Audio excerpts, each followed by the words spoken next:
Chapter 147. The Soul Formation Ceremony to celebrate Lord Taoist Xuanin's successful advancement to the nascent soul realm took several months to prepare.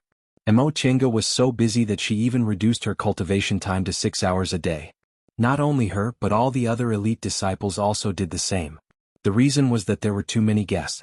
Not only did the invited cultivation groups come, but even unknown cultivation groups in Eastern Kunwa like Yunwu sect also came to congratulate them. The more cultivation groups that came, the more conflicts there were.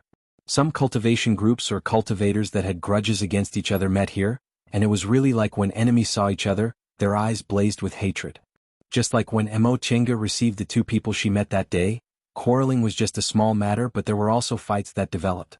This made Xianqing school cultivators busy again. Fortunately, these people restrained themselves. They knew this was Xianqing school, so they didn't go too far. After several months of busyness, the soul formation ceremony finally began. On this day the sky was clear and the sun was bright.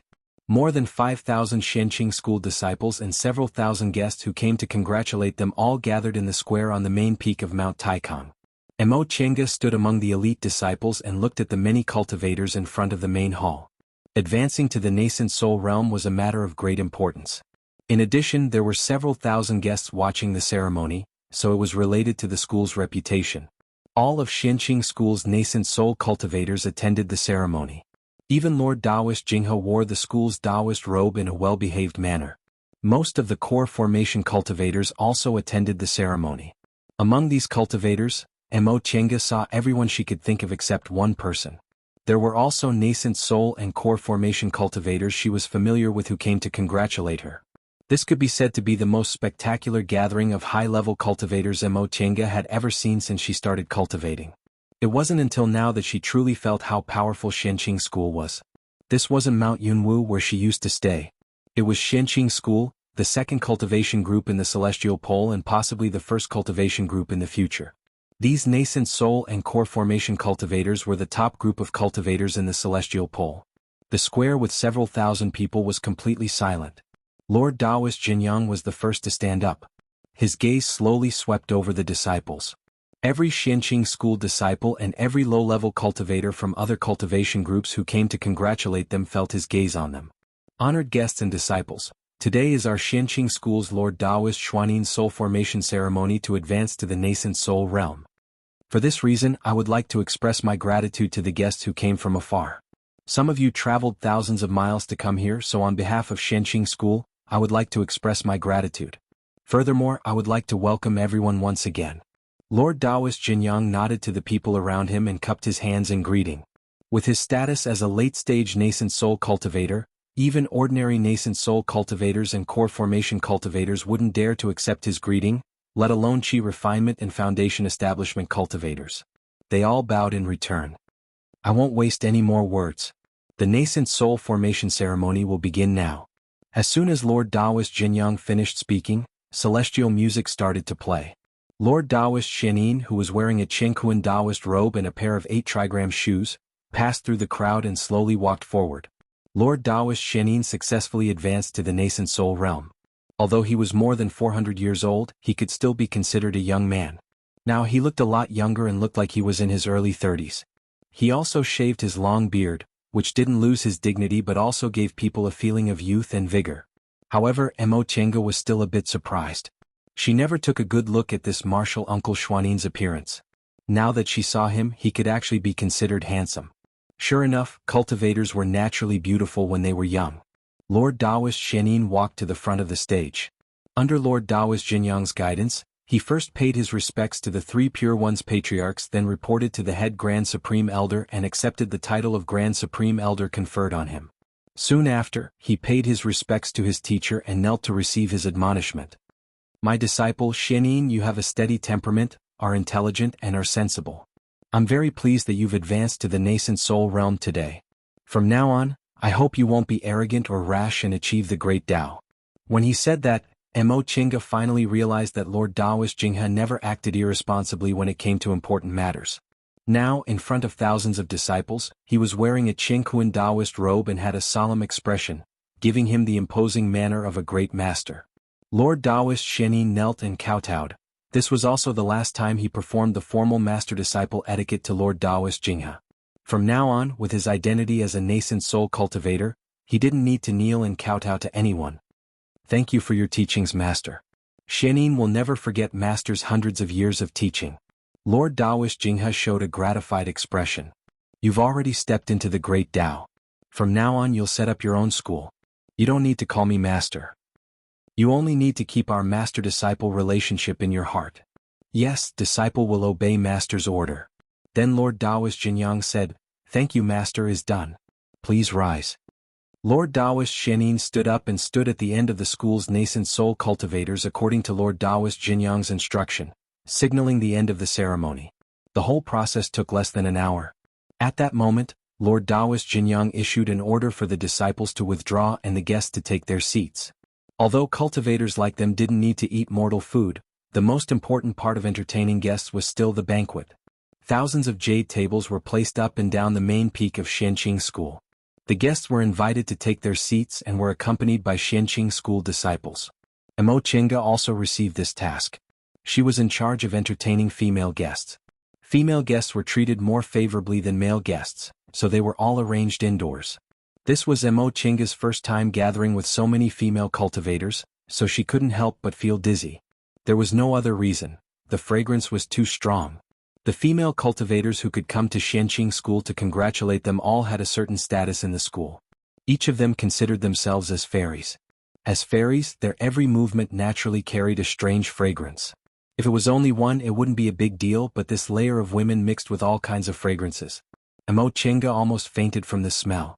In the end, she simply sealed her nose with spiritual aura and pretended she couldn't smell anything. However, this time really broadened her horizons.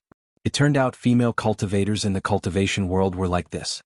In the beginning, she disguised herself as a man in Yunwu's sect.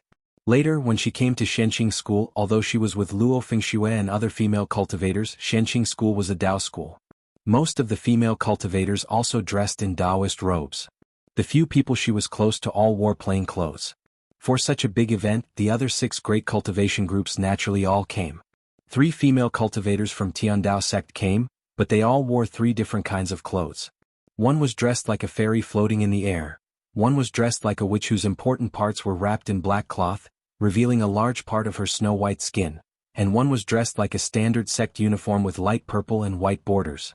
It was said that Tiandao sect's disciples were a mix of good and bad people and came from all kinds of backgrounds. Judging from their clothes, it was indeed true. Then came Gujin sect's disciples. Gujin sect was a sect of sword cultivators, so their disciples had to be plain. They all wore green and white clothes and carried long swords. Because of the conflict she had with Gujin sect's cultivators before, Emo Chinga didn't have a good impression of Gujin sect. Therefore, these female cultivators from Gujin sect were entertained by other disciples. Then came Zhengfa sect. Although Zhengfa sect's main branch wasn't in Kunwu, it was a dominant sect in the north, so its power couldn't be underestimated. Just like Xianqing School, Zhengfa sect was also a Dao school. Their female disciples also wore blue and white Taoist robes and looked plain. However, the blue color of their Taoist robes was a kind of blue-green. Xianqing School's Taoist robes were mostly white with light blue embellishments, but they wore blue-green robes with white coats on the outside. Biyun sect's female disciples had a different kind of elegance. Biyun sect was a very peculiar cultivation group. First of all, it recruited the most female disciples. Second, its disciples were all very beautiful regardless of whether they were male or female. Finally, their dual cultivation technique was very famous. Biyun sect's uniform was white clothes. When these female disciples wore them, they looked as elegant as fairies, clear and beautiful. There were also Lingshou sect's female disciples. Their uniform was yellow. Although they weren't as elegant as Biyun sect's female disciples, they were more beautiful and adorable. The hem of their clothes was embroidered with a qilin, which was said to be the mount of Lingshou sect's founding grandmaster. As for Danding School, because it was seriously injured, it only had one female disciple. She sat silently on the side, and her clothes were also ordinary.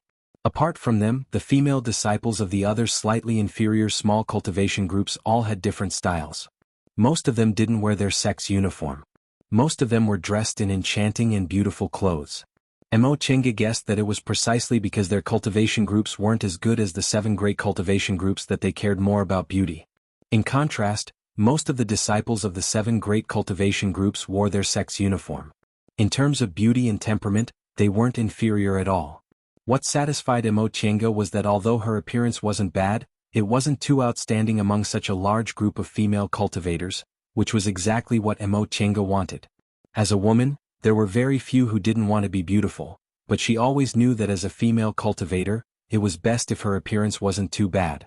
If she had a little bit of beauty, people would generally treat her kindly, but she also didn't pose a threat. Male cultivators wouldn't have thoughts of forcibly occupying her, and female cultivators also wouldn't feel jealous. There were too many beauties in the cultivation world. If her appearance wasn't amazing, she would most likely be classified as ugly. If she stood among a group of beauties and still looked very beautiful, she would become the target of many high-level cultivators.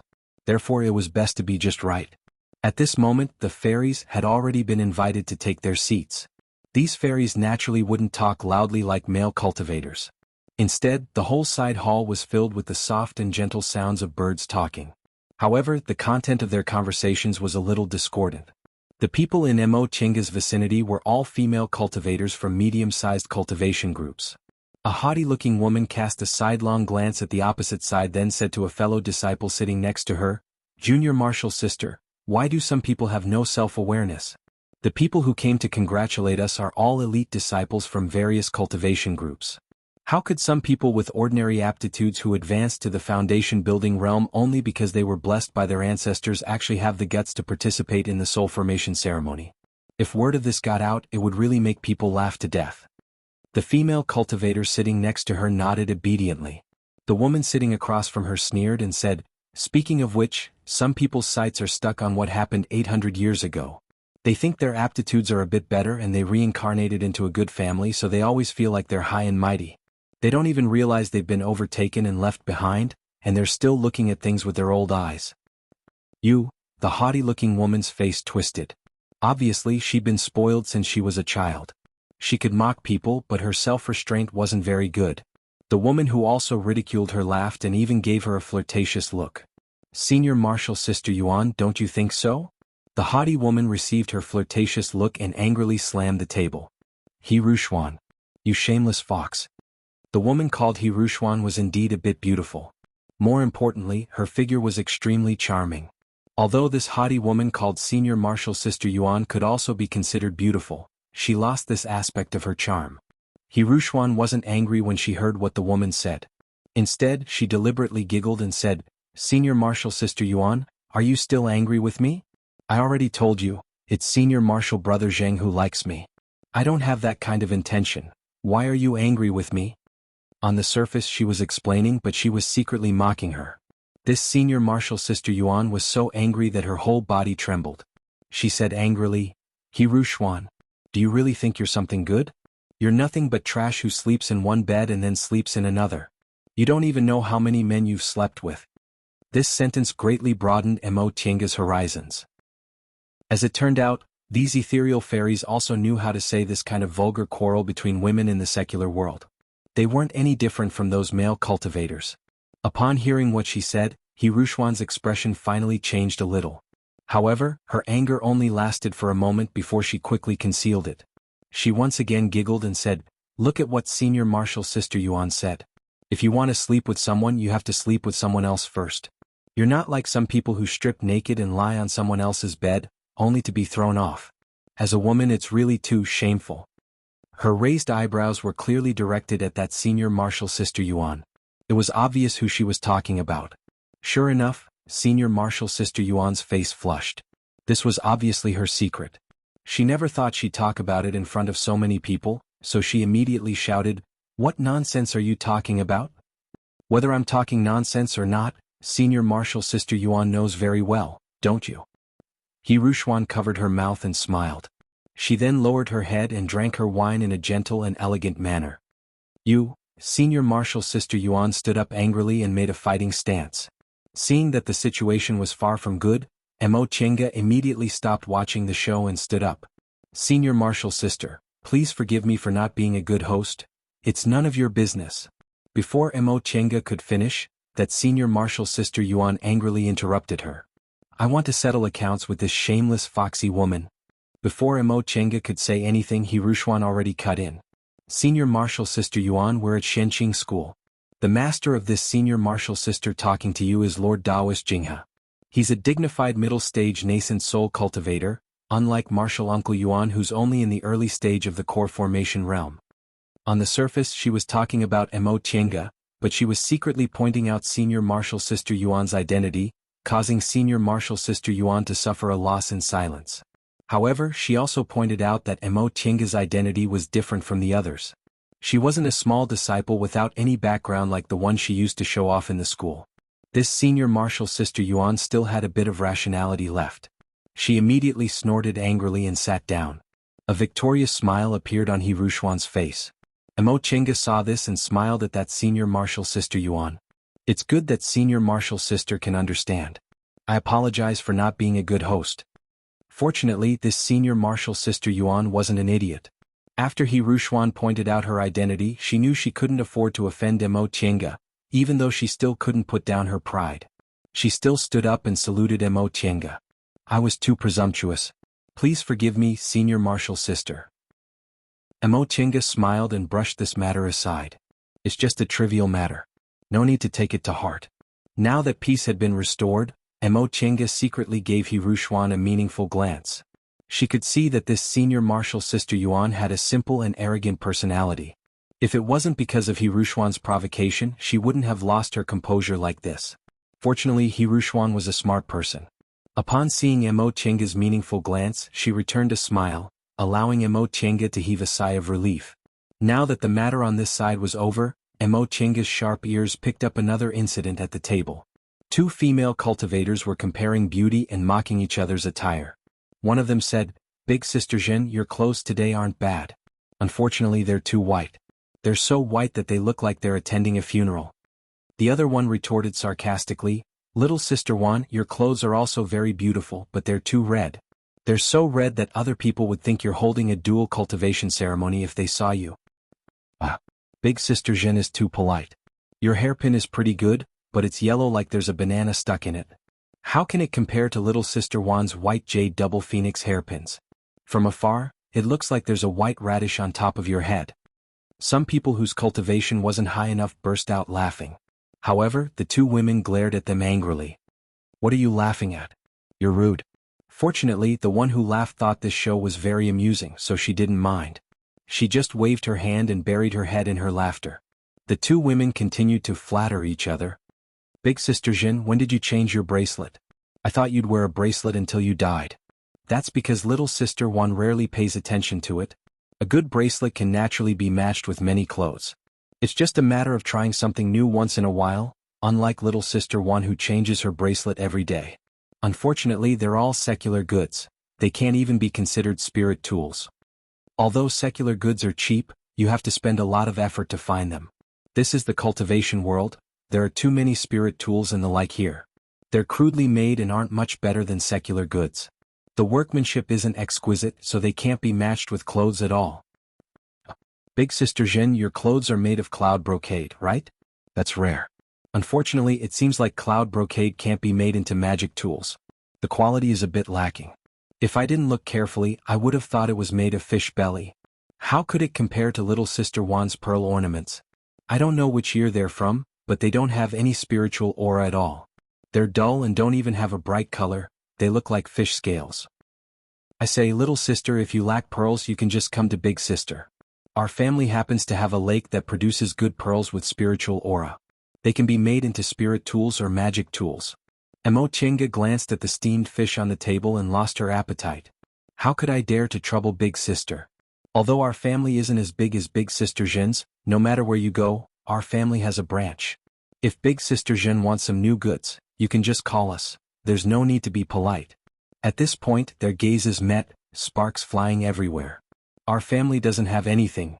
Why would we need Little Sister Wan to worry about us like this? Big Sister Jin hasn't changed her clothes much in a year, and they're all the same colors and styles from several years ago.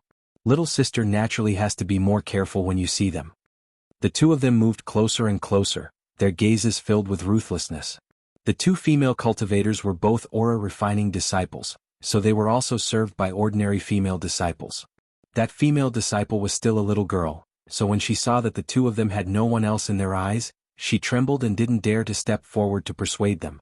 Upon seeing this, Mo Chinga stood up, walked to the side of the little girl from Shenqing school and gently put down her wine cup. Upon noticing her arrival, the two female cultivators finally stopped throwing daggers at each other and turned their gazes towards her. Upon seeing that she was a foundation-building cultivator, they promptly smiled and said, "Martial uncle." Mo Chinga raised her hand, stopping the two of them from saluting her. She then said with a smile, "Mrs., please forgive me for my poor hospitality. Allow me to offer you a toast." How could they dare to refuse a toast from a foundation-building cultivator? They immediately stood up and drank. Mo Chinga smiled and patted the shoulder of the little girl standing next to her, hinting for her to sit down.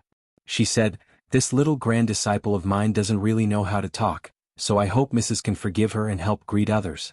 Thank you in advance." After downing her cup, Mo Chinga gave them a final nod, then turned around and walked back. The little girl behind her said in a low voice, "Thank you, Grandmaster." Upon hearing the title Grandmaster, the two women revealed hesitant expressions. In the end, they whispered to the little girl and asked her about her identity. They no longer mocked and ridiculed each other. Mo Chinga returned to her seat and rubbed her neck tiredly. These so-called fairies weren't much different from mortal women. Getting along with them was really tiring. Chapter 148.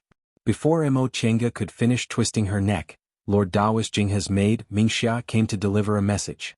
"Martial Uncle Mo, Grandmaster invites you to the main hall." Once he said that, Mo Chinga immediately had a bad premonition. Although her cheap master wouldn't make any mistakes when it came to important matters, now that the announcement was over, her master would most likely revert to his old, frivolous temperament. Mo Chinga refused without thinking.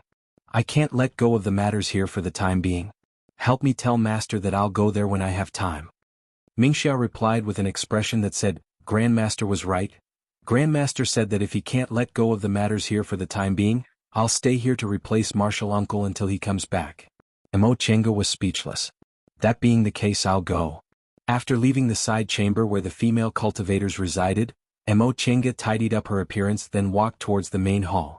Before she reached the main hall, she could already hear the loud laughter of the nascent soul ancestors. Although she didn't know what they were laughing about, Mo Chinga could still distinguish from their laughter whether it was complacency, agreement, reluctance, and so on. When Mo Chinga arrived at the entrance of the main hall, she was locked in the line of sight of the nascent soul ancestors and several nascent soul cultivators from other cultivation groups who came to congratulate her. Fortunately, her soul refining art was already somewhat successful, so Mo Chinga could still maintain her composure under the spiritual aura pressure of many nascent soul cultivators.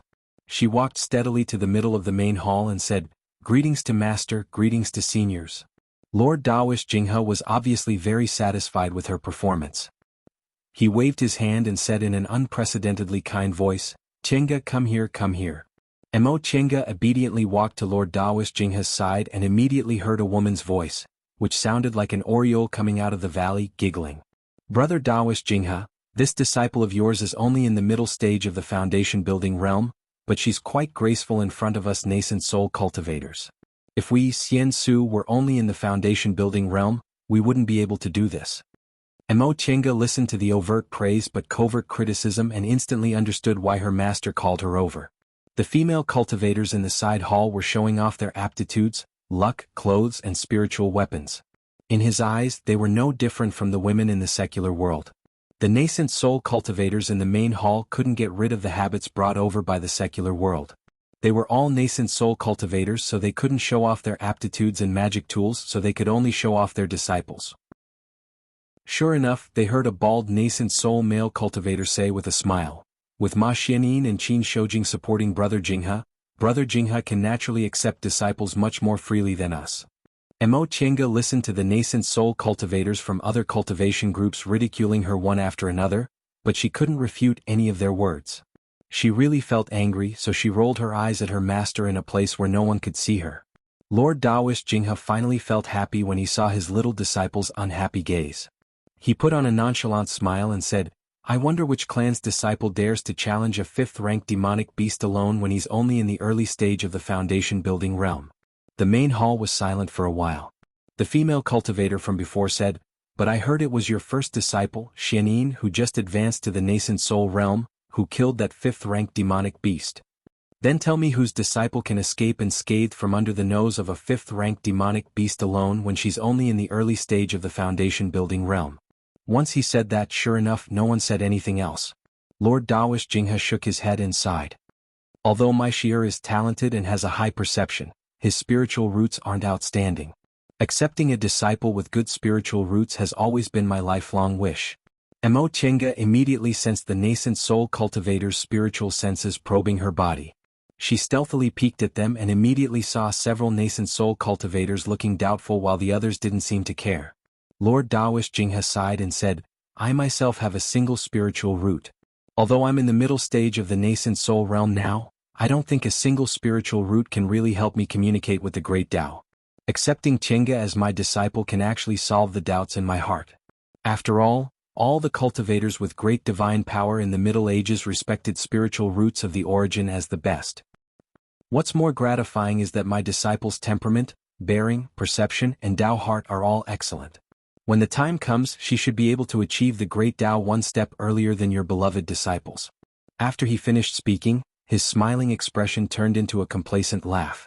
Mo Chenga stood on the side, watching her master's undisguised complacency. She was sweating profusely in her heart. If he didn't say the last sentence, people might have mistaken him as a matchmaker. At that moment, a black-clothed male cultivator sitting near the door of the main hall said coldly, even if she really has excellent spiritual roots of the origin from the distant past era, I'm afraid it won't be easy for Brother Daoist Jinghe to fulfill his wish without the art of the origin. Lord Daoist Jinghe waved his sleeve disapprovingly.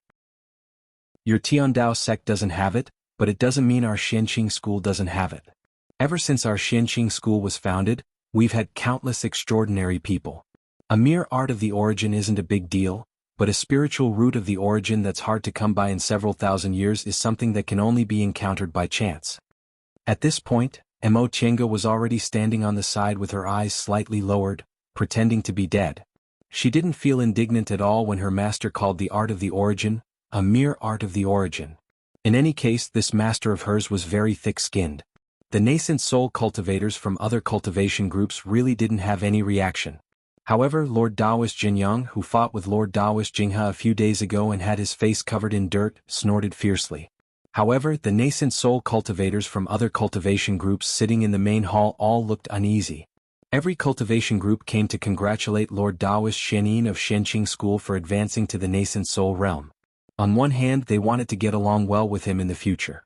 On the other hand, they more or less wanted to inquire about Xianqing School's strength. But now they actually came knocking on their door and were choked by a middle-stage foundation-building disciple. Everyone's gazes towards Mo Chenga became much colder. However, with Lord Daoist Jinghe's protective and bloodthirsty temperament, he couldn't really do anything to Mo Chenga. Mo Chenga felt the temperature in the main hall drop. Soon afterward, she heard Martial Uncle Miaoi's gentle female voice saying with a chuckle, from the foundation-building realm to the core formation realm to the nascent soul realm and then to the deification realm, only then can one be considered to have truly obtained the great Tao. Even everyone present feels that the great Tao is mysterious. Chenga's path is still long. Once she said that, the atmosphere in the main hall immediately eased up a lot. Lord Daoist Jinghe had enough of being complacent. Now that Lord Daoist Miaoi had helped him smooth things over, he felt quite satisfied. Thus, he simply closed his eyes and enjoyed the maids next to him massaging his shoulders and back. Right at that moment, Mingxia slipped in from the side door. She nervously reported to Mo Chenga in a soft voice, Martial Uncle Mo, several senior martial sisters are fighting in the side hall. Mo Chenga frowned. They were fine when I left. What's going on? She then raised her eyes to look at Lord Daoist Jinghe. Lord Daoist Jinghe was obviously done showing off. He raised his hand and said indifferently, this kind of thing is bound to happen in every big banquet. You just need to handle it properly. Although the matter in the side hall was also troublesome, it was still better than standing in the main hall and becoming a target for the nascent soul cultivators. Mo Chenga hastily cupped her hands and bowed. Master, disciple will take her leave. She then turned around and slipped out of the main hall's side door. Lord Daoist Jinghe, who just finished showing off, was obviously in a good mood, so he only smiled at Mo Chenga's obvious escape. Mo Chenga rushed all the way from the main hall. When she rushed to the side hall, she thought she would see a mess. In the end, the female cultivators in the side hall were obviously better at handling this kind of situation than she was. In the hall, 2 female cultivators from Zhengfa sect and a female cultivator from an unknown cultivation group were fighting. The battlefield of the 3 female cultivators was surrounded by other people. Before, the distance between each jade table was the same, but now the distance between them was obviously widened. As for the other jade tables, the people sitting on them had already activated all kinds of protective measures. The 4 Xianqing school female disciples in charge of this side hall were huddled together anxiously in a corner. When they saw Mo Chenga coming in, they immediately rushed towards her. Grandmaster Mo, what should we do? Mo Chenga rubbed the space between her eyebrows. First, tell me how they started fighting. The female disciple who received Mo Chenga's attention before hastily answered in a soft voice. At first, the 2 martial uncles from Zhengfa sect only had a small verbal conflict. In the end, one of the martial uncles from Zhengfa sect picked up some food and gave it to the other martial uncle, saying that the food was very nutritious, but the other martial uncle didn't want to accept it. The 2 of them pushed it back and forth, but due to a moment of carelessness, the food overturned and stained the martial uncle's robe. I don't know which cultivation group that martial uncle is from.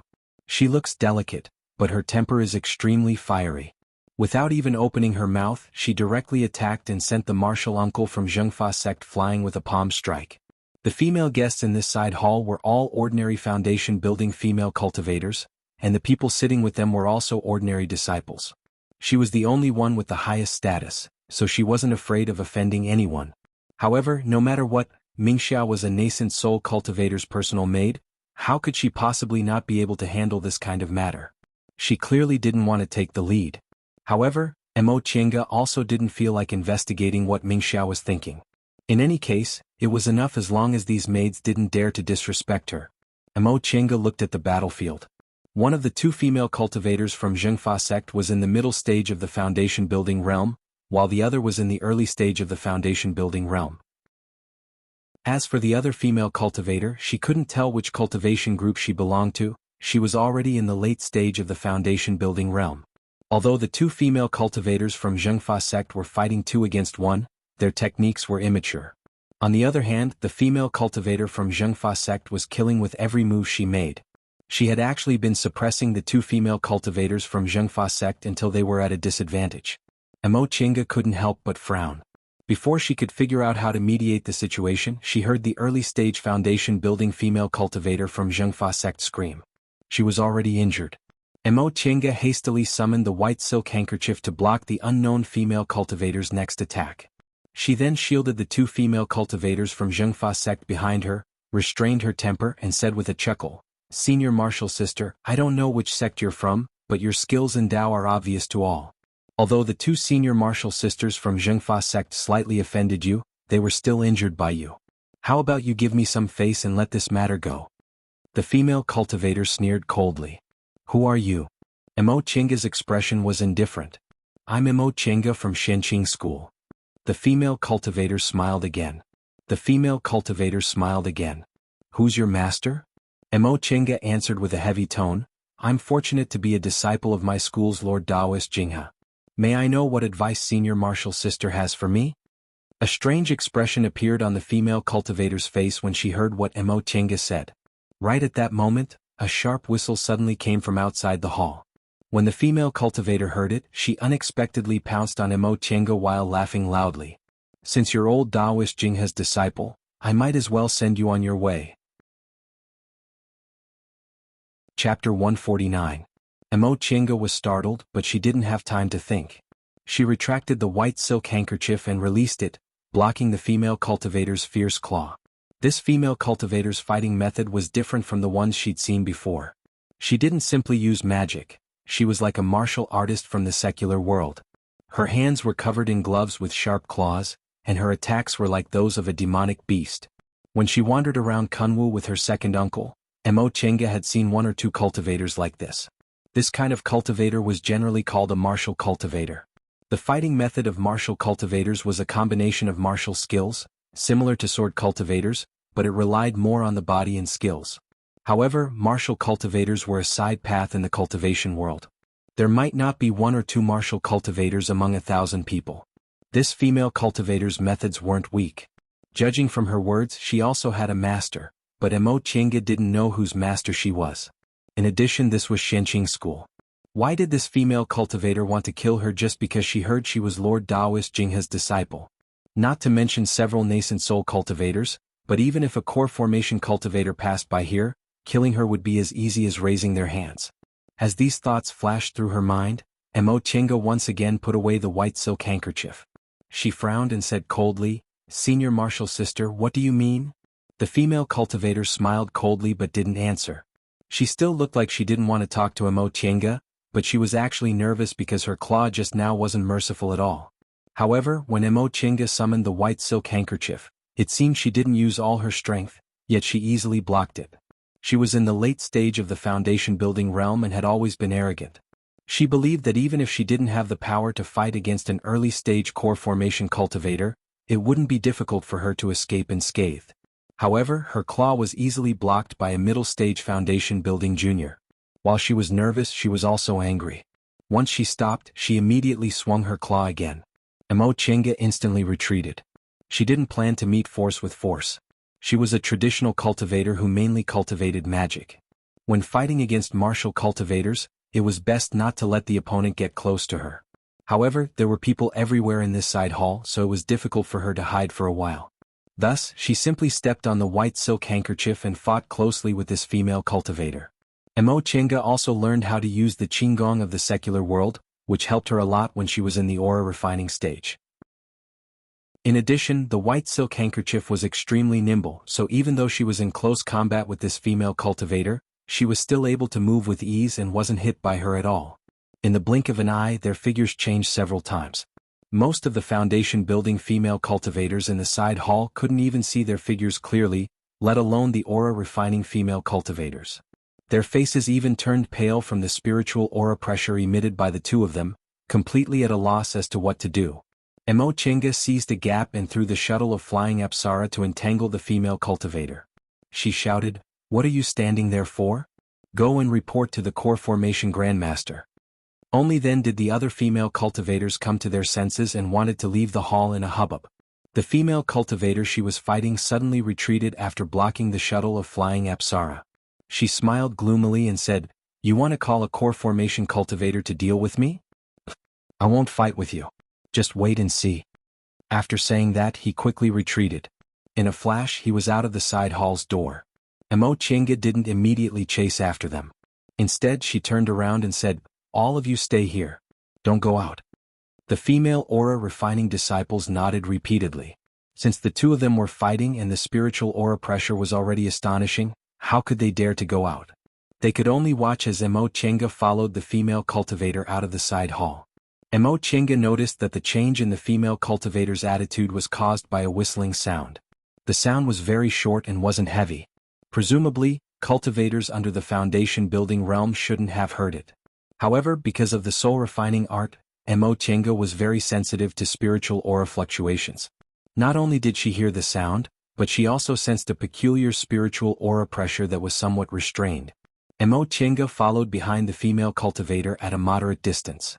Sure enough, she saw that the female cultivator was heading towards the place where the spiritual aura pressure came from. Mo Chenga was suspicious. This direction was indeed the direction where the nascent soul cultivators were. Qin Jingha. All of a sudden she heard a loud shout. Mo Chenga's mind trembled and her blood and aura surged. She couldn't control herself and fell from the white silk handkerchief. She suddenly looked up and saw a surging black cloud above the main hall where the nascent soul cultivators were located. A ferocious human head could be faintly seen on the black cloud. The female cultivator Mo Chenga was chasing didn't feel this spiritual aura pressure at all. She turned around and smiled charmingly at Mo Chenga before disappearing in a flash. Mo Chenga's expression changed. She didn't have time to study what kind of technique the female cultivator used to disappear because she felt this spiritual aura pressure definitely belonged to a cultivator above the nascent soul realm. After this loud shout, all the nascent soul cultivators in the main hall came out. Shenqing School now had a total of 6 nascent soul cultivators. In addition to the dozen or so nascent soul guests who came to congratulate them, there were more than 20 nascent soul cultivators in total. Mo Chenga swept her gaze over them and felt relieved. With so many nascent soul cultivators, no matter how powerful the other party was, she would still be safe. She also felt strange. Not to mention there were so many nascent soul cultivators here. This was Mount Taikang. Xianqing School's great mountain protecting formation wasn't just for show, yet this person actually had the guts to break in? Moreover, judging from his momentum, he might even be a devil cultivator. Mo Chenga really didn't know how her cheap master offended such a person. When the nascent soul cultivators saw the black cloud, they either looked gloomy or puzzled. "This is Master Song Feng," someone whispered to himself. The expressions of the puzzled nascent soul cultivators changed instantly. The bald cultivator said in surprise, "Turns out he's still alive." Among this group of people, only Lord Taoist Jinyang and Lord Taoist Jinghe looked calm. At that moment, Lord Taoist Jinghe flew up and said heavily, "Song Feng, today is my disciple's nascent soul ceremony. If you want to take revenge, do it another day." A sneer came from the black cloud, and the ferocious ghost face twisted a bit. "What? Qin Jinghe also has times where he shows weakness?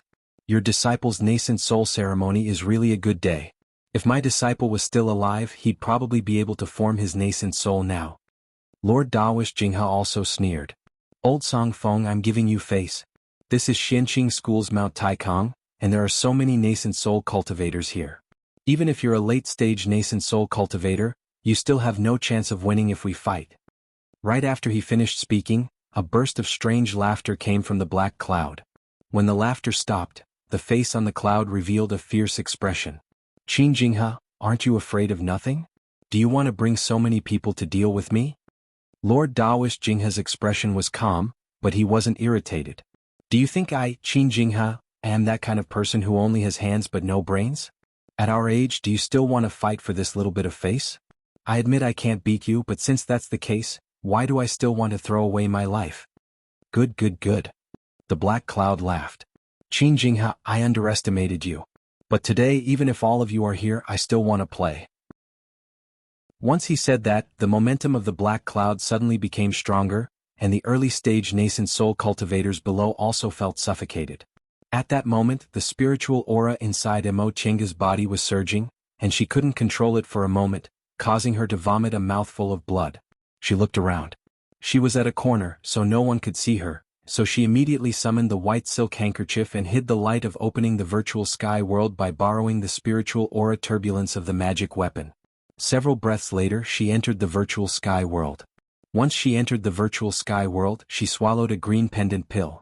After adjusting her breath for a while, she pointed at the space between her eyebrows, causing the bead to appear. She then cast an art on the bead, causing the sky of the virtual sky world to be torn open, allowing her to see the scene outside. During this time, Lord Taoist Jinyang had already stepped forward. He flew to Lord Taoist Jinghe's side and shouted, "Brother Song Feng, if my junior martial brother has offended you in any way, please forgive him for the time being for my sake. Today is the soul formation ceremony for our Xianqing School's new nascent soul cultivators. If there's anything, let's talk about it another day, okay?" The face on the black cloud opened its mouth and laughed, then its voice became a bit gentler. "Brother Jinyang, we haven't seen each other for a long time. Your Tao is even more exquisite now." Lord Taoist Jinyang also smiled and cupped his hands. "You're too polite. Brother Song Feng hasn't shown up for hundreds of years, so we old guys really miss you." "Really? Then I'll pay you a visit another day." Upon hearing this, Lord Taoist Jinyang thought Master Song Feng accepted his proposal, so he immediately said, "In that case, thank you for your kindness, Brother Song Feng." "Don't thank me first." Master Song Feng snorted coldly and changed his tone. He said coldly, "Brother Taoist Jinyang, let's leave tomorrow's matters to tomorrow. Today I'm here for Qin Jinghe, so you don't need to pretend to be friends with me." Master Song Feng spoke rudely. He actually regarded Lord Taoist Jinyang, a dignified late-stage nascent soul cultivator, as a junior. Lord Taoist Jinyang's smiling face suddenly turned purple. He was a late-stage nascent soul cultivator and the first-seat Grand Supreme Elder of the No. 2 cultivation group in the Celestial Pole. When had anyone ever spoken to him like this? He said with a cold expression, "Brother Song Feng, if you don't give me face, I can't do anything about it.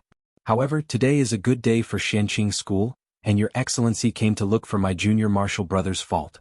As his senior martial brother, I can't just stand by and watch. If your excellency has something to say, just say it." The meaning of this sentence was obviously a threat.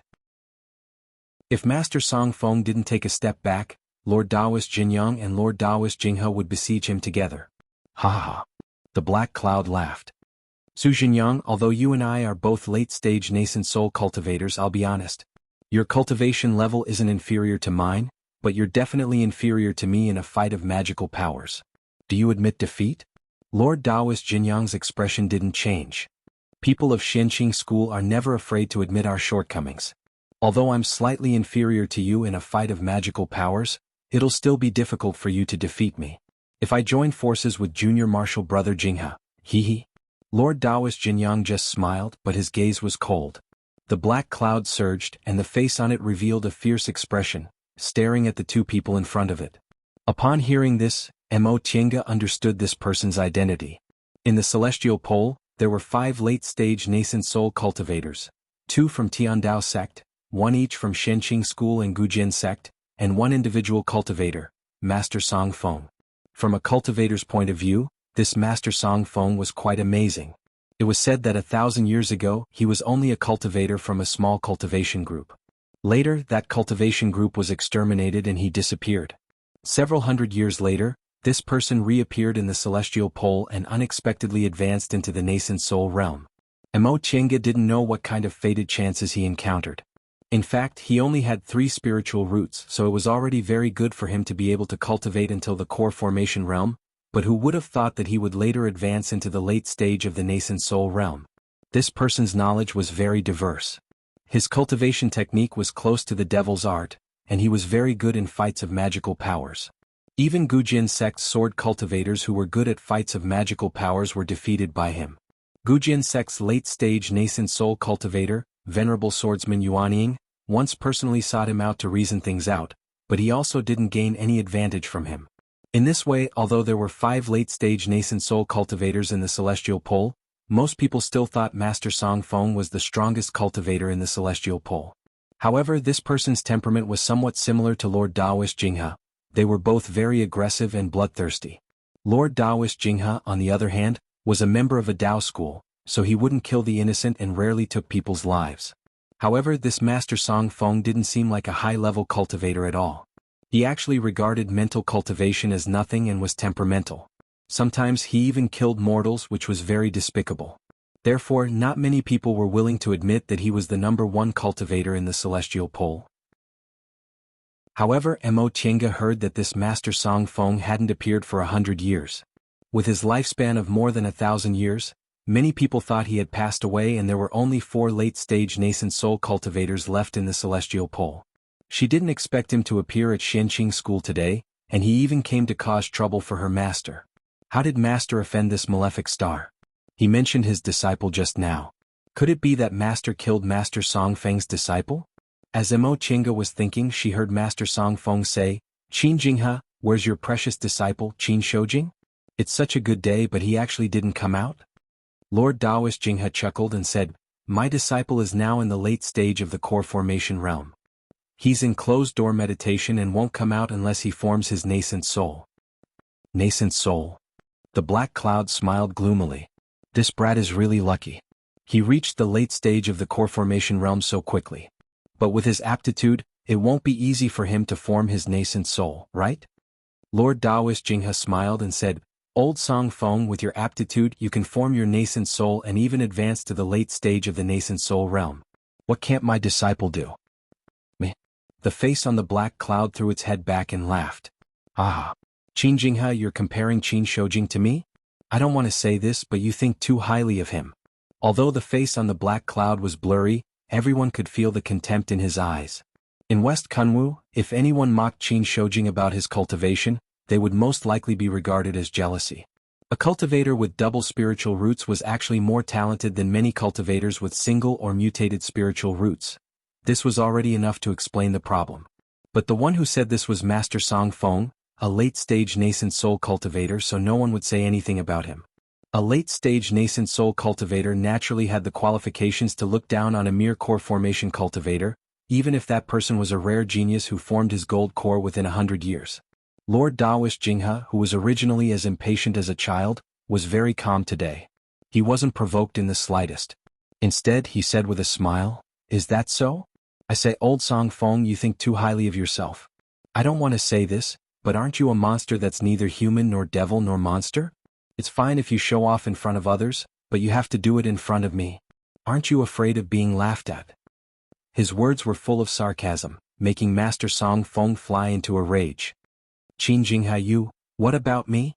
Lord Daoist Jinghe was still smiling, but Mo Chenga had been his disciple for a long time, so she keenly sensed the killing intent in his eyes. It seemed her master already wanted to make a move. Alas, look at you. You clearly know I know everything about you, but why did you still come here to make me laugh at you? Many nascent soul cultivators were baffled by what he said. Did Lord Daoist Jinghe know some secret about Master Song Feng? All of a sudden, the black cloud surged, and its spiritual aura pressure instantly pressed down. Lord Daoist Jinyang immediately took out an 8 trigrams disc. It was unknown what this disc was made of, but aside from the 8 trigrams painted on it, it was completely brown. As soon as Lord Daoist Jinyang took it out, it swelled up against the wind.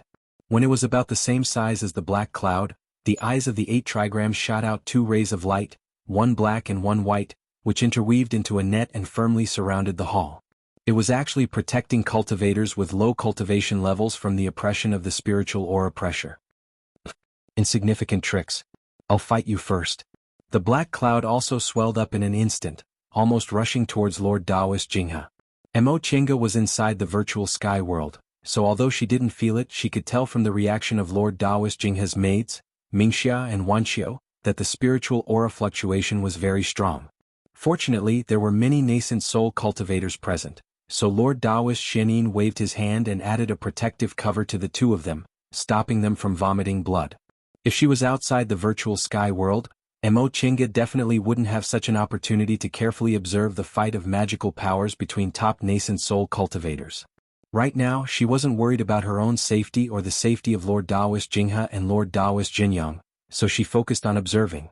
As soon as Master Song Feng made this move, Lord Daoist Jinghe and Lord Daoist Jinyang each occupied a position. Although these two old men had a fight not long ago, it could be seen that they had excellent tacit understanding in front of a formidable enemy. In a flash, they formed an encirclement. Soon after, Lord Daoist Jinghe took out a gourd while Lord Daoist Jinyang took out a small stone. After the black cloud swelled up, Lord Daoist Jinghe's gourd immediately spurted out fire. Lord Daoist Jinyang's stone was thrown out and instantly became bigger. Mo Chenga wanted to take a closer look, but her realm was too low. How could she clearly see the body movements of middle and late-stage nascent soul cultivators in a fight of magical powers? She only saw flying sand and stones, bursts of fire and surging black cloud, but she couldn't see what was going on. Lord Daoist Jinghe had fire spiritual roots while Lord Daoist Jinyang had earth spiritual roots. When the two of them joined forces to fight, they really lived up to the saying, covered in dust and dirt. Even though the fire was on the other party, they still sprinkled dirt on the other party. Fortunately, Master Song Feng was now a black cloud, so he wasn't afraid of dirt at all. Otherwise, he'd probably be in a very difficult situation like the day they finished their fight. After a while, the fight between the three of them finally stopped. Mo Chenga finally saw that Lord Daoist Jinghe and Lord Daoist Jinyang couldn't defeat Master Song Feng even though they joined hands. However, judging from the closed eyes of the face on the black cloud, he probably wasn't feeling well either. The three of them separated. Lord Daoist Jinghe and Lord Daoist Jinyang sat cross-legged, while the black cloud closed its eyes and rested. The other nascent soul cultivators from Shenqing School could see that Master Song Feng couldn't do anything to Lord Daoist Jinghe and Lord Daoist Jinyang, so they didn't make a move. After a long time, the black cloud opened its eyes first, and its voice came from inside. Qin Jinghe, tell that brat of yours that I'll take revenge for killing my disciple sooner or later. He'd better stay in the sect until I pass away, or else I'll definitely take his life. The black cloud easily broke through the light net laid by Lord Daoist Jinyang's 8 trigrams disc and suddenly left. Mo Chenga heaved a sigh of relief in the virtual sky world. Since Master Song Feng dared to come here so boldly, he probably knew no one could stop him, right? That was reasonable. Nascent soul cultivators were hard to kill, let alone a late-stage nascent soul cultivator with many secret techniques and treasures. Judging from these nascent soul seniors' indifferent reactions, they probably didn't intend to stop him at all. However, she didn't know what Master Song Feng meant when he said he killed his disciple. Could it be that it was Qin Shoujing who killed his disciple? After thinking it over, Mo Chinga once again thought about the female cultivator who fought with her in the beginning. If she didn't have the magic weapon Zhong Muling gave her, she definitely wouldn't have been able to fight that female cultivator so easily. That woman sneaked into Shenqing school and disappeared when Master Song Feng appeared. Could it be that she was also Master Song Feng's disciple or grand disciple? No matter how she thought about it, she still couldn't figure it out. She shook her head and threw these thoughts to the back of her mind. This matter had nothing to do with her. Right now, she should think about how to get out without anyone noticing. Chapter 150.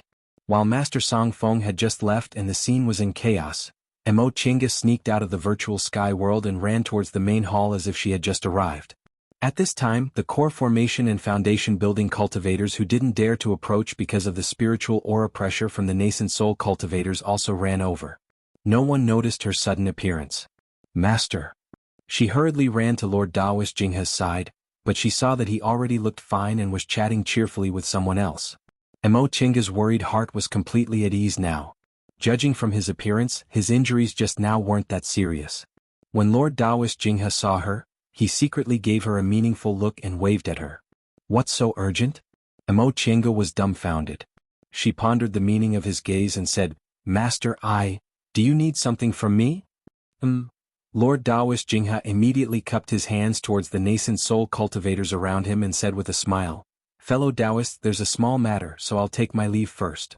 Right after he said that, he led Mingxia and Wanxiu out of the main hall with Mo Chinga. Master? Lord Daoist Jinghe didn't say anything and flew back to Clear Spring Peak with the three of them. Once they reached Clear Spring Peak and entered Shangqing Palace, Lord Daoist Jinghe stopped. Moss. Just as Mo Chinga was about to speak, she only managed to say one word before she felt Lord Daoist Jinghe's body swaying and suddenly falling head first. Master. Grand Master. The three of them paled in fright. Lord Daoist Jinghe forced himself to stand and shook his head. Don't worry. Help me to meditate. Yes. Ming Xia and Wan Qiu helped him back to his throne. The three of them waited at the side, watching nervously. After an unknown amount of time, Lord Daoist Jinghe's pale complexion finally regained its color. He opened his eyes and heaved a sigh of relief. I haven't seen him for several hundred years. I didn't expect old man Song Feng's demonic art to be so powerful. Mo Chinga finally understood. Lord Daoist Jinghe's injuries weren't light just now, but out of consideration for his face, he gave her a meaningful glance. She didn't know whether to laugh or cry. This master of hers was still the same. Mingxia Wanxiu stepped down. Mingxia and Wanxiu looked at each other and answered, Yes. Chinga, come here. Mo Chinga walked towards him, bewildered. Master? Sit. Lord Daoist Jinghe pointed at the seat next to him. If I tell you to sit, then sit. All right. She cautiously approached Lord Daoist Jinghe and cautiously looked at him, then cautiously sat down. Mo Chinga couldn't be blamed for her reaction. The current Lord Daoist Jinghe was really too amiable.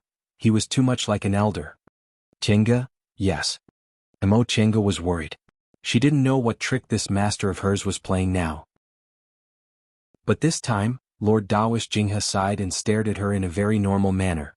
Do you think Master doesn't teach you anything? Mo Chinga thought for a moment, then answered honestly, regarding cultivation, Master has never taught me anything, so disciple does feel a bit baffled. However, I've had many fortuitous encounters, and my current cultivation level has far exceeded my age. What Master has taught me is exactly what I need the most. As long as you understand. Lord Daoist Jinghe relaxed when he heard her answer and saw the sincerity in her expression. He continued to sit cross-legged and meditate with his eyes closed. How much of what happened today did you see? Your disciple saw it all. Also, in the side hall, I met a female cultivator who seemed to be related to Master Song Feng. Mo Chinga then told him about the claw-wielding female cultivator in detail. After listening to her, Lord Daoist Jinghe opened his eyes and pondered. It sounds like this woman's path is indeed related to old man Song Feng. Among the 7 great cultivation groups, I'm the one who understands old man Song Feng the most. I don't know what happened to that old man in the past, but his physique is neither human nor devil. He seems to have been transformed by a foreign object. He's neither a traditional Tao cultivator nor a devil cultivator, but he's learned from the strong points of various sects, so he's so difficult to deal with. According to what you said, that woman should be a martial cultivator, and her moves carried devil aura. In my opinion, she's most likely old man Song Feng's disciple or grand disciple. Although you didn't lose to her this time, you must be careful if you meet her in the future. Yes, I understand. Lord Taoist Jinghe nodded then asked, do you know what happened between Master and old man Song Feng? Mo Chenga shook her head. Disciple only heard your conversation just now, so I roughly know it's related to senior martial brother Shoujing. Lord Taoist Jinghe chuckled softly. His expression was both helpless and proud. Yes, it was indeed that boy's fault. This old man Song Feng once had an extremely talented junior who had a conflict with your senior apprentice brother Shoujing. In the end he was killed.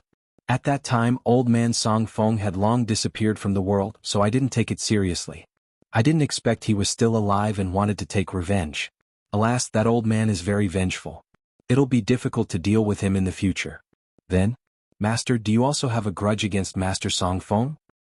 Not really. Several hundred years ago, when I just advanced to the middle stage of the nascent soul realm, I went to a secret place with old man Song Feng, so we had some disputes. Lord Taoist Jinghe didn't say much and shook his head. Although we didn't become enemies at that time, we parted on bad terms. With her master's personality, it would be strange if he could get along with a person with a strange temper like Master Song Feng without any problems. Master Song Feng didn't have a good impression of her master, and his beloved disciple was killed by Qin Shoujing, so he naturally hated her even more. When Mo Chenga thought of this, she also felt a bit of a headache. Outsiders didn't know how long one's lifespan was after cultivating to the late stage of the nascent soul realm. Her master was already more than 800 years old, but Master Song Feng seemed to be only 1,000 years old. If her master didn't advance, he would definitely pass away before Master Song Feng.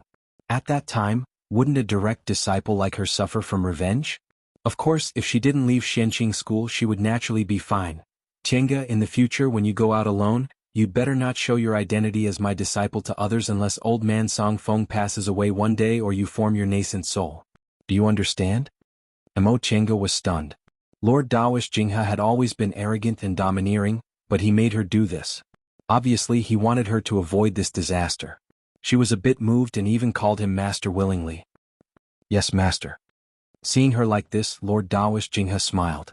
Child, you're probably only willing to call me master today, right? Mo Chenga lowered her head and smiled. Although this master was unreliable, his heart was as clear as a mirror. However, although she usually called him master disrespectfully, she always felt she was very lucky to have such a master. Lord Taoist Jinghe stopped smiling and said, after I formed my nascent soul, I accepted 5 disciples in total. Xianin, Qingyuan, Mingjin, Suxin and Changkong.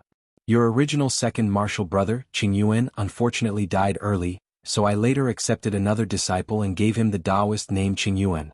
I originally didn't want to accept any more disciples, but who would have thought I'd find your senior martial brother Shoujing when I returned to Qin clan in the secular world. He's a blood-related junior with good spiritual roots, so I naturally had to take care of him, so I brought him back to Mount Taikong and accepted him as my disciple. Although this boy's spiritual roots are ordinary, his temperament is excellent and he's extremely intelligent, so I accepted him as my last disciple. Unexpectedly, he also asked me to accept you as my disciple. Sure enough, she was accepted as his disciple because of that person. Mo Chenga had long guessed it, so she didn't feel disappointed, but she couldn't feel happy either. Lord Taoist Jinghe continued to say, I originally didn't take it seriously when I accepted you as my registered disciple. At that time, I thought with your spiritual roots, it would be great if you could build your foundation and you probably wouldn't have any hope of advancing to the core formation realm, so I didn't have to teach you and you weren't considered my official disciple. Who knew you were really destined to be my disciple? Girl, don't feel wronged. Since I formally accepted you as my disciple, I'll treat you sincerely. Mo Chenga smiled. She wasn't a little girl who hadn't experienced ups and downs, so how could she feel wronged? Rest assured, master. I understand. Lord Taoist Jinghe nodded with a smile. This is what I like about you. You're down-to-earth, strong-willed, and you never undervalue yourself. Unlike that girl from Qingyuan who was spoiled by me when she was young, At that time, I found the daughter left by your senior martial brother Qingyuan and brought back your senior martial brother Shoujing. I took the 2 of them with me, but who knew they wouldn't teach either of them well? Master. Lord Taoist Jinghe's rare melancholy made Mo Chenga feel uncomfortable and puzzled. Isn't senior martial brother Shoujing doing well? Presumably, he'll be able to step onto the nascent soul realm in a few decades or 100 years. You don't know the reason. Lord Daoist Jinghe shook his head. This boy has a firm Dao heart since he was a child and he's diligent in his cultivation. I used to be very proud that I could teach such a disciple, but now I realize what I've failed to teach him. He's too smart and too persistent. I used to think it was a good thing and didn't need other people to care about him, but now I realize that if his persistence is used on other things, it'll become fatal. Mo Chinga was stunned but didn't say anything. Lord Daoist Jinghe said slowly, right now he's the one I'm most worried about.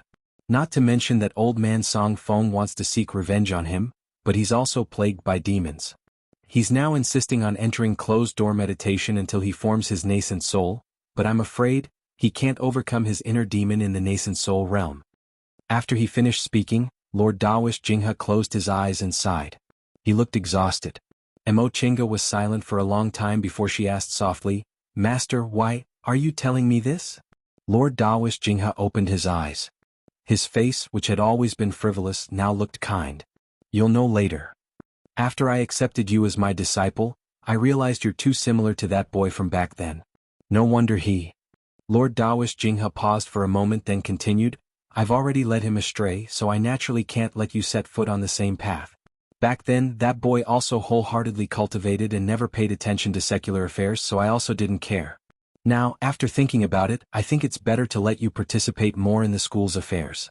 You can see more, listen more, and in the future you won't be too persistent. Children like you don't need to worry about cultivation at all, but the way you act has to be guided well so you won't take many detours. Mo Chinga had long guessed the reason why Lord Daoist Jinghe taught her like this, but now that she heard it from his own mouth, she still felt moved. All right, Master's injuries aren't serious. Back then, when I brought you back, I said I'd let you reflect on your mistakes in closed-door meditation for 10 years, but there are still 5 years left. In the past few years, I've let you gain a lot of experience. Now that you're more or less familiar with the school's affairs, you can start your closed-door meditation from today onwards. 5 years later, when you come out of closed-door meditation, you can leave the mountain and travel around. Go. Yes, Master. Chapter 151. Auntie. A voice came from outside the cultivation room. Mo Chinga used an art to come out of the virtual sky world and removed the restriction. The person who stepped into the room was a man in his 20s. He was tall and looked like a young man, but his face still retained the innocence and gentleness of a teenager. Mo Chinga saw him and asked with a smile, Jinji, what's the matter? This young man was Yi Jinji. He was already 20 years old. His originally cute face was still likable even after he grew up. In addition, he had a good character and treated people generously, so he was very popular among the low-level disciples. In the past 10 years, Mo Chinga didn't hesitate to give him medicinal pills and treasures. He was now in the 10th layer of the aura refining realm and only needed to wait for the school's test to obtain a foundation-building pill. Upon seeing her, Yi Jinji smiled with 2 dimples on his face. Auntie, you're still cultivating. Of course I'm cultivating. Didn't you go to the martial arts hall with Hualing? It's only noon but you're already back? The martial arts hall was a branch hall on the main peak of Xianqing School. It was used for martial arts competitions between disciples. Under normal circumstances, there would be a core formation cultivator and several foundation building cultivators overseeing it to train the disciples' abilities in fights of magical powers. Male disciples were always more interested in fights of magical powers, so they would go to the martial arts hall every few days. Yijinji was the same. After he reached the 10th layer of the aura refining realm, he and his childhood playmate, Hualing, went to the martial arts hall every day to accumulate experience in the foundation building pill test. Mo Chinga thought this was a good thing, so she just let him be. Don't mention it. Yi Jinji sat across from her, looking bored. There weren't many people in the martial arts hall today, so I came back after fighting 2 rounds. Last time, didn't you say Hualing thought of something, and you didn't know how to deal with it? Did you crack it? Of course. Yi Jinji raised his head proudly. What kind of move could Hualing make? I thought about it for 2 days and figured it out. And he watched me. As he spoke, he stood up in high spirits and raised his hands. Almost at the same time, a wind wall spell and a thick earth spell appeared around him. And he looked. I used these 2 spells together, so Hualing's freezing spell and splitting earth spell can't hit me. Mo Chinga smiled. This is indeed a good idea. It's hard for you to think of this. Upon being praised, Yi Jinji felt a bit embarrassed. He withdrew his spell then sat back down. Auntie, there's something I want to discuss with you. What is it? Tell me. A hesitant expression appeared on Yi Jinji's face. He said hesitantly, I want to take a trip home. Mo Qianga was stunned. Yi Jinji came to the mountain when he was 9 years old and met her when he was 10. Since then she had always kept him by her side and he had never left her side. It had already been 11 years since he left home. After cultivators like them entered a cultivation group, they rarely returned to the secular world. Yi Jinji also never mentioned homesickness, so Mo Qianga also didn't think too much about it. At this moment Yi Jinji's face faintly revealed a melancholic expression. When I left home my mother cried the whole night. Auntie, there's still 1 year left before the Elite Disciples Foundation building pill test. I want to take advantage of this period of time to go home, can I? Upon seeing the child's expectant expression, Mo Qianga didn't say anything. She naturally understood Yi Jinji's feelings. Back then she also felt the same way. However, it wasn't a good thing to be so sentimentally attached to one's family. Auntie. Seeing that she didn't respond, Yi Jinji pleaded again, I'll definitely come back as soon as possible. I just want to go back and take a look. Our Xianqing school doesn't require disciples to sever their ties with the secular world. However, under normal circumstances, you're only allowed to visit your family after you build your foundation. You haven't built your foundation yet and you're in the first year of waiting for the test, so it's really inconvenient for you to leave. Yi Jinji didn't say anything. His face was full of frustration. Mo Qianga thought for a moment then said to him with a smile, You don't have to be so disappointed. 5 years ago, your grandmaster said he'd let me leave the mountain to travel after I finished my closed-door meditation for 5 years. Now 5 years have passed. After a while, I'll take you back after I finish dealing with some chores. What do you think? Yi Jinji was ecstatic. Auntie, are you happy now? Yi Jinji nodded repeatedly. Thank you, Auntie. After thanking her, he hesitated for a moment. But Auntie, didn't you say you didn't want the clan to know you? Mo Qianga smiled. My surname isn't Yi, so what's the matter? They won't be able to tell. You can just call me Martial Uncle at that time. Yi Jinji was Master Taoist Shoujing's advanced inner disciple in name, so he should call her Martial Uncle. After comforting Yi Jinji, Mo Qianga ended her cultivation and stepped out of the cave. 5 years had passed, and her cultivation level had reached the peak of the middle stage of the foundation building realm. She just needed some fated chances to break through to the late stage of the foundation building realm. However, Mo Qianga wasn't in a hurry. She was only 37 years old now. In terms of age, her cultivation level was already very high. Even Qin Shoujing was only in the middle stage of the foundation building realm when he was her age. She stepped into the main hall of Shangqing Palace.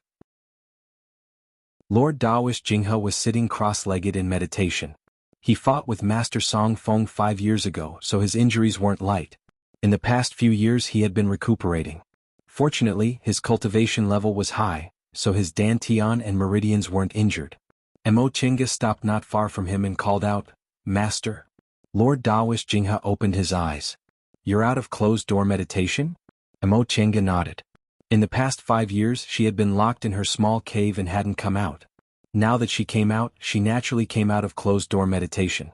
She felt Lord Taoist Jinghe's divine sense sweep over her, but she was very calm. Her soul-refining art was already in the second layer. As long as he didn't deliberately use spiritual aura pressure to suppress her, she could still maintain her composure in front of nascent soul cultivators.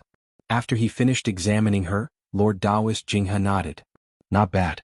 You're in the peak of the middle stage. Presumably, it won't be a problem for you to break through to the late stage in a few years. You actually practiced the soul-refining art to the second layer? I've never seen such an achievement in just a dozen years. Mo Qianga smiled. It's Martial Uncle Xianin who's thoughtful. Disciple isn't afraid of qi deviation. Master, how's your injury? I'm fine.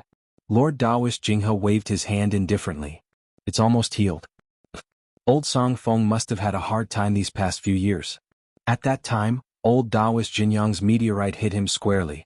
According to my estimation, he'll have to enter closed-door meditation for at least 10 to 20 years. In this case I've made a profit. Seeing Lord Taoist Jinghe's proud expression, Mo Qianga shook her head helplessly. This master could probably only be serious once in a while. By the way, you just finished your closed-door meditation. The school's minor competition will be held in a few days. Do you want to participate? Mo Qianga hesitated. It's not good for me to go, right? The school's minor competition was mostly attended by ordinary disciples. The aura refining minor competition was related to the foundation building pill, and the foundation building minor competition had other rewards. Generally speaking, elite disciples rarely participated in the minor competition. First, they were rewarded by their masters, so they wouldn't be greedy for that little bit of reward. Second, elite disciples who participated were mostly better than ordinary disciples, so ordinary disciples couldn't get any rewards. Although modesty wasn't a virtue in the cultivation world, there were still considerations in cultivation groups. Lord Daoist Jinghe said indifferently, "What's not good about it? If they lose to you, it's because they're incompetent." Mo Chenga was silent, obviously disapproving. Lord Daoist Jinghe glared at her. "Fine, if you don't want to go, then don't. But you should go and join in the fun. It's good to compare notes with fellow disciples." Mo Chenga agreed, so she nodded. "Yes, master." Mo Chenga knew that although she'd experienced countless battles, she didn't have many fights of magical powers after she built her foundation. Although she participated in the demonic beast riot, she managed to avoid the most chaotic 2 years in the virtual sky world.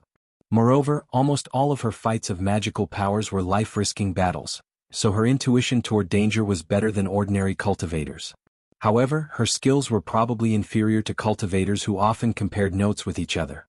Now that she hadn't fought in 5 years of closed-door meditation, she should really study fights of magical powers. Mo Chenga walked out of Shanqing Palace and flew the white silk handkerchief to the main peak. The martial arts hall was located next to the 3 Pure Hall on the main peak. Its scale was only slightly inferior to the most magnificent 3 Pure Hall in the whole mountain, which showed how much the school valued it. Mo Chenga walked slowly inside. A disciple guarding the door saluted her.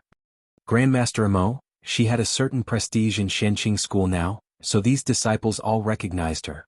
Soon, a supervising disciple came to greet her with a smile. "Grandmaster Mo, did you also come to the martial arts hall to compare notes?" Mo Chenga returned his salute and answered, "I had nothing to do today, so I came to take a look." "Grandmaster, this way please. The foundation building competition is inside." Thank you for your trouble." Mo Chenga followed the supervising disciple through the crowd and entered the inner room under other people's gazes. This outer room was where aura-refining disciples competed. It was presided over by an aura-refining supervising disciple and overseen by 2 foundation-building cultivators. This inner room was where foundation-building disciples competed. There was a core formation cultivator overseeing the competition, and the receptionist was also a foundation-building supervising disciple. The supervising disciple led her to the supervising disciple, then excused himself. The supervising disciple took her identity tablet, recorded it, and said with a smile, "This is Martial Uncle Mo's first time here, right?" Mo Chenga nodded. When she arrived at Shenqing School, she was already in the peak stage of the aura refining realm and was about to build her foundation. After she built her foundation, she immediately encountered the demonic beast riot. When she came back, she became Lord Daoist Jinghe's official disciple. After being tossed around for 5 years, she was in closed-door meditation for 5 years, so she had no time to come to the martial arts hall. The supervising disciple said, "Then I'll take Martial Uncle there." "Thank you."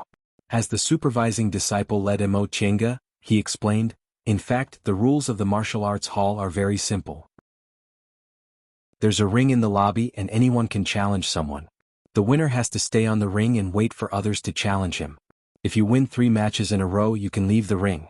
If 2 people want to have a private fight, they have to come to me, get a room identity tablet and go to the wing over there. Of course, a supervising disciple must be present as a witness. A core formation martial uncle oversees the other room. If 2 people want to fight mercilessly, they have to ask for permission and can only fight under the witness of a core formation martial uncle." Mo Chenga nodded as she listened. This rule was very reasonable. Private fights required a third party to be present to avoid accidents and inexplicable reasons. In addition, if some methods were used to control the enemy, there might be casualties. If one didn't go all out, they wouldn't be able to display their full power, so a core formation cultivator was required to be present to ensure safety. As they talked, they arrived at the lobby. Mo Chenga looked around and saw a wide ring in the center of the lobby. Around 20 to 30 cultivators were either standing or sitting around it. The supervising disciple said, "During the demonic beast riot last time, more than 100 foundation-building martial brothers and sisters from our school died. Now there are less than 200 foundation-building cultivators in our school. Otherwise there would be at least 40 to 50 people here." Mo Chenga noticed the faint melancholy on the supervising disciple's face. Presumably his relatives and friends died in the demonic beast war, so she smiled and said, "The school's junior competition is about to start. Presumably, there will be a large number of foundation-building fellow disciples this time." "You're right."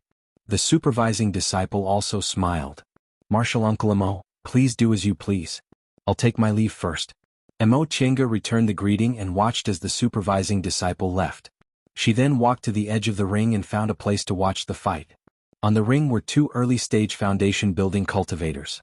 One was a burly man with a curly beard and the other was a thin and weak middle-aged man. Although the burly man was tall, the magic tool he used was a small and exquisite flying sword. As for the middle-aged man, he was holding a fan. The burly man was the main attacker while the middle-aged man was the main defender. The two of them exchanged blows and fought fiercely. After watching for a while, Mo Chenga actually comprehended a few things. For example, the way the burly man controlled his flying sword was more like a concealed weapon. It flew silently, but this required a very long time of practice. As for the middle-aged man, his fan was also mysterious. It was unexpectedly able to guide the burly man's spiritual aura, allowing him to repeatedly avoid danger. After watching with rapt attention for a while, someone patted Mo Chenga's shoulder. She turned around and said with surprise, "Big brother Yi." The person standing next to her with a smile was none other than Yi Jingwen. Yi Jingwen was almost 60 years old now, so he looked a bit older. He had lost some of his sharpness, but he looked a bit more level-headed. 10 years ago, the two of them fought side by side against several cultivators from Gujin sect, so their feelings for each other weren't as superficial as before. However, the two of them were accidentally injured by Lord Daoist Jinghe. Because Mo Chenga's meridians were tough and she was put in the Wenyang pool by Lord Daoist Jinghe, she recovered in just a few days. Yi Jingwen's injuries were more serious than hers. It took him more than a year to completely recover. At that time, Mo Chenga was tormented by Lord Daoist Jinghe every day. The two of them only met a few times in a hurry and didn't even have time to exchange greetings. Later, when she entered closed-door meditation, they didn't see each other for 5 years. Yi Jingwen looked at her with a smile and pointed behind him. The two of them then left the crowd and found chairs in the corner to sit down. After they sat down, Yi Jingwen said with a smile, "Chenga, long time no see." "Yes, I just came out of closed-door meditation yesterday." Yi Jingwen's divine sense swept over her and he asked in surprise, "You've reached the peak of the middle stage?" Mo Chenga nodded.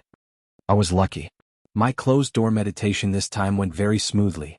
Yi Jingwen stared at her expressionless face and sighed. "I heard your aptitude was excellent, but I didn't believe it at first. Now I have to believe it. When I met you, you were only a little girl in the second layer of the aura refining realm. I was already in the foundation building realm, but now you've actually surpassed me." In the past few years, Yi Jingwen's cultivation level had also advanced, but his progress wasn't as obvious as Mo Chenga's.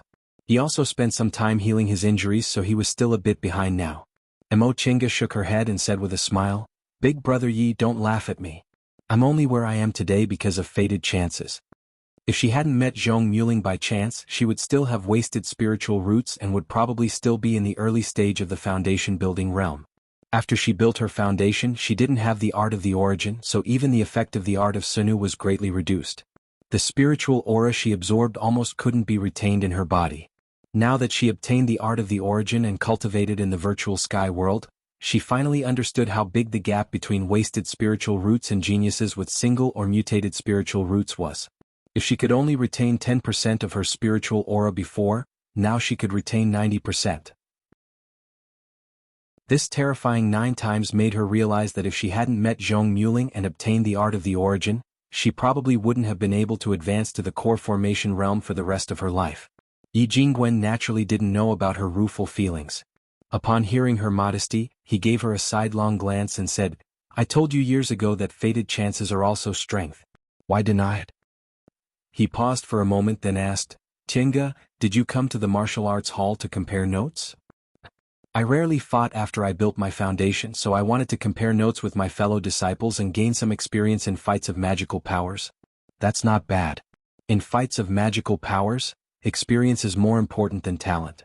Cultivation geniuses might not be good in fights of magical powers, but cultivation geniuses might not be weak in fights of magical powers if they practice more." "So Big Brother Yi often comes to the martial arts hall?" Amo Chenga asked with interest. She knew Yi Jingwen before, but she didn't have a deep friendship with him and never saw him fight of magical powers. Later, when she met him at Chenmen Ridge in Mount Tianhua and fought side by side, she realized he was also a decisive person. It seemed he was very interested in fights of magical powers. Sure enough, Yi Jingwen nodded. I usually come to the martial arts hall when I'm free. 4 sword cultivators like us, fighting of magical powers is more important than fighting of magical powers. I'm afraid every sword cultivator is combative, right? Yi Jingwen couldn't help but smile.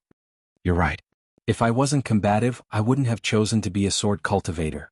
The two of them smiled at each other. After sitting idly for a while, Yi Jingwen said, Right, since you came here to compare notes and I don't want to go to the ring right now, how about we fight? Sure. Amo Chenga naturally couldn't ask for more. Yi Jingwen's fighting strength surpassed that of ordinary middle-stage foundation building cultivators, and he was also very experienced, so he was naturally an excellent opponent. The two of them stood up together and went outside to find a steward. After getting a room number, they were led into a wing room by a steward. Although it was called a wing room, it was, after all, used for fights.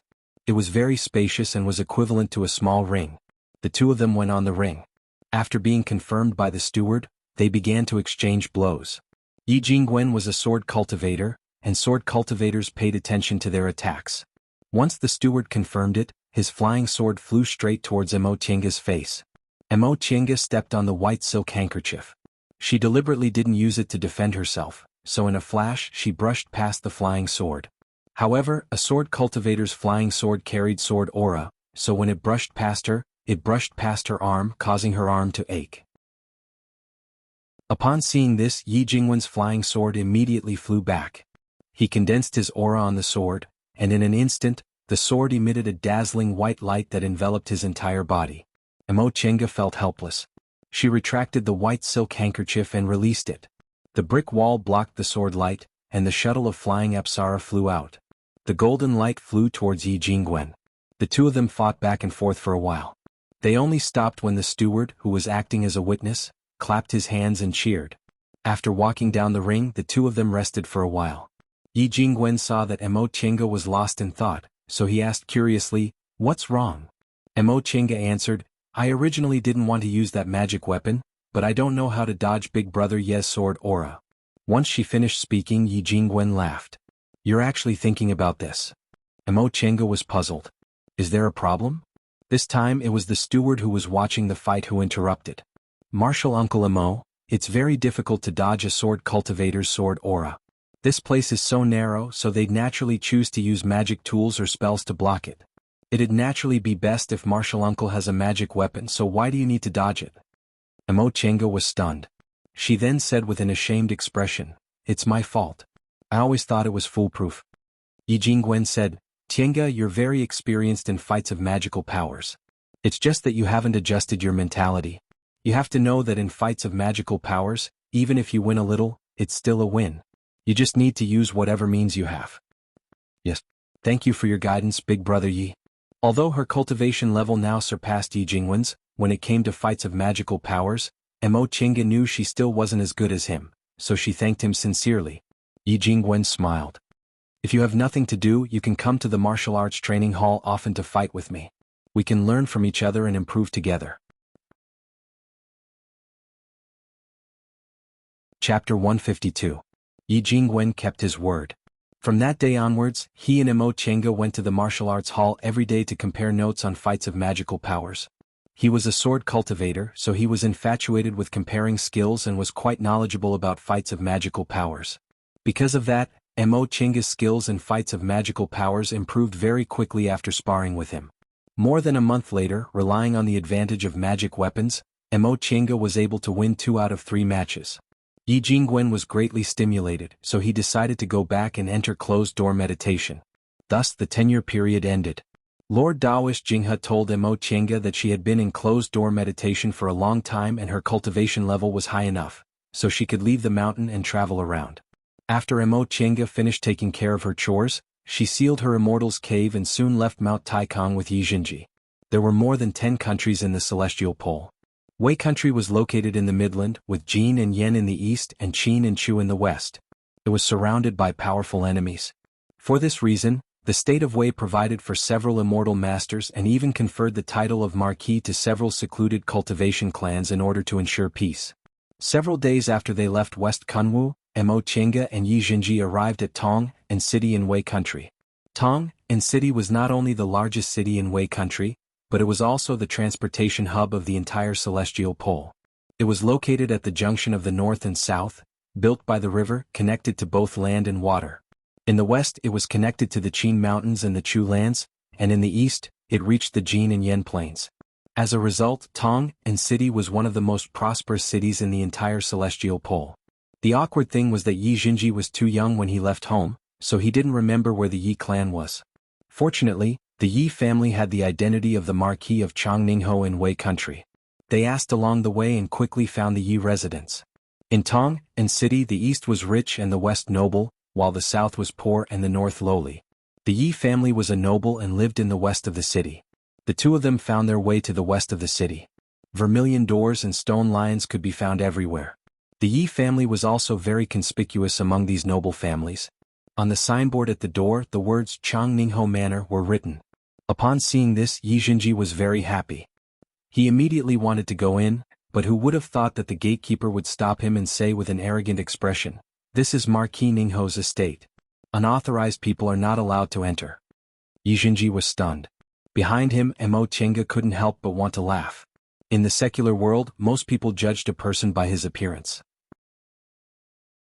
Although Yi Jinji looked like a distinguished young man, his clothes were simple and unadorned, and his bearing didn't have the noble air of a young master. These gatekeeping manservants naturally thought he was a commoner, so they never expected he was actually their young master. After being stunned for a moment, Yi Jinji shouted, "What, idler? This is my home. I'm from the Yi family."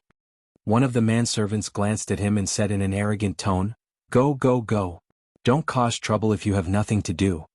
Yi Jinji became anxious and said angrily, "My surname is Yi and my name is Jinji. You guys go and report this to the Marquis." After he reported his name, the manservants looked at him seriously. "His surname is Yi, could it really be? Even if his surname is Yi, we can't say that he's from our family. But what if it is?" The manservants muttered for a while. Finally one of them said, "Wait here, I'll go in and report." Although he agreed, he didn't show any respect. Yi Jinji restrained his temper and looked at Mo Qingge. Seeing that her expression was calm, he reluctantly nodded. After the manservant went in, he walked to Mo Qingge and said apologetically, "Martial uncle, the servants at home don't look good. I'll have to trouble you to wait for a while." Mo Qingge didn't say anything and just smiled. She found it interesting. In fact, people in the cultivation world were also like this. However, they didn't look at other people's clothes, but at their cultivation level. Before long, they heard the sound of hurried footsteps. The two of them looked up and saw an old man wearing an embroidered robe leading the way, followed by a group of people who were rushing to the gate. The manservant who reported the news just now followed behind them, nervously wiping the sweat on his face. Upon seeing this old man, Mo Qingge guessed his identity. Sure enough, as soon as Yi Jinji saw this person, an excited and hesitant expression appeared on his face. He left home when he was 9 years old, and it had been more than 11 years since then. The child from back then had already become a young man, but when he saw his elders, he felt shy. A noblewoman rushed out of the crowd. She staggered forward regardless of the pearls and jades on her body. As soon as Yi Jinji saw her, he was stunned. The woman threw herself at him, hugged his head, and cried bitterly, My Jin, you're finally back." Yi Jinji's lips trembled. After a long time he finally called out, "Mother." He also shed silent tears. Mo Qingge stood behind them, watching the family reunite after a long separation and greeting each other with tears. She sighed inwardly. This was also her family. It was just that she didn't have any kinship with them, so she kept herself out of it. After a long time, Yi Jinji finally met all his relatives. Remembering that she was still on the side, he hastily wiped the tears on his face and came to her. "Martial uncle, this is my family." Upon hearing him calling her martial uncle, everyone in Yi clan hurriedly changed their expressions and looked at her. Mo Qingge had already swept them with her divine sense. There were several cultivators among the people of Yi clan, but their spiritual roots were quite weak.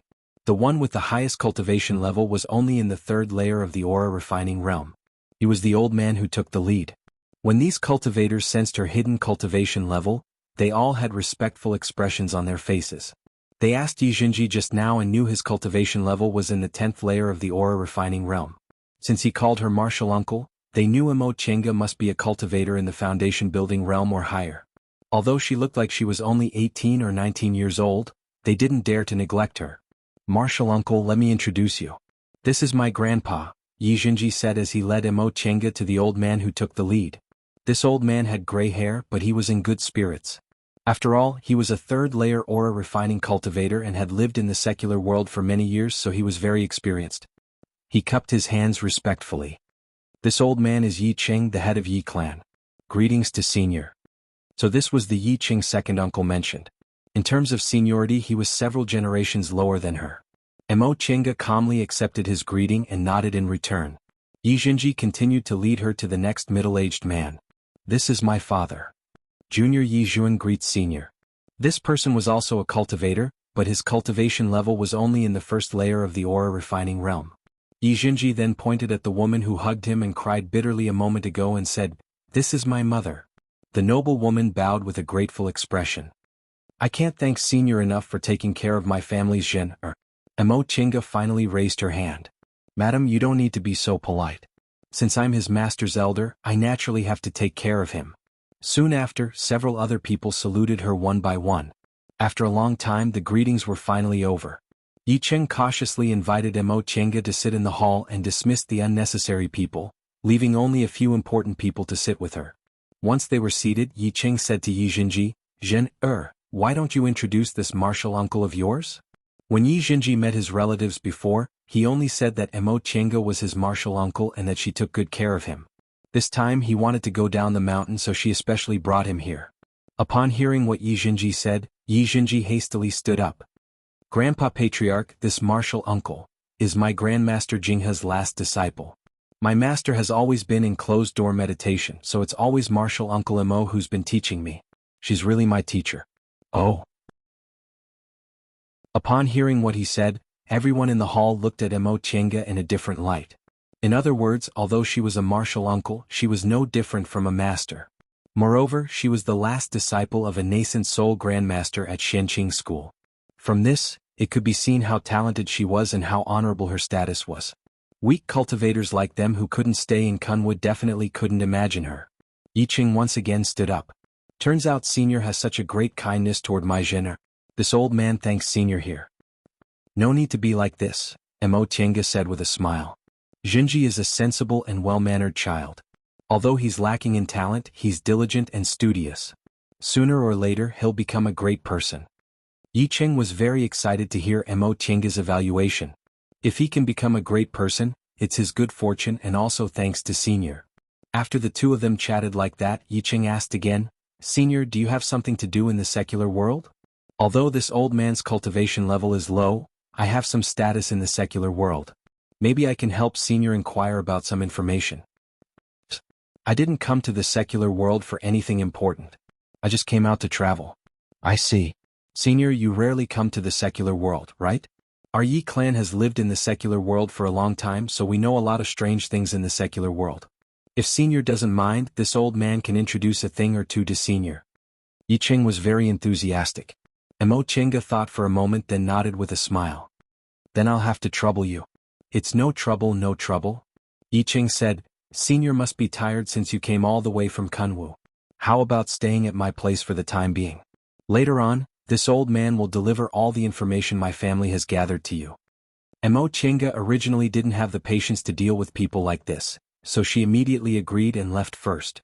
After watching Emo Chenga leave, Yi Ching suddenly asked, "What's the identity of this martial uncle of yours?"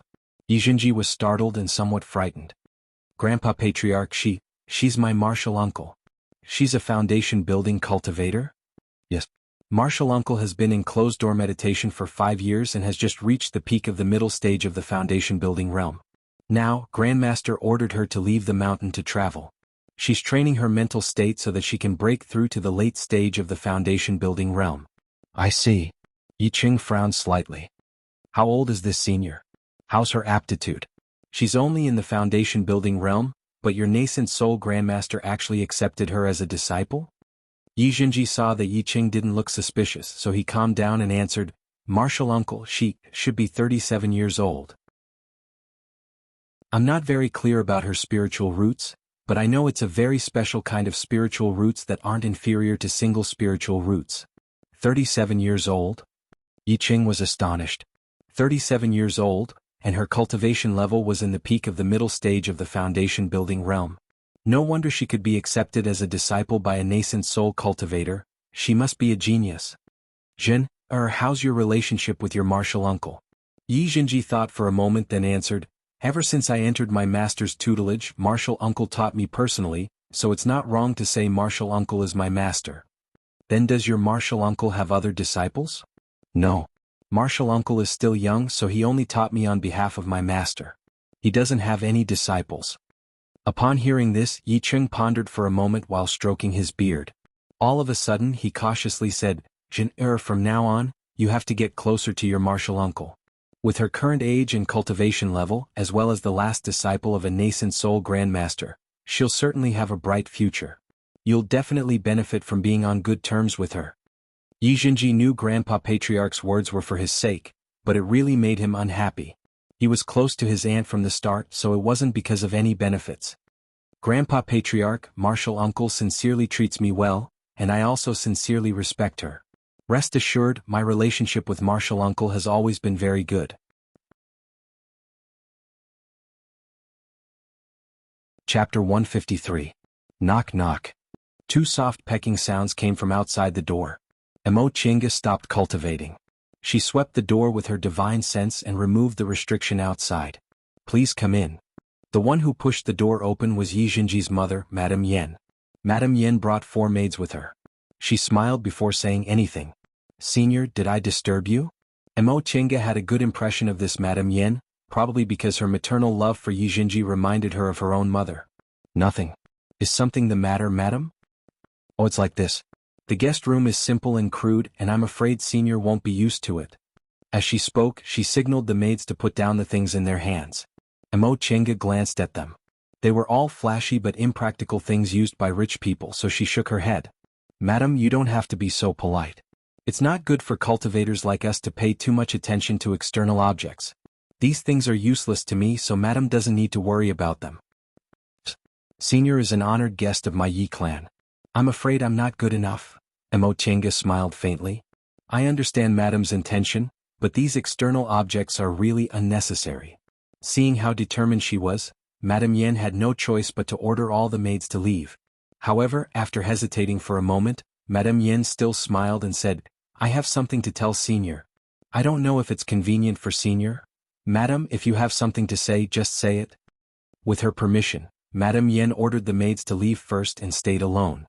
"Senior, I shouldn't disturb your cultivation for such a trivial matter, but I'm a mother, so I always want to know more about my son."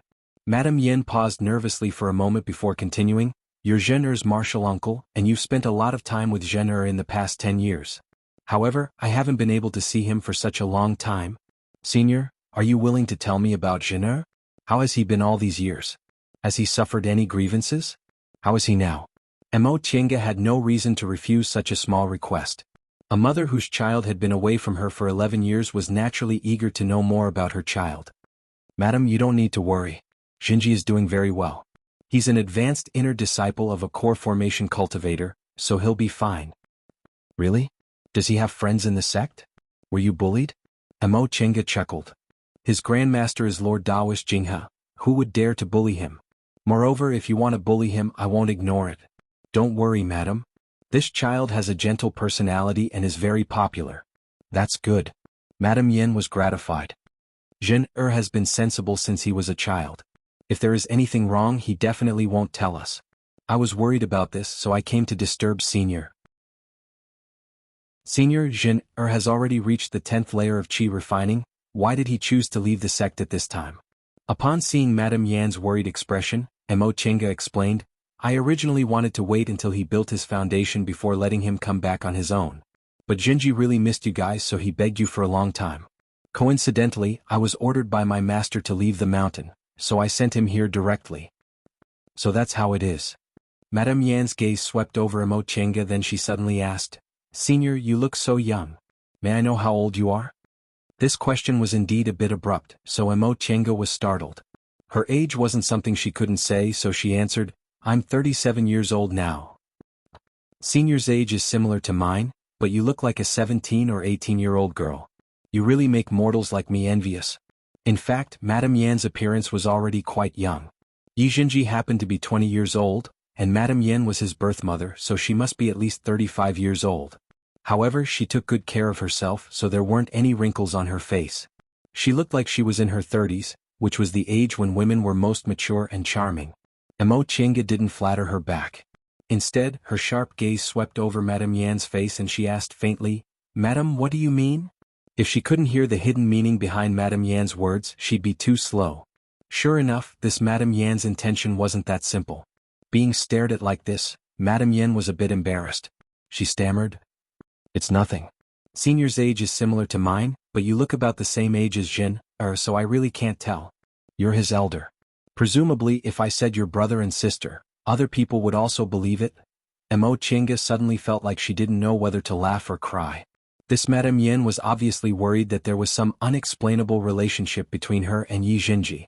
Nevertheless, Mo Chenga's expression didn't change. She just stared straight at Madame Yan. Madame Yan was only a mortal. Under Mo Chenga's inadvertent spiritual aura pressure, she had no ability to resist at all, causing her to break out in a cold sweat.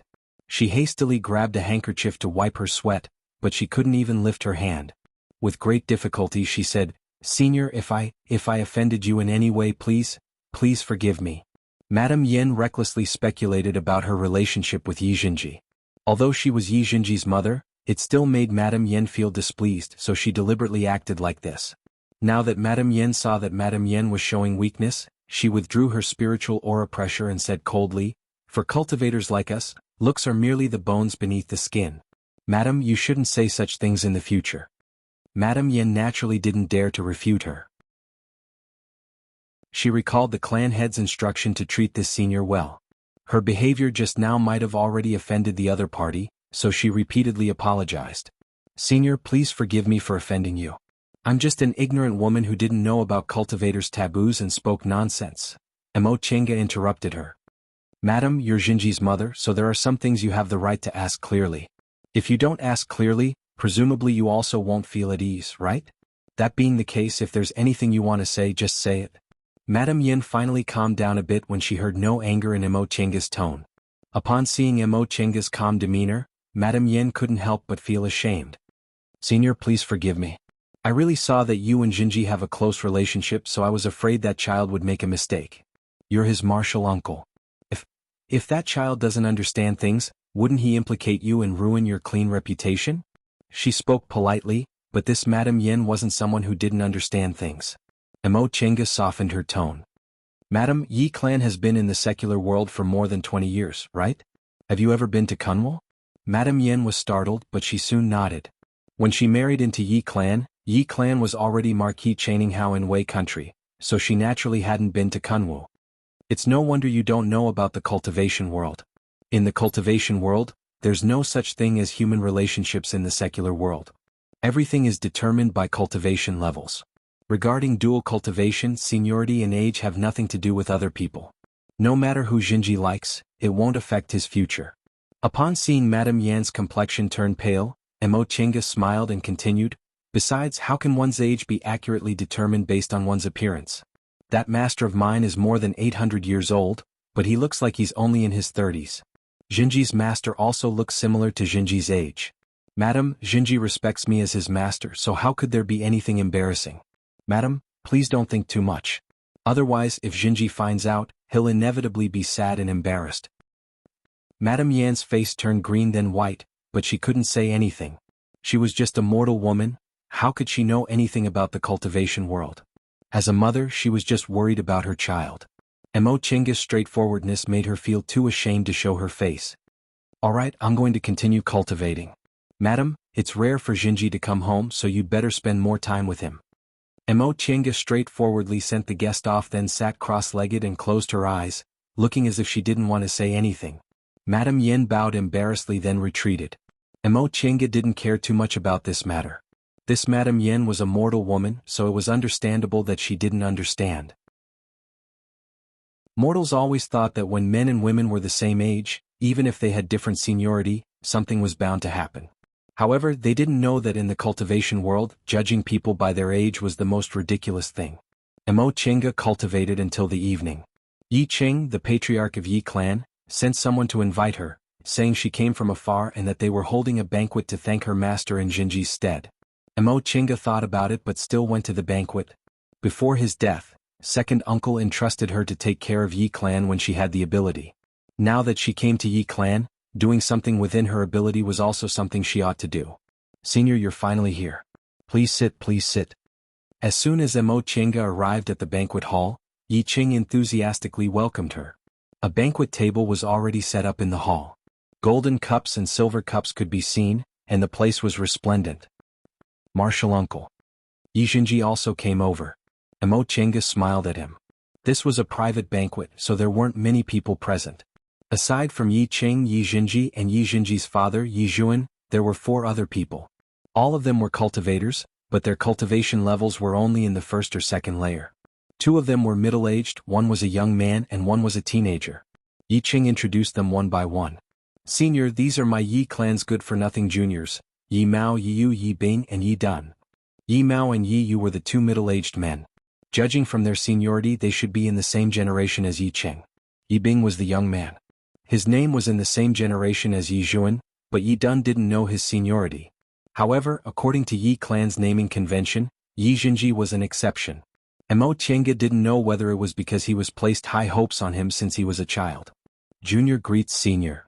All the cultivators of Yi clan were extremely respectful.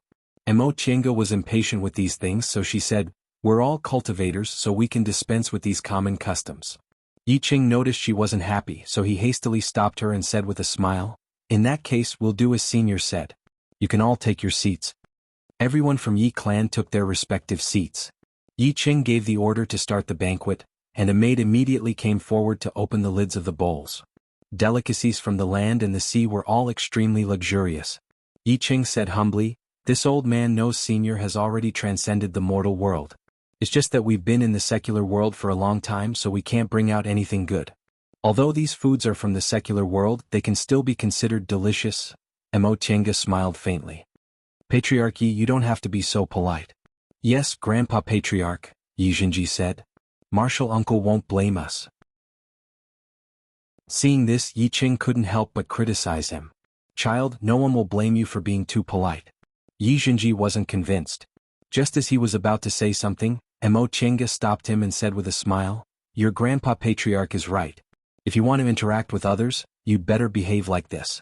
But there's no need for that today. Patriarchy, I watched Jinji grow up, so I don't treat you as outsiders. You can dispense with these empty formalities." Upon hearing the words, "I don't treat you as outsiders," Yi Ching instantly felt comfortable. He smiled and nodded repeatedly. "Yes, yes. Since senior said so, we'll do as you say." Soon after, everyone persuaded Mo Chinga to drink some wine and began to chat with her. Yi clan had left Kunwo for several decades. Now that they suddenly met a foundation-building senior, they naturally had a lot of things to ask about cultivation. The teenager called Yi Dun in particular, still had the temperament of a child, so he wasn't as reserved as the adults. If he had any questions, he just opened his mouth and asked. He was reprimanded by his elders, but after seeing Mo Chinga kindly answering all of their questions, the elders finally let him go. Gradually, under the control of Yi Dun and Yi Jinji, the adults also relaxed. This way the guests and the hosts were both happy. "By the way, senior." When they were almost done talking about cultivation, Yi Ching suddenly said, "There's one thing Junior doesn't quite understand, so I'd like to ask Senior." "Please ask." Yi Ching looked quite hesitant, but in the end he asked, "I saw that the spirit tool Senior gave Jin didn't seem to be an ordinary one. May I know where Senior obtained it?" Mo Chinga was stunned, but she immediately understood what he wanted to ask. The spirit tool in Yi Jinji's hand was the greenwood sword, right? This sword came from Yi clan, so this patriarch of Yi clan had probably seen it before. She glanced at Yi Jinji, but Yi Jinji lightly shook his head, indicating that he didn't say anything.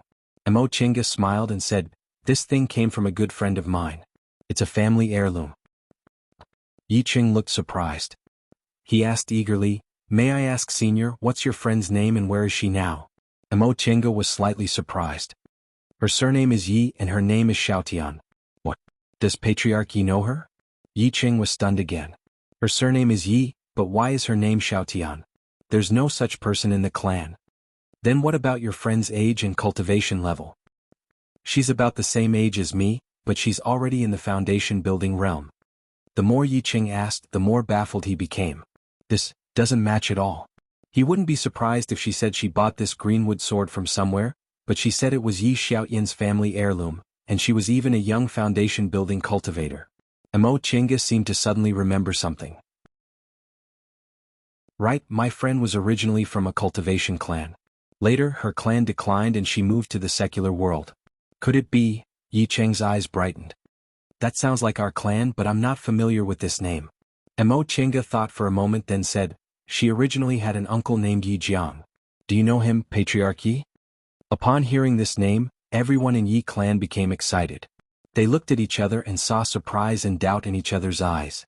In the end, Yi Qing asked, Senior Yi Jiang? Are you sure that's his name? Of course. Mo Chinga's heart was clear, but she pretended to be calm. I remember she said Yi clan used to be a cultivation clan in Mount Qingming. Her father was the most talented cultivator in Yi clan. Back then his name shook Western Kunwo. He successfully formed his gold core when he was only 100 years old. Patriarch Yi, is this true? Yi clan's most talented cultivator successfully formed his gold core when he was 100 years old. Yi Qing muttered with a fanatical look in his eyes. Of course he remembered. When he was born, it was the Yi family's golden age. That genius cultivator brought honor to the Yi family that they had never had before. But later, Yi Zhuan took over the conversation. He was the most outstanding cultivator in Yi clan. His name was Hai. Correct. Mo Chinga smiled. That being the case, the clan my friend was talking about was your Yi clan. This is really fate. Unfortunately, I haven't seen my friend for a long time. I don't know where she is now, so I can't tell her. After all, Yi Qing was the patriarch. After his excitement, he was now full of doubts. But, our granduncle didn't leave any descendants? I'm not sure about that. Mo Chinga simply pushed the matter aside. She wanted to play the role of an outsider, so she naturally couldn't say too much about some things. Everyone in Yi clan looked at each other and gradually calmed down. That's right. That granduncle didn't leave any descendants, so how could there be a cultivator from Yi clan? In the end, Yi Qing said, Senior, do you know how your friend's uncle is now? Can you get in touch with him? Upon hearing this question, Mo Chinga's eyes flashed with a hint of hidden sorrow. She said faintly, her uncle has already passed away. What? Everyone in Yi clan was startled. Yi Zhuan cried out involuntarily, how could that be? That granduncle is only a little over 300 years old, right? According to the lifespan of a foundation-building cultivator, he should still be alive. Correct. It's more appropriate to say that her uncle died because of his death. Mo Chinga's gaze fell on the void with an indifferent expression. The two of them were being chased by other cultivators. In order to protect her, her uncle was seriously injured, so his lifespan was sharply reduced.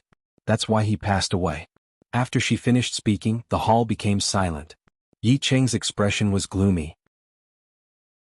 This kind of thing happened too often in the cultivation world. Individual cultivators without any backing were very likely to encounter this kind of thing.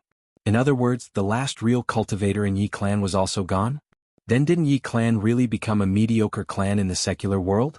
Even when they were forced to move out of Mount Qingming, Yi Qing didn't have this kind of desolate feeling back then. He always felt that Yi clan was different from those so-called cultivation clans in the secular world because they still had a foundation-building elder who was still alive. But it was only now that he knew that foundation-building elder had already passed away. After thinking for a long time, Yi Qing finally closed his eyes and sighed. He was already more than 70 years old. Although as a cultivator, it wouldn't be a problem for him to live to more than 100 years old, he was, after all, old. He originally thought that if Zhener was successful and got in touch with that granduncle, Yi clan would still have a chance to return to Kunwu. But now, even if Zhener could build his foundation, how could Yi clan return to Kunwu without an experienced cultivator? Besides, it was still unknown whether Zhener could build his foundation or not. Could it be that Yi clan would really decline in his hands? Senior, is this true? Of course it's true. Mo Chinga's expression was indifferent. Yi Jinji was the only one who noticed the sadness under her expressionless face. He gently touched her, then called out in a low voice. Martial uncle? Mo Chinga shifted her gaze and smiled at him. There was a meaning in her smile that Yi Jinji couldn't understand. Yi Qing muttered. So, our Yi clan can't return to Mount Qingming? He suddenly cheered up. Senior, that friend of yours? Has he really built his foundation now? Can you contact him? I can't. Mo Chenga flatly refused. Patriarch Yi, my friend promised uncle that when he forms his gold core, she'll give Yi clan a certain amount of help. However, it's best if Yi clan doesn't return to Kunwu. You have to know that enjoying glory and splendor in the secular world is much happier than being weak and living in Kunwu in constant danger.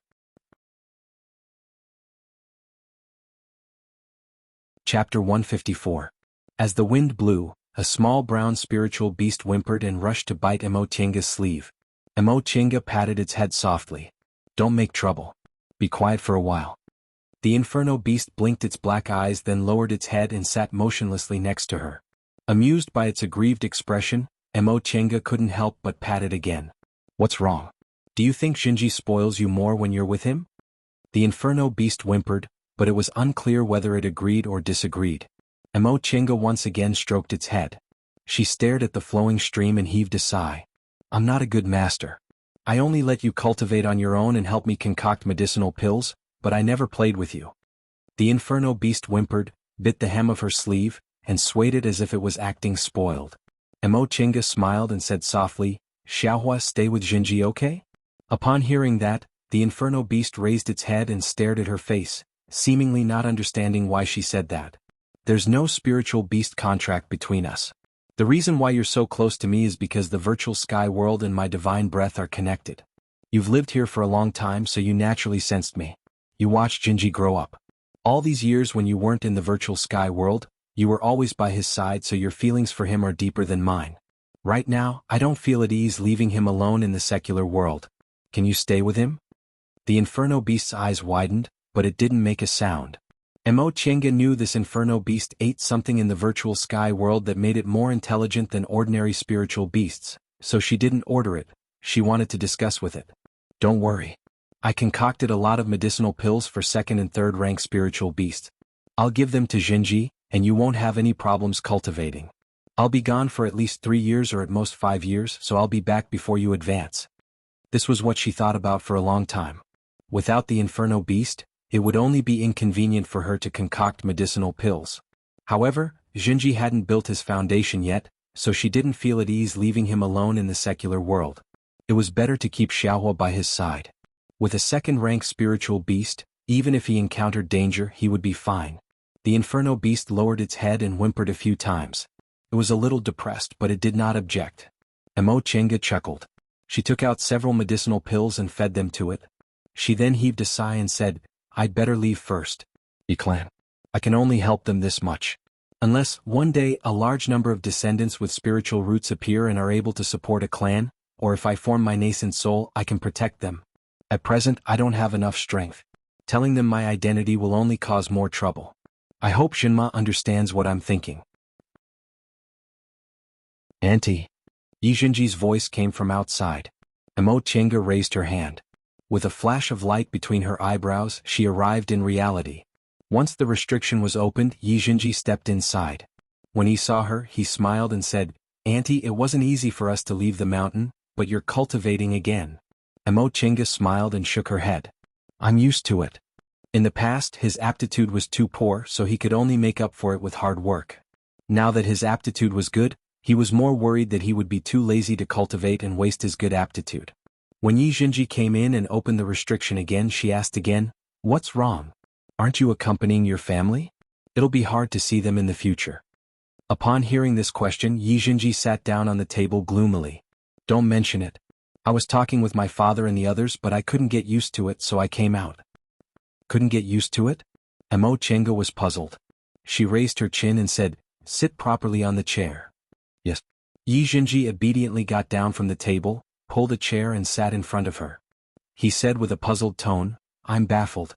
I remember when I was a child, my father was also very diligent in cultivating. Why is he like this now? Like what? Yi Jinji paused for a moment, then said with some annoyance, My father always talks to my uncles about eating, drinking, having fun, and playing politics. I don't want to listen, so I said I was looking for Auntie. Seeing Yi Jinji's unhappy expression, Mo Chenga smiled and said softly, Jinji, how old is your father this year? How's his cultivation level? Yijinji was stunned. My father is already 45 years old, but he's still in the first layer of the aura refining realm.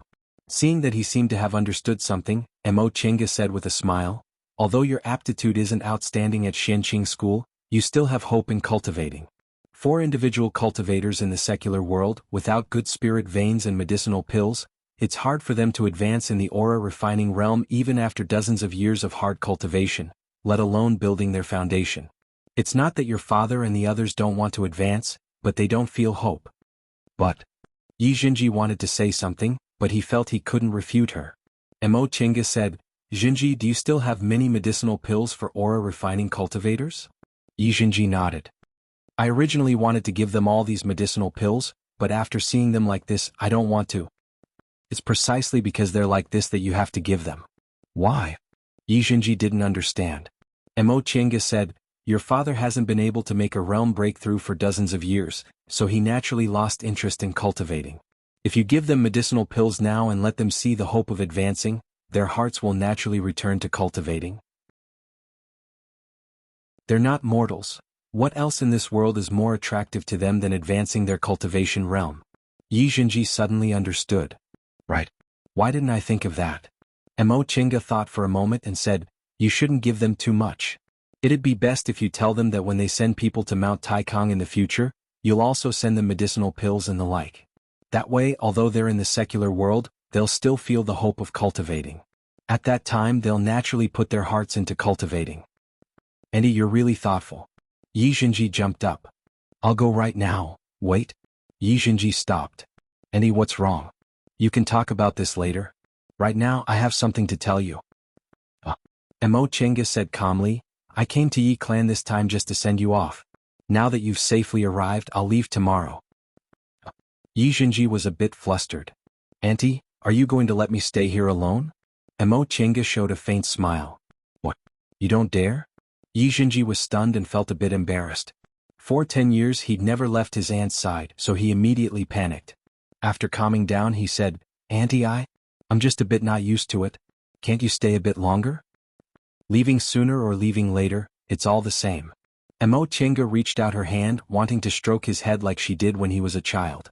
However, when she saw how big he was now, she withdrew her hand. Don't worry. I'll leave Xiaohu with you.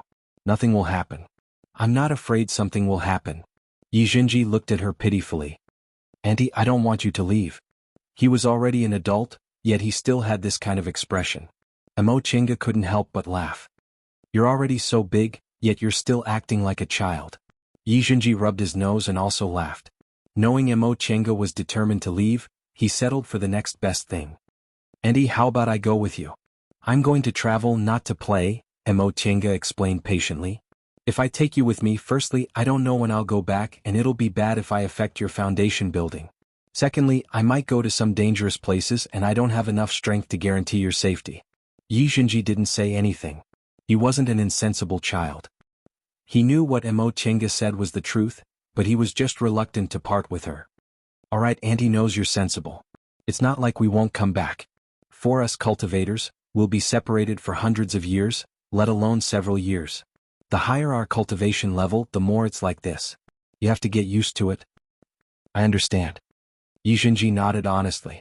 How could he not understand these principles? Cultivators cultivated longevity, but the most important thing to get used to in longevity was separation and loneliness. Small cultivators like them were fine. At most, they would enter closed-door meditation for more than a year. 4 cultivators above the core formation realm, they could easily enter closed-door meditation for dozens of years, or even hundreds of years. Cultivating to become an immortal was also about cultivating loneliness. Those who could not endure loneliness would ultimately not be able to cultivate the great Tao. Andy, you have to be careful on the road. Send me messages often or I'll be worried. Mo Chenga smiled. Although she was lonely, it was still warm to have someone caring for her. And you have to cultivate well. You can't neglect it, but you also can't be impatient. If you have any problems, go ask your grandmaster.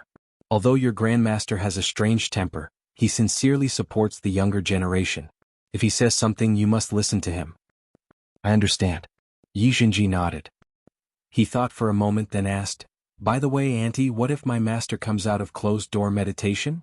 Mo Chenga raised her eyebrows. Master is master. Is there still this and that? Yi Jinji touched his head then said innocently, I said he's my master but I've never seen him until today.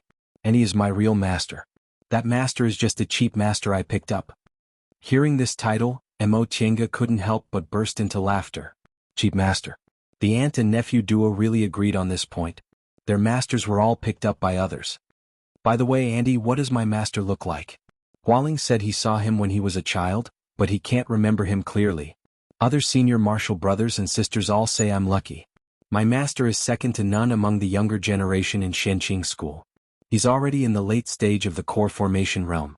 If he succeeds in forming his nascent soul within 100 years, then I'll be really lucky.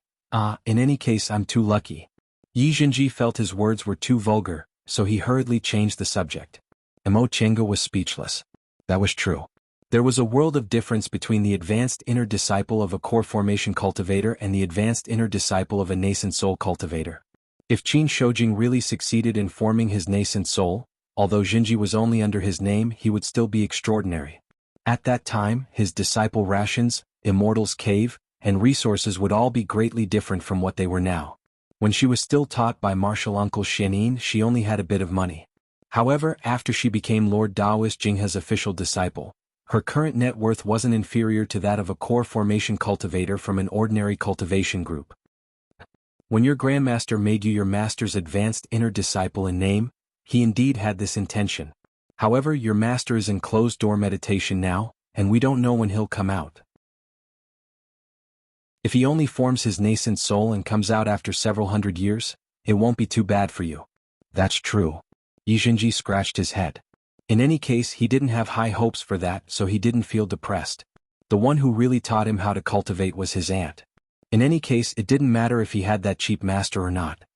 Auntie, you haven't told me what my master looks like. Mo Chenga chuckled. What if I say I've never seen him before?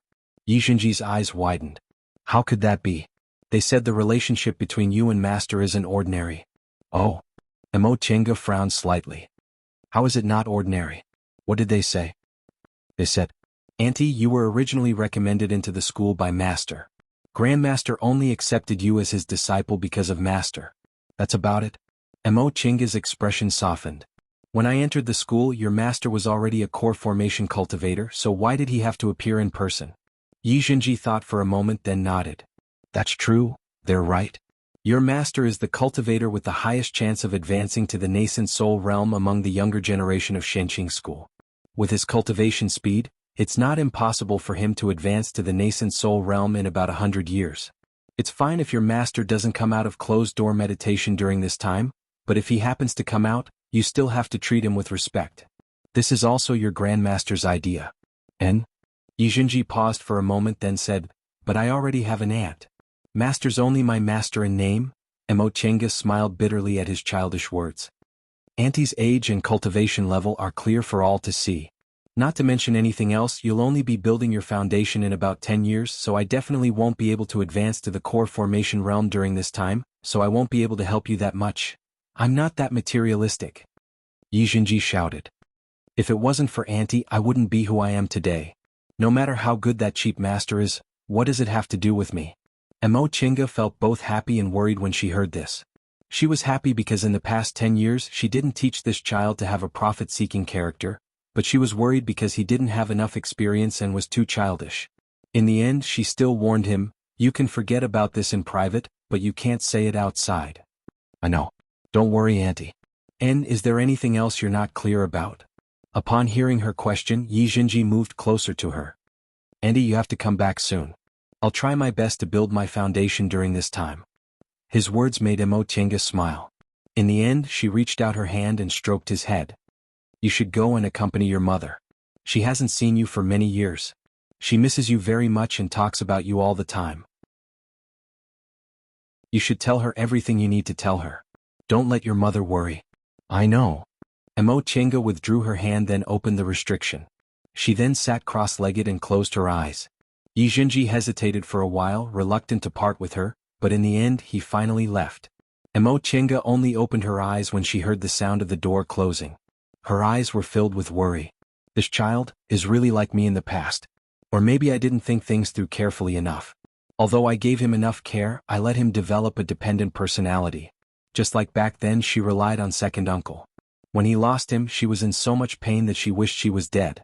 It wasn't that this kind of deep affection wasn't good, but deep affection required a magnanimous mind to accommodate. According to the Taoist scriptures, absolute oblivion didn't mean that one was heartless. Oblivion meant that one couldn't be moved by emotions. This was the principle of forgetfulness. It wasn't that cultivators couldn't have attachments. There were also people with magnanimous minds who loved each other and raised children and grandchildren, which didn't affect their cultivation. However, ordinary disciples couldn't do that. Therefore, cultivation groups disapproved of disciples having too much contact with their clans. Yi Jinji was facing this kind of problem now. After living together for 10 years, he was like a teacher, like a father, like a mother, like a brother, just like the feeling she had for second uncle in the past. But it was also because he was too young. Mo Chenga recalled that she lost second uncle at this age. If she hadn't been by her side to support her, maybe she wouldn't have been able to stand up so quickly. When she thought of this name, she felt a stabbing pain in her heart, but she soon calmed down. This was her luck, but it was also her fate. If it wasn't because of this, it might take a long time for her to recover her mental state. If it wasn't because of this, she wouldn't have fallen in love with someone so easily. Fortunately, she rationally cut off this feeling. Later, she vaguely realized some things, which made her even more grateful for her decision at that time. Thinking up to this point, Mo Chenga rubbed the space between her eyebrows and shook her head. Forget it. She shouldn't think too much. She was herself and Jinji was Jinji. The difference between men and women was also reflected in their personalities. Maybe during the time she was away, Jinji would come into contact with other people more, and this dependence would fade. As for seeing through it, that would depend on fated chances. Early the next morning, Mo Chenga packed her things and left Yi Clan. Everyone in Yi Clan came out to see her off. Last night, Mo Chenga asked Yi Jinji to give some medicinal pills, spirit tools, and other things she didn't use to Yi Clan's patriarch as a gift from a senior. Yi Clan was deeply grateful for this. Yi Clan had been in the secular world for a long time, so they had long run out of savings. Back when they sent Yi Jinji to the mountain, they only took out 2 or 3 spirit stones and several medicinal pills, which clearly showed how poor their resources were. Because Mo Chenga was Yi Jinji's martial uncle, she took out more than 10 bottles of medicinal pills and spirit tools, which were indeed huge wealth for Yi Clan. In fact, those medicinal pills were leftovers from when she learned how to concoct medicinal pills, and the spirit tools were also collected from the cultivators she killed years ago. None of them were good things, so she didn't give them to Yi Jinji and just casually threw them in a corner of her Chenkuan bag. Now she could use them. Jinji, I'll leave Xiaohua to you. Take good care of it. When you go back, bring it back to the school, understand? Yi Jinji nodded and took the Inferno Beast. In the past 10 years he could be said to have grown up with Xiaohua. The relationship between man and beast was very good, so he naturally carried Xiaohua. When everyone in Yi Clan saw this Inferno Beast, their eyes widened. Several cultivators from Yi Clan could see that this Inferno Beast was a second-rank spiritual beast. A second-rank spiritual beast was equivalent to an early-stage foundation-building cultivator, yet he actually gave it to Yi Jinji just like that. Senior. Yi Qing stepped forward, pointed at the Inferno Beast in Yi Jinji's arms, and said in fear and trepidation, "Giving this spiritual beast to Zhen, isn't too good, is it?" Mo Chenga turned to look at him and asked, "Does Patriarch Yi think there's a problem?" Yi Qing said, "This is a second-rank spiritual beast, so it should be able to help you. If you give it to Zhen, what will you do for yourself?" Mo Chenga said faintly, "Even if this spiritual beast stays with me, it won't be of much use, so it'd be better to let Jinji take care of it." Rest assured, Patriarch Yi Xiaohua grew up with Jinji, so their relationship is very good. It won't hurt Jinji. That's not what I meant. Mo Chenga knew he was just worried, so she waved her hand and interrupted him. Patriarch Yi, rest assured. All right, Jinji, martial uncle will leave now. You stay at home for several months, but remember to return to the school on time. If you miss the test, the next time will be 3 years later. I know, martial uncle. Rest assured, I know all of this. And then I'll leave now. You don't need to see me off. After she said that, she no longer spoke any nonsense. With a wave of her hand, the white silk handkerchief appeared, then she transformed into a flight light and disappeared into the horizon. Chapter 155. The white silk handkerchief rose up and a flight light flashed by. This kind of flying technique made the low-level cultivators of Yi clan extremely envious. When the other cultivators in Tong and City felt the pressure of a foundation-building cultivator, their expressions changed. Only when the pressure was far away did they dare to look around. Mo Tiange rode the white silk handkerchief until she was some distance away from Tong and City. She then retracted her spiritual aura pressure. The reason why he deliberately revealed the aura of a foundation establishment cultivator in Tong and City was to intimidate others, to let them know that the Yi clan had connections with a foundation establishment cultivator, so that they wouldn't be bullied by others. This was the secular world. Most of the itinerant cultivators in the secular world had no hope of reaching the Great Tao, and their cultivation was between the first to the third layer. A foundation establishment cultivator was enough to intimidate them. The flight light of a foundation building cultivator wasn't slow, and the white silk handkerchief was an excellent flying magic weapon. In less than half a day they had already left Wei country. When she was in Yi clan, Yi Qing gave her some of the information Yi clan had collected in the secular world in the past several decades.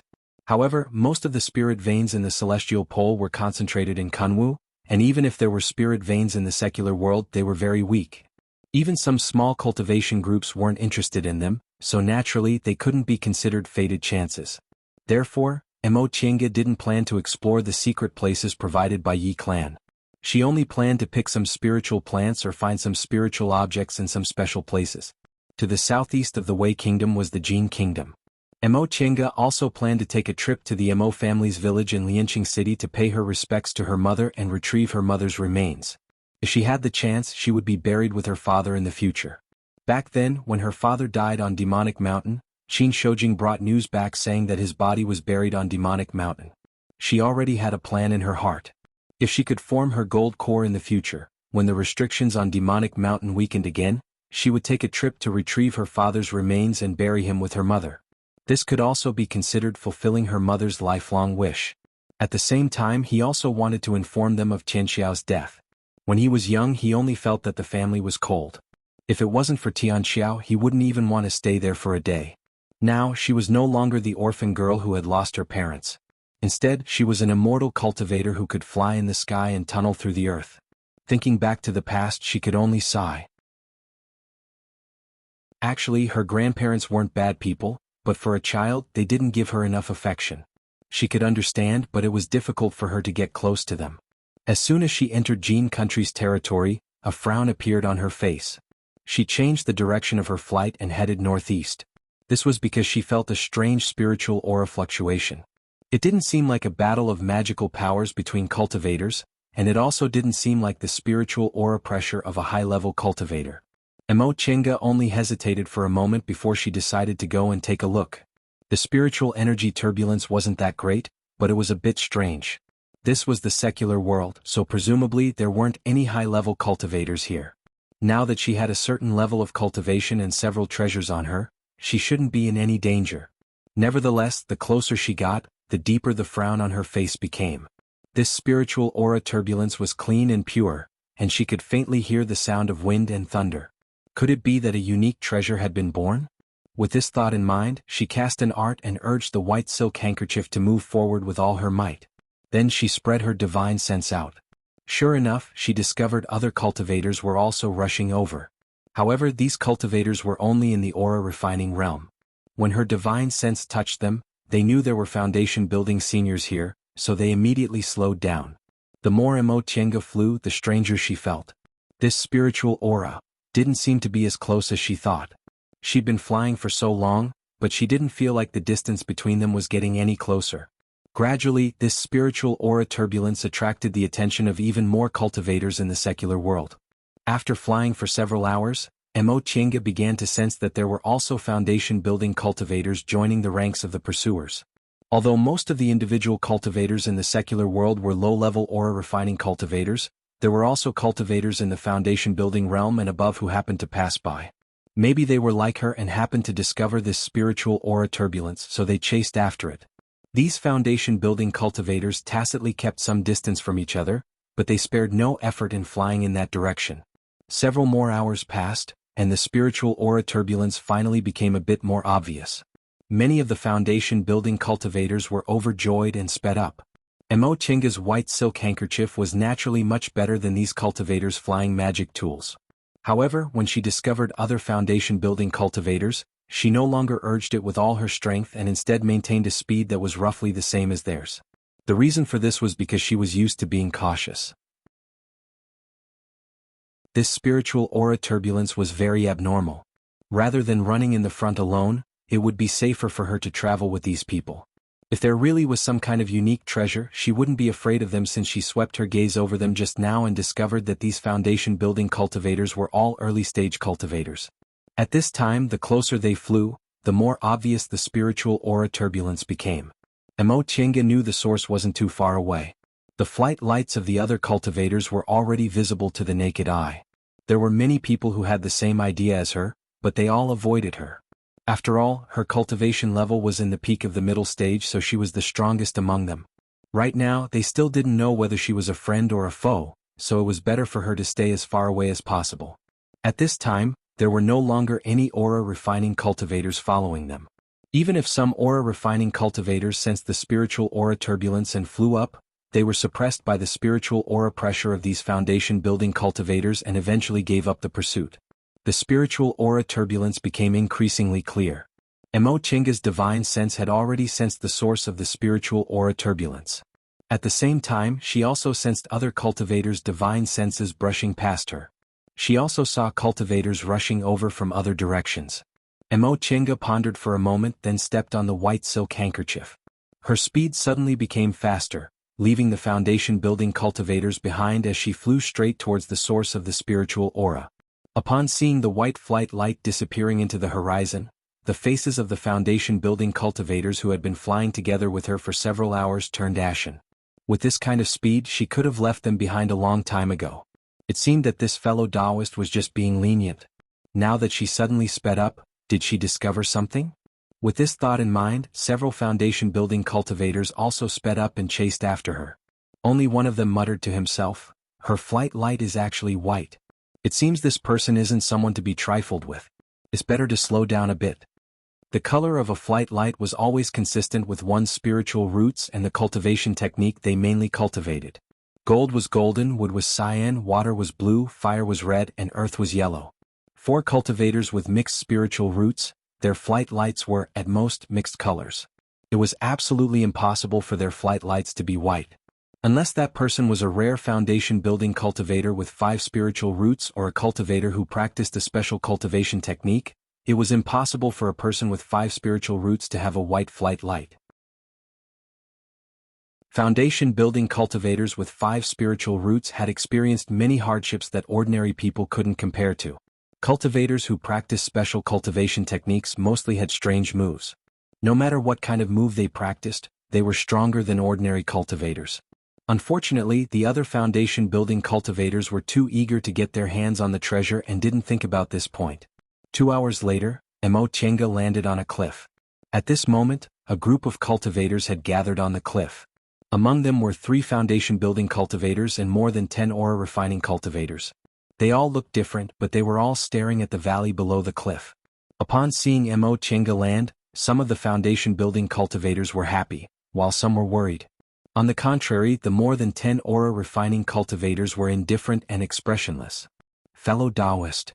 Mo Chinga was still observing the valley faintly emitting spiritual aura when a foundation-building cultivator with a grizzled beard came to greet her and cupped his hands politely. Mo Chinga had already observed the people here. She didn't need to pay too much attention to those aura-refining cultivators since they were probably individual cultivators in the secular world. There were 3 foundation-building cultivators. One of them was a man and a woman about 30 years old. They looked intimate and seemed to be dual cultivation companions. Both of them were in the early stage of the foundation-building realm, and there was nothing special about their appearance or clothes. There was also this Taoist who was standing together with the man and woman just now. They seemed to be friends or had reached a mutual agreement. This Taoist was in the middle stage of the foundation-building realm. He had white hair and a ruddy complexion, and his cultivation level was quite high. Since the other party was so polite, Mo Chinga also saluted him back. This Taoist had secretly peaked at her cultivation level a long time ago. Seeing that she still looked like a young girl but had such a high cultivation level, he was inwardly shocked. In the cultivation world, Although cultivation techniques with the effect of retaining one's youth weren't rare, they weren't common either. Individual cultivators most likely couldn't get their hands on such cultivation techniques. This Taoist secretly speculated that if Mo Qingga's youthful appearance was due to the cultivation technique she practiced, then she was most likely someone from a cultivation group. If it wasn't because of the cultivation technique she practiced, it would be even more frightening for her to have such a high cultivation level at such a young age. Because of this, his attitude was both polite and respectful. My Taoist name is Fangzheng. May I know how I should address fellow Taoist? Mo Qingga's gaze swept over this person, but she didn't give him her real name. I'm Yi Xiaotian. Nice to meet you. After leaving Mount Taikong, she had already changed out of her cultivation group's uniform. Her name was also an alias, and she rarely walked outside, so presumably no one would recognize her. So it's fellow Taoist Yi. Taoist Fangzheng once again cupped his hands towards her, then went straight to the point. Fellow Taoist Yi must have noticed the spiritual aura fluctuation here, so she rushed over to take a look. Mo Qingga nodded. Yes. Her gaze once again fell on the valley below the cliff. This place didn't look like a spirit vein no matter how she looked at it, and this valley also didn't look special, so why was there spiritual aura here? Taoist Fangzheng smiled. What a coincidence. These two fellow Taoists and I also came to take a look because of this. Is that so? Mo Qingga answered faintly. She already guessed this Taoist's intention. Presumably he wanted to invite her to go down the valley together.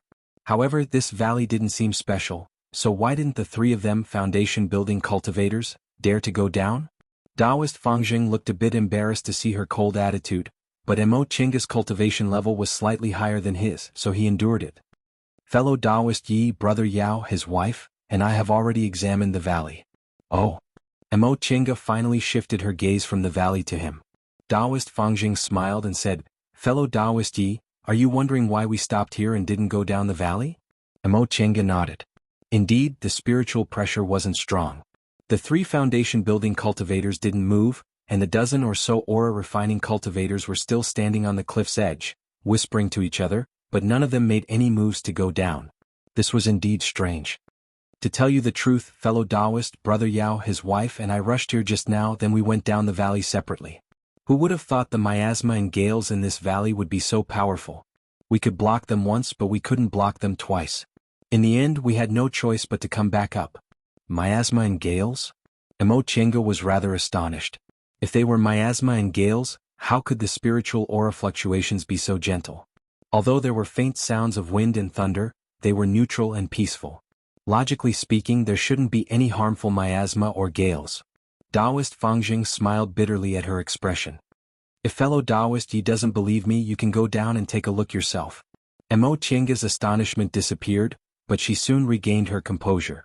She said, No need. I presume fellow Taoist has no reason to deceive me. Correct, little sister.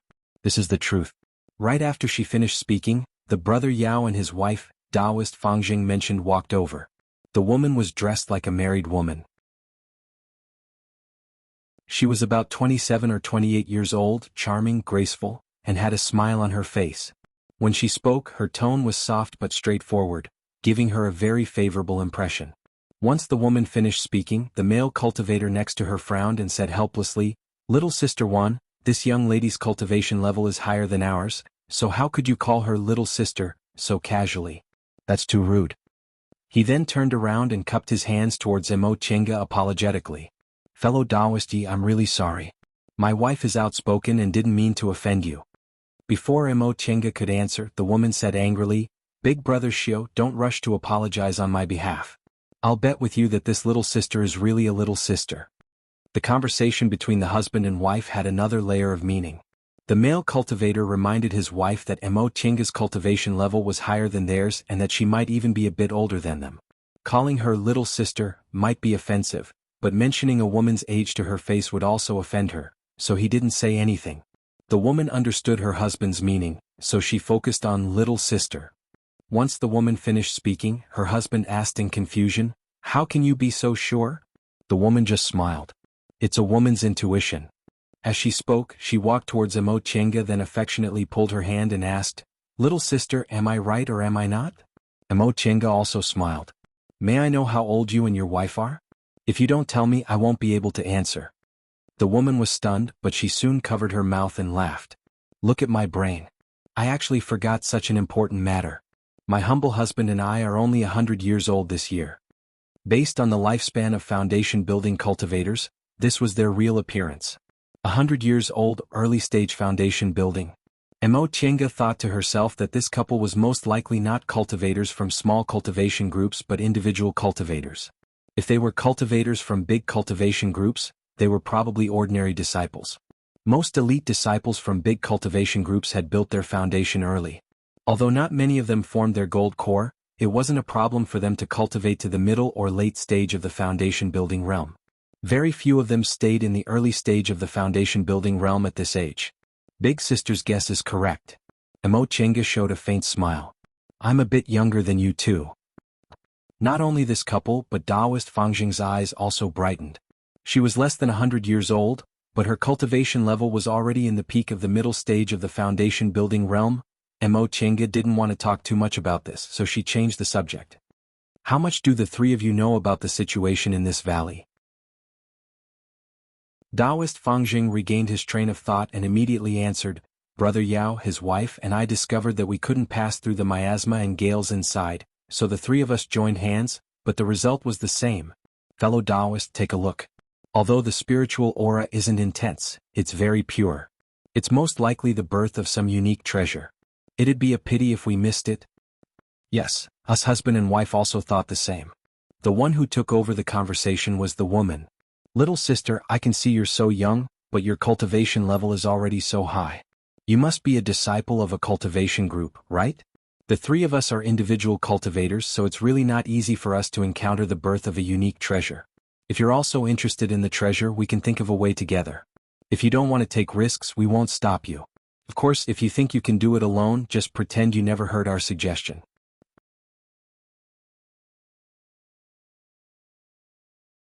Chapter 156. The woman's tone was gentle, but her words were straightforward. Right after she finished speaking, her husband pulled her again with a somewhat helpless expression. Mo Chenga could roughly guess what the male cultivator was thinking. This woman was really straightforward. If she was a hot-tempered person, she would probably be unhappy after hearing what she said. Mo Chenga was disinclined to get angry. Besides, this woman was just a bit too straightforward with her words. She didn't defend her. She said, Big Sister is right. Let me think about it. The woman beamed with joy. That's what you should do. Little sister, think about it carefully. The male cultivator heaved a sigh of relief when he saw that she didn't take advantage of her higher cultivation level to attack them. Although there were two of them, their cultivation levels were a bit lower than others. Even if they joined hands, they would still lose more if they fought against cultivators in the peak of the middle stage of the foundation building realm. Taoist Fangjing raised his head to look at the horizon. Fellow Taoist Yi, we'd better make a decision quickly. The longer we delay, the more people will come. Mo Chenga was a bit surprised. This Taoist Fangjing's divine sense was also very powerful. She only sensed someone approaching just now. That being the case, we'd better get going quickly. The three of them were delighted to hear what she said. Taoist Fangjing looked around, then quickly laid a soundproof barrier. He said, Fellow Taoist Yi, may I ask what kind of cultivation technique you practice? Upon seeing Mo Chenga's unhappy expression, he immediately added, The miasma and gales below us are very strong. Fellow Taoist Yi, you'd better have a cultivation technique that can restrain them.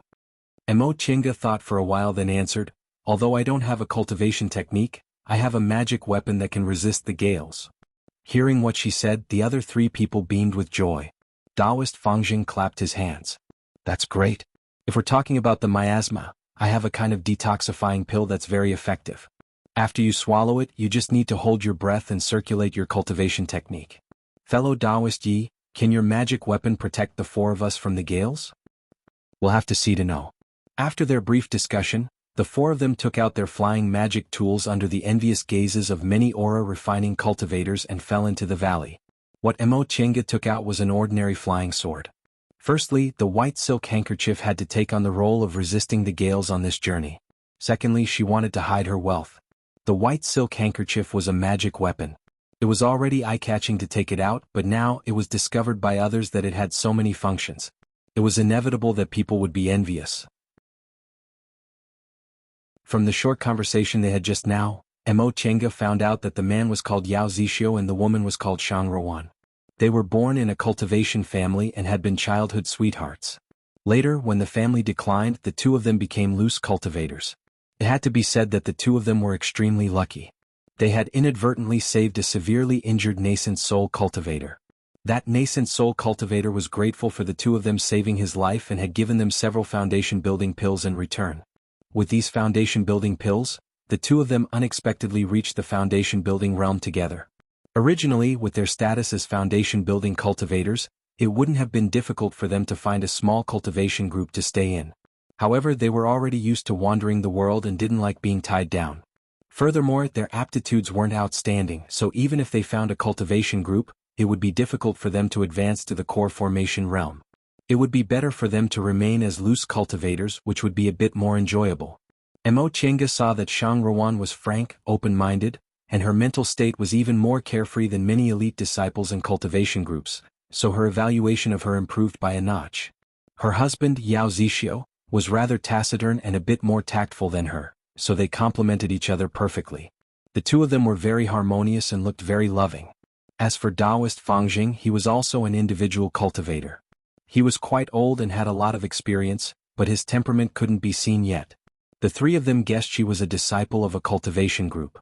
Mo Chenga didn't deny it and just vaguely said she was passing by and happened to run into them, so she came to see what was going on. As they flew down from the valley, they saw that the valley was filled with fog and the bottom couldn't be seen. After flying down for a while, they soon reached the edge of the miasma. Taoist Fangjing gave his detoxification pills to the three of them. Mo Chenga took them but didn't swallow them.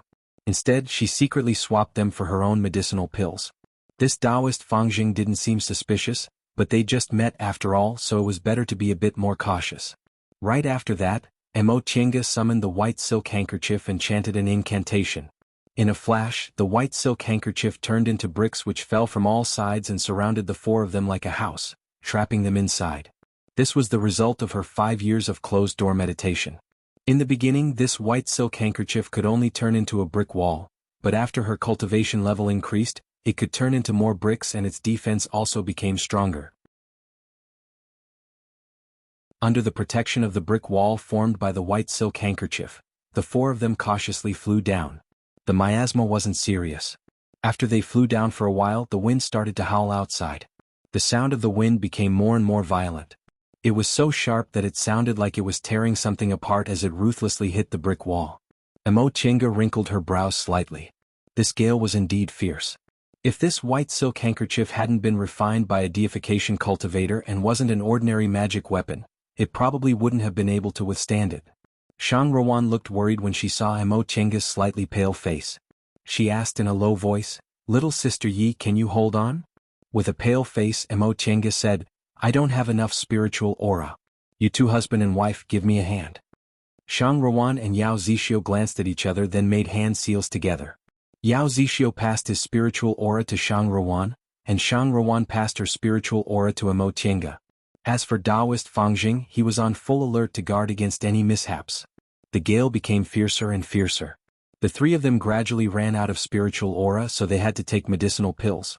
Because Taoist Fangjing provided them with medicinal pills to ward off the miasma and Mo Chenga used her magic weapon to block the gale, the Yao couple didn't contribute anything, but the two of them didn't dare to complain.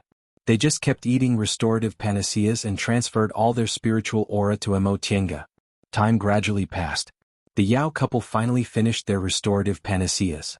Yao Zixio touched his Qingkuan bag, then asked Shang Ruan in a low voice, "Little sister Wan, do you have any more restorative panaceas?" Shang Ruan's complexion gradually turned pale. She shook her head and said, "This is the last bottle." They were only ordinary individual cultivators, so their families weren't rich. Mo Chenga swallowed another restorative panaceas, then said, "Fellow Taoist Fangjing, how about you take their place?" Now that the four of them were on the same boat, how could Taoist Fangjing refuse? He nodded and said, "Brother Yao, you and your wife should rest for a while. I still have some restorative panaceas on me, so it won't be a problem for us to hold on for a while." The Yao couple had already used up their medicinal pills, so how could they refuse? Yao Zixio said, "In that case we won't be polite." Taoist Fangjing put his palms together and moved his spiritual aura into Mo Chenga's body through her back. Now that Yao Zixio and Shang Ruan were free, they seized this time to close their eyes and rest. At that moment there was a whooshing sound outside. All of a sudden, several gusts of gale attacked them, hitting the brick wall outside heavily. For a moment, Mo Chenga lost control of the brick wall, causing the four of them to suddenly feel dizzy. Shang Ruan called out, "Big brother Xiao." Yao Zixio hastily rushed over. The two of them held each other's hands tightly and steadied themselves together. Mo Chenga and Fang Jing's cultivation levels were higher than theirs, so their adaptability was also faster than theirs. Once Mo Chenga realized she was losing control of her magic weapon, she immediately bit the tip of her tongue and spat out a mouthful of blood essence, forcibly regaining control of the magic weapon. Taoist Fang Jing also immediately moved his spiritual aura again, sending it into Mo Chenga's body. After the torrent passed and the four of them regained their stability, Mo Chenga said, "The situation isn't good. If the gale was a bit stronger, my magic weapon wouldn't be able to hold on." What she said made the other three people wrinkle their brows. They had experienced it themselves, so they naturally knew how powerful the gale was. Right now, the Yao couple had used up all their restorative panaceas and didn't have enough spiritual aura, so even protecting themselves would be a problem.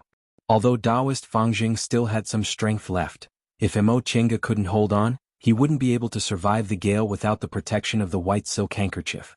While they were hesitating, another torrent came. This time, Mo Chenga was already prepared.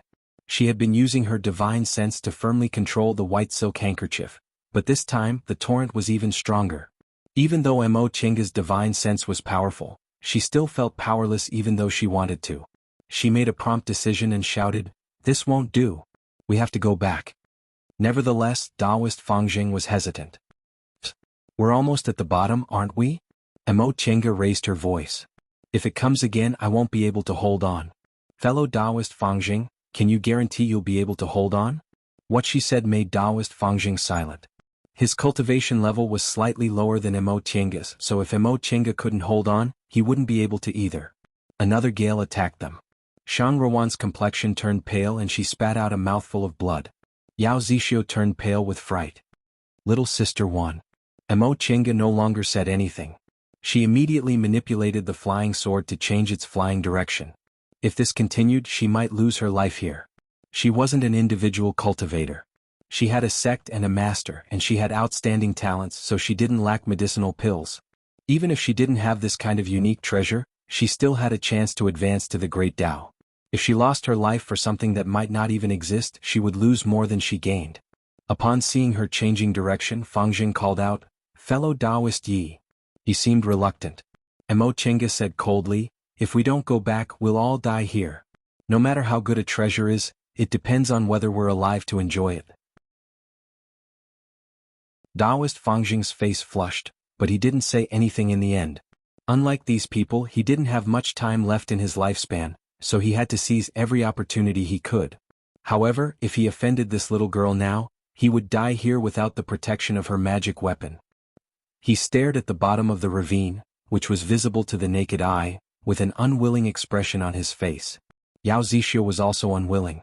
Shang Ruan said softly, "Big brother Xiao, the most important thing is for us to be together and live well." Yao Zixio was silent for a long time before he finally let out a soft "N." The four of them flew upward in silence. The gales finally weren't as fierce as before, so the four of them felt a bit relieved. All of a sudden, a rumbling sound rang out. The Yao couple looked up and immediately turned pale with fright. "Fellow Taoists." Mo Chenga followed their line of sight and looked up. Her eyes immediately widened. A part of the mountain wall was cracked by the gales and was falling towards them. "Brother Yao, quickly block it," Taoist Fang Jing shouted. The Yao couple finally regained their senses. They hastily joined hands to make hand seals, creating a protective cover above everyone's heads. This brick wall transformed from the white silk handkerchief only had 4 sides, so it couldn't block the falling stones, so they could only rely on this protective cover. Mo Chenga's heart sank when she saw this. Without any time to think about anything else, she put her hand into her Chengkuan bag, grabbed a handful of medicinal pills and stuffed them into her mouth. Right after that, she felt a huge tremor around her body. All the stones were falling towards them. The Yao couple managed to withstand the first wave of stones. The second wave, the protective cover shook and its light dimmed. The third wave, the protective cover finally broke. Mo Chenga suddenly lost control of the brick wall. She immediately clasped her palms together, and the four sides of the brick wall transformed back into the white silk handkerchief. She made a hand seal, wanting to return to the virtual sky world, but she couldn't even hold on for a short period of time. In an instant, she was sucked into the raging gales. After an indeterminate amount of time, Emochenga slowly opened her eyes. Her whole body ached. She closed her eyes and moved her spiritual aura to flow through her meridians one by one. Only then did the pain in her body ease a bit. After a long time, she finally regained the strength and slowly sat up. She looked around. The scene in front of her surprised her. The grass was green, the sun was shining, the breeze was gentle, and the water was gurgling. Everything in front of her was like a beautiful paradise. She recalled what happened before she fainted. She discovered spiritual aura fluctuations, searched for them, went down the valley with the Yao couple and Taoist Fangjing, encountered gales. In the end, she wanted to enter the virtual sky world, but she didn't make it in time. She was sucked into the gales and lost consciousness. She touched her body, but she wasn't injured. Her dantian and meridians were extremely tough, so they weren't damaged. The reason why she didn't have any external injuries was because she was wearing the heaven and earth cloud silk armor. She stole this magic tool from Yunwu Sec's Guiyuan Hall when she left Mount Yunwu and gave it to her along with the land-fleeing ruler. The land-fleeing ruler once saved her life, and this heaven and earth cloud silk armor also saved her life now. Emochenga wiped away her messy thoughts and stood up.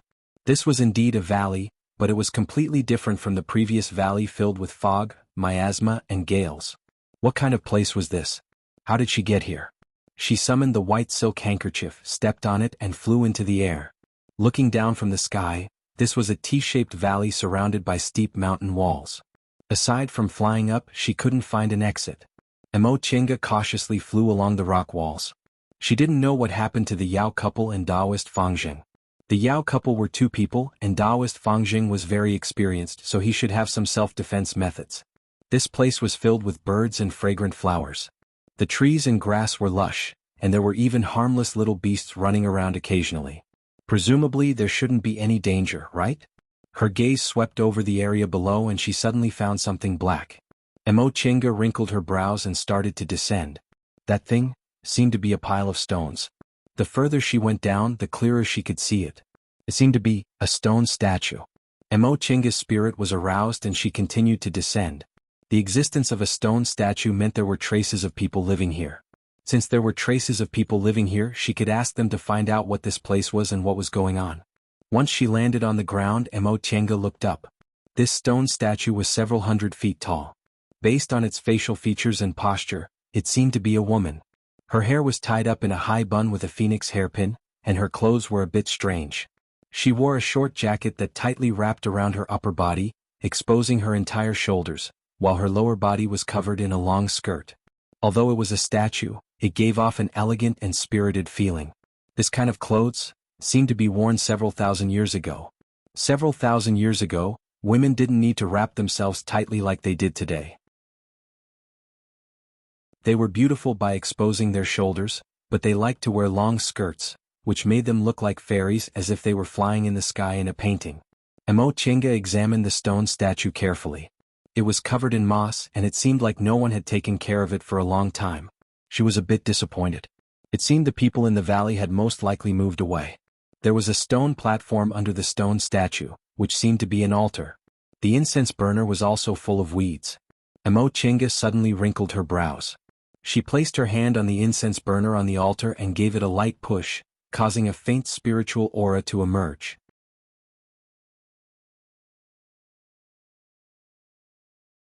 Chapter 157. Emochenga's spirit was lifted when she found spiritual aura on the incense burner on the altar. This valley was clearly an ordinary one. The flowers and trees here didn't have spiritual aura, but this incense burner actually had spiritual aura, so it must be unusual. After examining it for a while, she finally used a spell to move the incense burner away and finally found the source of the spiritual aura. While flying in the air, Emochenga looked down. The altar, the stone statues, and the surrounding tall trees were clearly a formation that didn't need spiritual aura after it evolved. The corners of her mouth curled up slightly. There were also formations in the mortal world. Those formations didn't need spiritual aura, but they were evolved from formations in the cultivation world. Their purpose was to confuse the judgment of mortals.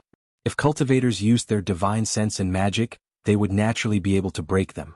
Mo Chenga put her palms together and cast a spell. The incense burner on the altar instantly exploded, revealing the things inside. Spiritual aura soared into the sky, and the surrounding scenery suddenly changed. The sky darkened. Mo Chenga raised her head and looked around with a frown. A formation within a formation. This formation was a real formation from the world of cultivators. The stone statues and altars she saw just now were all gone, leaving only an empty wilderness. No, this was an illusion. She held the shuttle of flying Apsara in her hand and summoned the white silk handkerchief. Mo Chenga instantly flew up and made a hand seal. After making several extremely complicated hand seals, several spiritual auras were sent out at the same time.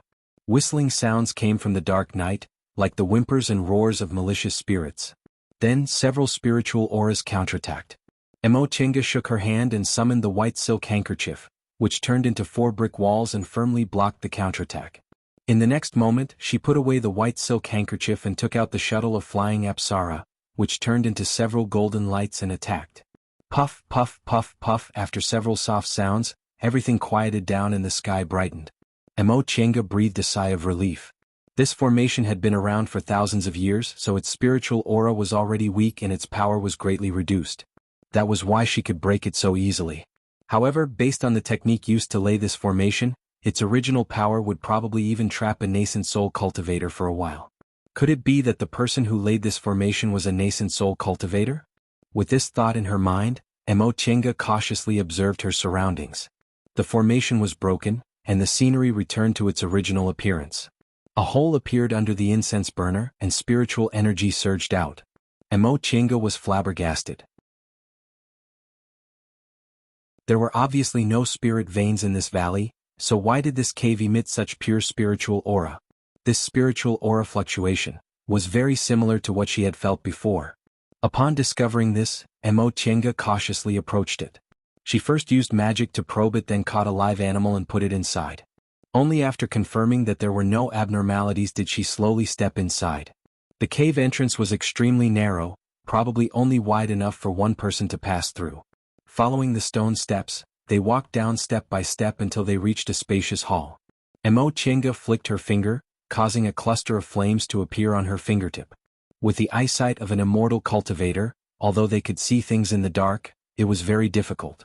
If there was an open flame, they would be able to see clearly. He raised his head and looked around. This hall was chiseled into the stone wall and it looked like a cave. Could it be the cave of an ancient cultivator? After a brief moment of excitement, Mo Chenga suddenly thought of something. No, that stone statue just now was obviously a person from several thousand years ago, so it shouldn't have anything to do with ancient cultivators. He walked past the hall and slowly walked along the stone path. The hall was very dark, but the spiritual aura was very dense. Mo Chenga concluded that this was a small spirit vein that had been sealed by someone with a formation. Apparently, this was most likely a cultivator's cave, and this cultivator's cultivation level was definitely above the nascent soul realm. With this conclusion, Mo Chenga's interest was finally piqued. Since the formation was still there, this cave shouldn't be an abandoned one. If that was the case, this nascent soul cultivator most likely passed away in this cave. What did the cave of a nascent soul cultivator passing away represent? This cave must contain the cultivator's treasures. Mo Chenga took out the shuttle of flying Apsara and circled around her vigilantly. After coming to this conclusion, Mo Chenga became even more cautious.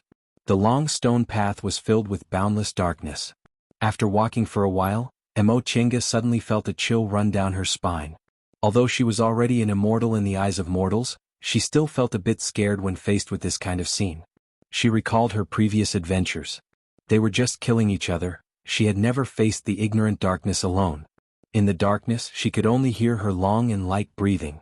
The sound of breathing that she usually couldn't hear was exceptionally clear in the boundless silence. She could only see the flame on her fingertips. The rest was hazy, which made it even more terrifying.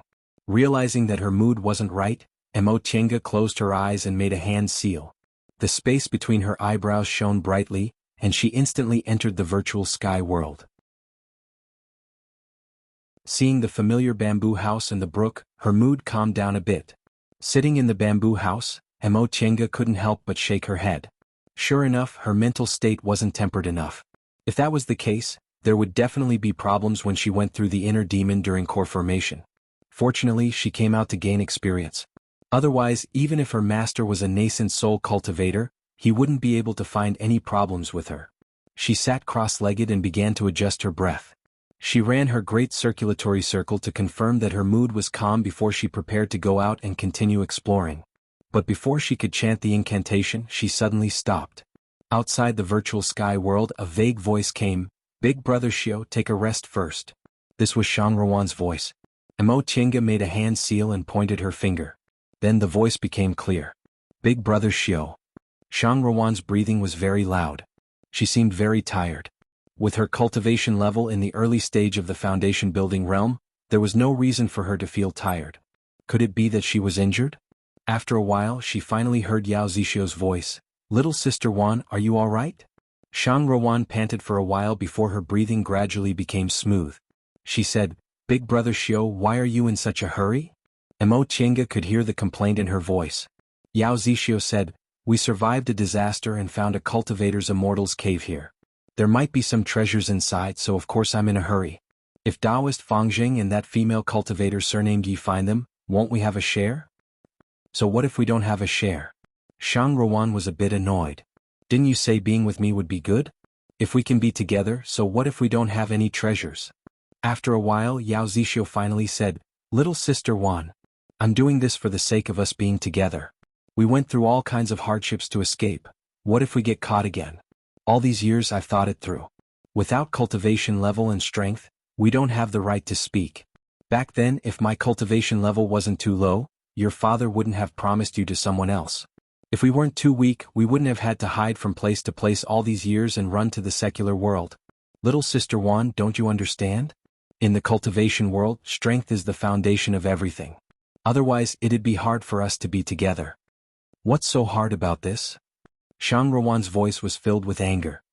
"If we find a place to live in seclusion, my father and the others won't be able to find us even if they want to die." As she said that, she once again softened. "Big Brother Xiao, what's wrong with you? You weren't like this before, why?" "Don't ask me why," Yao Zixio shouted. Mo Qingge was also startled by him. After thinking about it, she felt somewhat worried, so she tapped the space between her eyebrows. A bead emerged from there and she cast an art on it. A crack appeared in the virtual sky world and she saw the Yao couple in the stone path. Shang Ruan also seemed to be startled by Yao Zixio. She stared at him in astonishment. However, Yao Zixio's expression softened and he said in a gentle voice, "Little Sister Wan, I want to give you happiness, and not take you to hide from place to place. I want to bring you back openly one day, and let your father and the others know that your choice of me was right." Upon hearing what he said, Shang Ruan looked touched.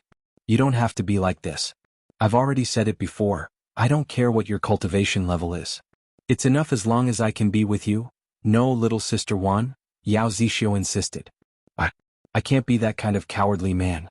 If that's the case, everything your father said back then would be right. I only have 3 spiritual roots. Even building my foundation was very difficult for me. If you didn't secretly give me your foundation building pills, I don't even know if I could build my foundation. I want to prove to your father that although my aptitude isn't good, I can still build my foundation." After listening up to this point, Mo Qingge roughly understood what was going on with this Yao Zixio couple. These 2 people weren't individual cultivators whose clans had declined at all. They were cultivators who escaped from their clans. It was probably true that they were childhood sweethearts. After growing up together, they developed feelings for each other over time. However, Yao Zixio's aptitude was only average. He couldn't enter Shang Ruan's father's eyes, so he forbade the 2 of them from seeing each other. As a result, Shang Ruan secretly eloped with Yao Zixio. Perhaps there were some mistakes in the details, but that was most likely the case. However, Mo Qingge had a bad premonition when she heard what Yao Zixio said. Shang Ruan was in the middle of the situation, so she probably didn't notice Yao Zixio's hidden thoughts. He said he wanted to give her happiness, but his gaze was flickering in a place Shang Ruan couldn't see. She was afraid that this man was already unwilling to live a life that only had love. With a hint of a sneer on her face, Mo Qingge continued to listen to their conversation. Shang Ruan was finally convinced. She leaned against Yao Zixio's chest and said softly, "Big Brother Xiao, don't worry. On our way here, we didn't find any traces left by other people. Presumably we were the only ones who found them. I quite like that little sister from Yi clan, but I wonder if she's still alive. Rest assured. That girl's cultivation level is higher than ours. Even if the two of us joined hands, we probably wouldn't be able to defeat her. She also has a spiritual treasure, so she should be fine. That's true, Yao Zixio said. This fellow Taoist Yi? I really don't know her identity. How old do you think she is? Shang Ruan thought for a moment then answered, although this little sister's behavior is steady, I can tell she's still a little girl at first glance. I can't give a specific age, but she's most likely below 80 years old. Below 80 years old. Yao Zixio's gaze flickered as he muttered, at this age she's actually already in the peak of the middle stage of the foundation building realm. If she's lucky, she'll probably be able to form her gold core when she's 100 years old, right? She must be an elite disciple of a big cultivation group. Most likely, Shang Ruan said. Judging from the spiritual treasure she has, it's far superior to her peers, so she definitely can't be an individual cultivator. I'm afraid a small cultivation group wouldn't be able to nurture someone like that. Yao Zixio nodded inwardly. His gaze was contemplative. If that's the case, it's actually a gain. What? Shang Ruan didn't hear him clearly. Yao Zixio promptly chuckled. It's nothing. Little Sister Wan, are you feeling better? Should we keep going?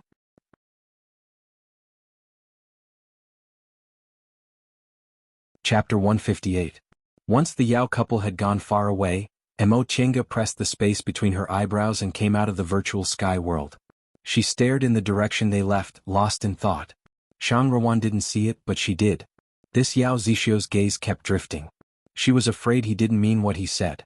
When he mentioned her, his gaze had a different meaning. Although Shang Ruan was observant, she trusted her husband wholeheartedly, so she didn't notice anything. Alas, based on their conversation, they once had an unforgettable love. They even ran away from home and eloped in spite of other people's gazes. Who would have thought that such an unforeseen event would happen after their loving companionship? That Yao Zixio was obviously unwilling. How could cultivators completely give up on their cultivation? When they eloped, they might have been sincere, but after they obtained her, they weren't willing to be like this for the rest of their lives, so they still wanted to advance their cultivation levels. What about bringing her back openly? That was all a lie. He just wanted to obtain power. After thinking for a while, Mo Chenga shook her head. This was someone else's business. It wasn't her place to meddle. It was just unfortunate for Shang Ruan. Although her cultivation level was average, her mental state surpassed many cultivation group disciples. Based on their conversation, her aptitude probably wasn't bad either. If she cultivated diligently, she might be able to advance. Well, wasn't Tianxiao like this back then? At first, the two of them were loving and sweet, but as time passed, Meng Sigui developed some habits. The originally lively and enthusiastic Tianxiao turned into a compromising person. This Shang Ruan was probably even more miserable. She abandoned everything to elope. If she lost everything in the end, wouldn't she lose everything? Her relatives would be gone, her clan would be gone, and her originally beautiful future would also be gone. It was no wonder second uncle said weakness and passion were the enemies of female cultivators. If this Shang Ruan wasn't bound by emotions and had her clan to back her up, her cultivation level would probably be far higher than her current one. As Mo Chenga pondered this, she couldn't help but sigh.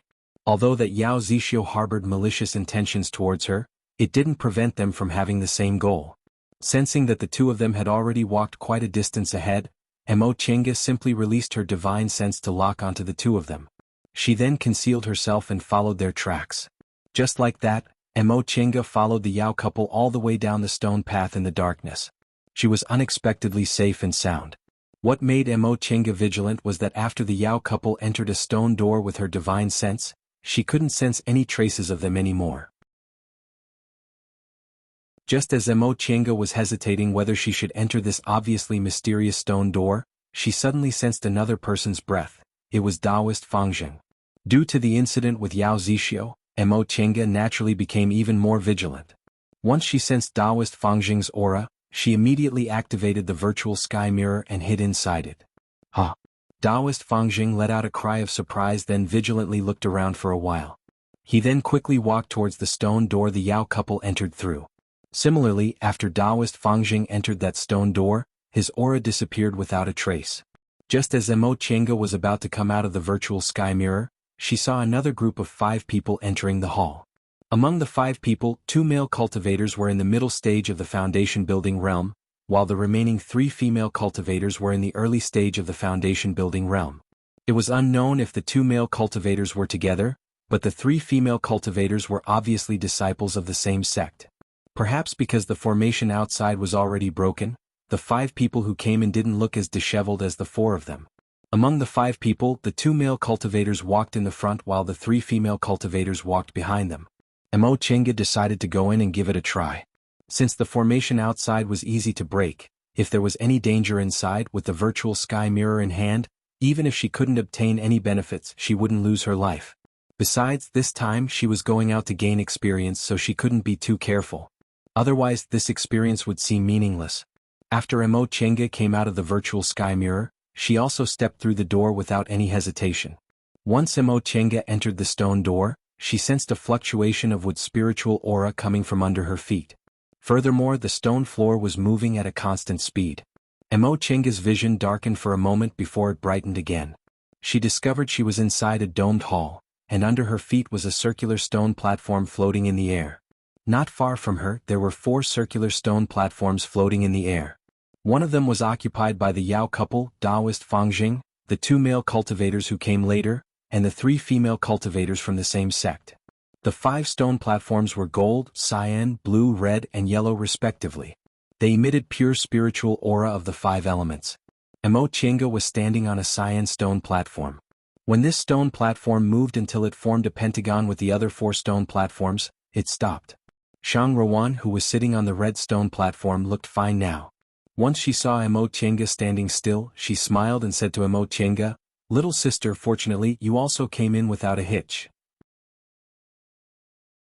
Shang Rowan knew Yao Zixio harbored malicious intentions towards her, but Shang Rowan was completely unaware of it and treated her so warmly. In contrast, Mo Chenga actually felt this woman was a bit kinder, so she returned a smile and said, "Thank you for your concern, big sister." Once Shang Rowan finished greeting her, she asked in a very natural manner, "What do you think of this hall?" Mo Chenga looked around then answered, "Big sister and the other fellow Taoists came in early. I wonder if you've discovered anything." With a smile, Shang Rowan pointed at the 2 male cultivators on the yellow stone platform and said, "Fellow Taoist Lu and fellow Taoist Wang said this thing is called a 5 elements platform, but they don't know how to activate it." Upon hearing what she said, Mo Chenga looked at the 2 male cultivators and asked, "Does this 5 elements platform belong to the category of magic tools or?" The slightly taller of the 2 male cultivators answered, 5 elements platforms first originated from Tianliang School on Mount Yuzhu in Kunwu mountain range. It has a history of several thousand years. Because Mount Yuzhu has a stone forest structure, the cultivators in that area all live on the stone pillars. The 5 elements platforms were originally built by them for the convenience of the disciples in their school who had low cultivation levels and couldn't fly. However, according to the book, the reason why the 5 elements platforms are called 5 elements platforms is because each stone platform is evolved from a formation. Even if the 5 elements aren't controlled by humans, they can still fly according to a certain pattern on Mount Yuzhu. Although this stone platform's appearance and function are almost the same as the 5 elements platforms in the book, each of them clearly occupies one of the 5 elements. Furthermore, there's nothing else in this hall, it's really beyond what I've seen. The male cultivator standing next to him waited for him to finish speaking then added, "Ordinary things can only be controlled by 3 kinds of things: divine comprehension, spiritual aura, and primordial blood. However, if you make a mistake, I don't know what will happen." Seeing that the 2 male cultivators were able to clearly understand the origins of things related to formations, it could be assumed that they were from a sect that specialized in formations. One of the 3 female cultivators from the same sect was the first to reveal a hint of fear. She looked at the stone door that hadn't been closed yet and softly said, "Senior Marshal Sister Yen, we don't know anything about formations, so it's hard for us to judge whether this is right or wrong. How about we leave first?" The other female cultivator frowned and agreed, "Junior Marshal Sister Yen's words are reasonable. Besides, we still haven't finished the task Master gave us, so we shouldn't take any risks." Senior Marshal Sister Yen nodded and said, "Since that's the case, it's more important for us to get down to business." Unexpectedly, just as she finished speaking, the stone platform floated toward the stone door. The 3 of them cried out in surprise. When the stone platform floated to the door, the 3 of them glanced at each other. Senior Marshal Sister Yen said, How about we think about it together and go back to where we were just now? The three women reached an agreement, and the stone platform actually moved back to its original position. A hint of joy flashed across everyone's faces in the main hall. However, after feeling pleasantly surprised, everyone revealed bitter smiles again. Shang Ruan was the first to show a bitter smile. Even if we know how to use it, we don't know where we're going. Unexpectedly, Shang Ruan's question, where we're going, echoed in the main hall. A white light flashed before everyone's eyes, and they saw 5 large words floating in the middle of the main hall. Mo Chenga's position happened to be opposite to Shang Ruan's, so she could only see the 4 words in reverse. This life eternal heaven. This life eternal heaven? Mo Chenga only had enough time to think of these words in her divine comprehension before she sensed the stone platform moving quickly. The other stone platforms also acted the same way as this one. They all started to spin rapidly with the center of the main hall as the center. The gales they experienced when they entered the valley were actually swirling upwards from the empty bottom of the main hall. Just as Mo Chenga was about to release her protective aura, she saw a circle of bright blue light erupting from the edge of the stone platform. Right after that, she felt there was nothing under her feet, so she subconsciously summoned the white silk handkerchief. By the time she regained her composure, she realized the main hall had disappeared, the 5 elements platforms had disappeared, and the person who was standing next to her a moment ago had also disappeared. She returned to that valley with green grass and bright sunlight. Under her feet was the white silk handkerchief she usually used to fly. The stone statue in the valley was still the same stone statue, but the entrance was no longer there. On the precipitous mountain wall she saw just now, there were now many stone platforms shaped like entrances. There were many 5 elements platforms flying in the valley, and each 5 elements platform was formed by 5 ring-shaped colors. The trees in the valley weren't as short as before. They were all towering trees, and there were also wooden bridges made of tree vines connecting the trees. Looking at this situation, not only did the spiritual aura in the valley have a bit more spiritual aura, but it also seemed a bit more human. Mo Chenga felt that perhaps in the next moment, a woman wearing a short jacket with a phoenix hairpin and a long skirt would walk out from the stone platform on the precipitous mountain wall. Just as Mo Chenga was thinking about this, a woman dressed like this really walked out from one of the stone platforms in the middle of the mountain wall. That woman stepped on a horsetail whisk and flew towards Mo Chenga at high speed. Mo Chenga was ready to take action, but the woman said, "Fellow Taoist, do you see the 2 junior martial sisters who came with me?" Mo Chenga took a closer look. Although her attire had completely changed, this woman was obviously the woman surnamed Yen from the main hall just now. However, under this attire, she looked even more graceful and charming. Mo Chenga said with astonishment, "Fellow Taoist Yen, why are you dressed like this?" A trace of astonishment flashed across the woman surnamed Yan's face. She said, "Miss, aren't you also dressed like me?" Mo Chenga was about to refute when she felt a chill on her shoulder. She looked down and saw that she, who was still wearing a loose robe with big sleeves, was now wearing a short jacket and a long skirt just like the woman surnamed Yen. However, the woman's attire was the same as the one on the stone platform. It was a brilliant gold color, while Mo Chenga's was a verdant green. Mo Chenga recalled that her attire only changed after the woman surnamed Yen arrived, so she asked, "Fellow Taoist Yen, did you change into this kind of attire right after you arrived here?" The woman surnamed Yen pondered for a moment then answered, "When I arrived here, I was separated from my 2 junior martial sisters. That doesn't seem to be the case.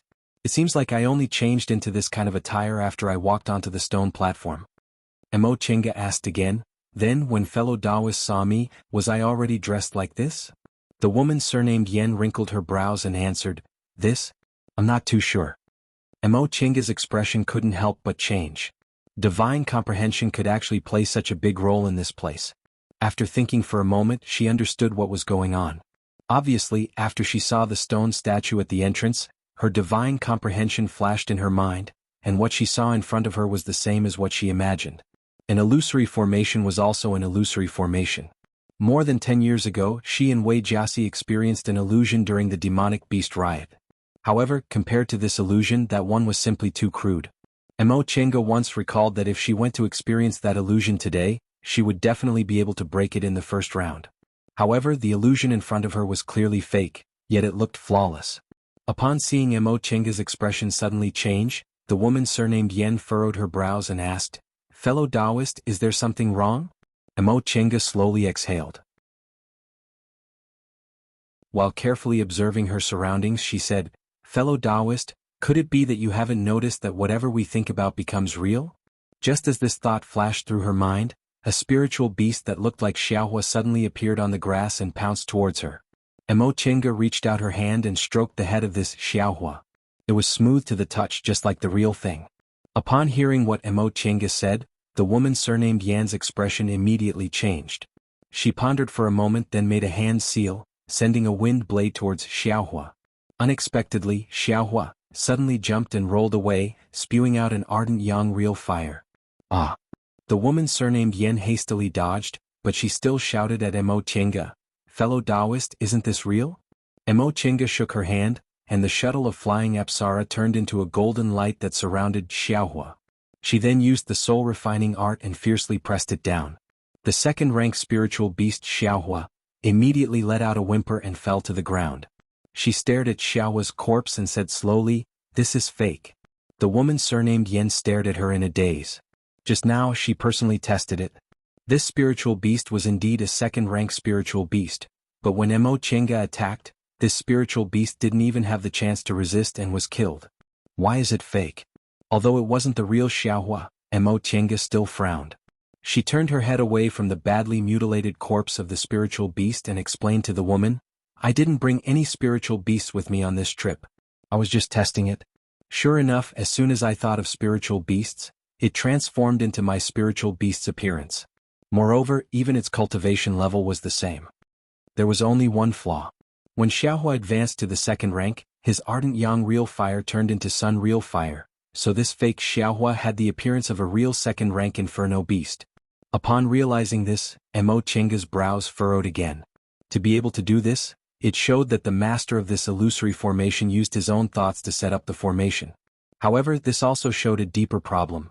The master of this illusory formation had very profound knowledge. He seemed to be able to transform whatever the person who entered the formation thought of. This point was even more terrifying than the power of the illusory formation itself.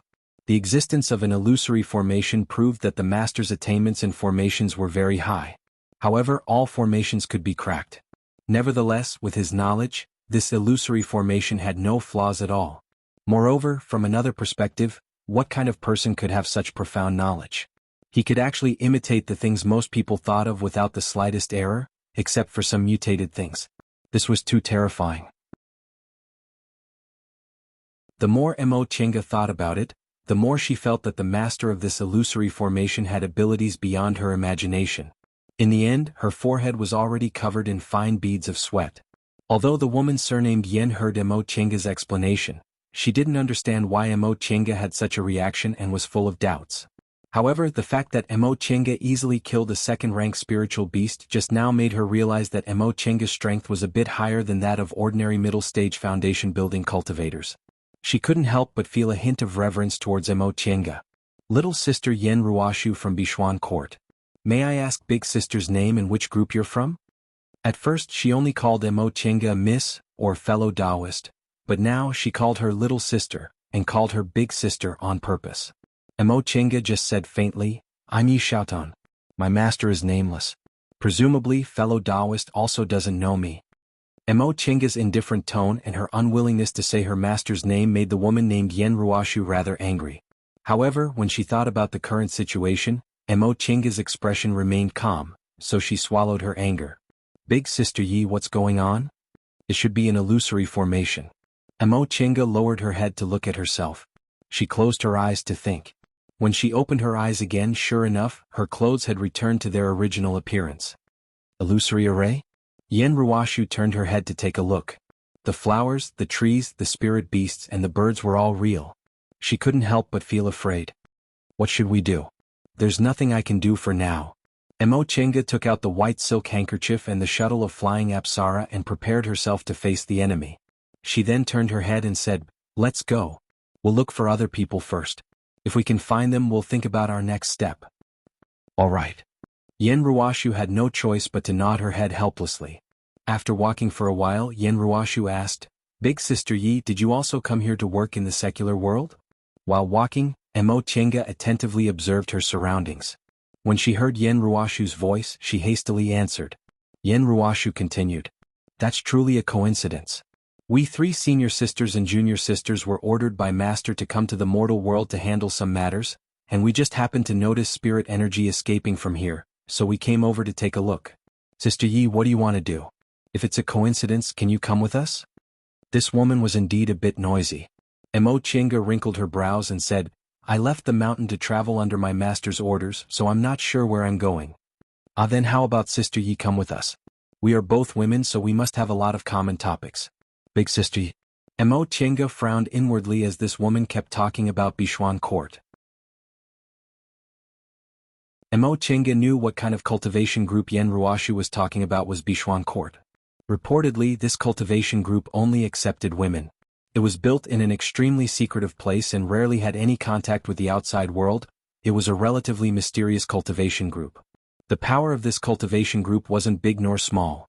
Its scale was roughly the same as Yunwu sect or Zixia sect in the past. However, this Yen Ruashu was very indifferent towards Mo Chinga before, but now she was a lot more enthusiastic. Obviously, she was alone in this place. Seeing that Mo Chinga's cultivation level was higher than hers, she wanted to befriend Mo Chinga. In fact, they were alone now. Mo Chinga never had the habit of leaving her companions behind, so if there was any danger, Mo Chinga would naturally protect her. This Yen Ruashu basically didn't need to be like this. Fellow Taoist Yen, do you have a way to contact your 2 junior martial sisters? Mo Chinga interrupted Yen Ruashu. Yen Ruashu paused for a moment then nodded. We have a sect summoning talisman. The so-called sect summoning talisman was a method for disciples of the same cultivation group to communicate with each other. This talisman was different from a personal summoning talisman. It used a special method. Once it was sent out, all the disciples of the same cultivation group within a certain range would receive it. Mo Chinga also had several sect summoning talismans in her hands. Every disciple of a cultivation group could receive them when they left the mountain. However, it wasn't easy to make these talismans, so it was best not to use them unless it was an emergency. Upon hearing what Yen Ruashu said, Mo Chinga said, in that case, fellow Taoist Yen, you should try to use the sect summoning talisman. It's really hard to find people blindly like this.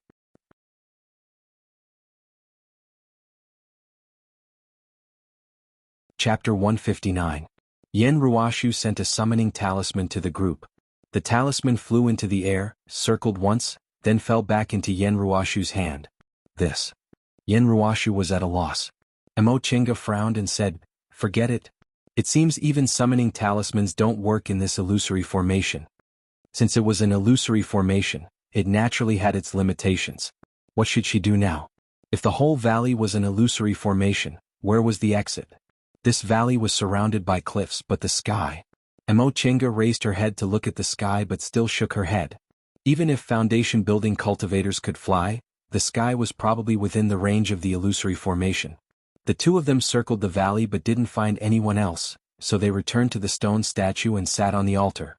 Yen Ruashu saw that Mo Chinga was still calm despite being surrounded, so she unconsciously relied on her.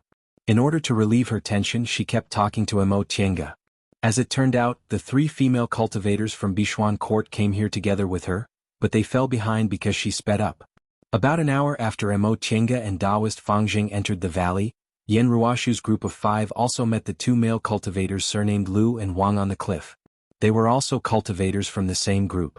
They learned from the aura refining cultivators on the cliff that there were already 4 foundation building cultivators going down the valley together. They also learned that there were gales, miasma and other things in the valley, so the 5 of them went down together. Unlike Mo Chinga's group, these 5 people laid a formation to resist the gales according to the instructions of the 2 male cultivators. However, how could this kind of formation, which was laid according to position, compare to Mo Chinga's white silk handkerchief? They only went about 300 meters down, but they already felt it was difficult to resist. At that moment, for some reason, the gales suddenly weakened so they could go down the valley smoothly. As soon as they entered the valley, they discovered that it was completely different from the dangerous gales and miasma high up in the sky. It was quiet and beautiful like a paradise. After searching for a while, they finally found this stone statue. When Mo Chinga heard this, she roughly understood what happened. After they were swept down by the gales, she didn't lose consciousness for long. Later, they found the stone statue and broke the formation, so the gales weakened and the 5 of them were able to reach the bottom of the valley smoothly. After understanding what happened, Mo Chinga felt even more puzzled. After thousands of years, The formation had long since lost its original might, which was why she was able to break it so easily. However, she had never imagined that the formation could actually affect the astral winds in the valley. If that was the case, wouldn't the might of the formation be much stronger than she had imagined? The hidden little spirit vein, the formation of the altar, the mysterious 5 elements platform, and this illusory formation that he knew was fake but couldn't see through, the master of this place was really terrifying. In addition, this valley was clearly as beautiful as a fairyland, but the air was filled with miasma and astral winds, as if it was deliberately not letting outsiders know. Putting all these together, it sounded like some kind of expert was living here in seclusion. However, what about the stone statue and the altar? The two appeared in the same place, which was like worshipping gods in the mortal world, but there were traces of immortal cultivators everywhere. Could it be that there were mortals in this valley who worshipped the immortal cultivators who lived here as gods? She thought of several possibilities in her mind, but Yen Ruashu was still jabbering on and on. Mo Chinga was annoyed by her, so she stood up and said, "Fellow Taoist Yen." Yen Ruashu was stunned. "Let's split up and search. If we run into other people, we'll meet here." Yen Ruashu was at a loss. She was indeed a bit scared to be alone. Mo Chinga's heart softened when she saw a trace of fear flashing across her face, but also embarrassed to say it out loud. She found this person too weak and displeasing to the eye, but she was actually just a timid woman who didn't have any bad intentions. Mo Chinga softened her tone and said, "If it's inconvenient for fellow Taoist, you can wait for me here. I'll be back soon." Yen Ruashu nodded gratefully. "Okay, big sister Yi, you have to be careful." Mo Chinga gave her a smile, then she controlled the white silk handkerchief and flew up. When she was with Yen Ruashu just now, they only roughly searched the entire valley. This time, without Yen Ruashu chattering on the side, Mo Chinga carefully searched the stone platforms one by one. The location of the stone statue in the T-shaped valley happened to be in the bottommost hook. There was also a long valley path that was horizontal and vertical. There were too many trees and their branches were too lush, making it inconvenient to fly. Mo Chinga simply got off the white silk handkerchief and walked along the vine bridge. If she ran into a 5 elements platform, she would be directly taken to the next point. Maybe those people also did the same. She might be able to find one or two by chance this way. As she walked on the vine bridge and among the trees, she heard the chirping of insects, the singing of birds, and the frolicking of spiritual beasts. Mo Chinga suddenly had a feeling that living in seclusion for the rest of her life in such a paradise was also good. But this thought only flashed in her mind for a moment before she immediately swept it out of her mind. She had a virtual sky world. Wasn't it also a paradise inside? What was there to be envious about? If she let this thought go, she was afraid she really wouldn't be able to get out of this illusory formation for the rest of her life. After walking for a while, she suddenly sensed a faint spiritual aura fluctuation with her divine sense. Mo Chinga's spirit was aroused. She couldn't care about anything else.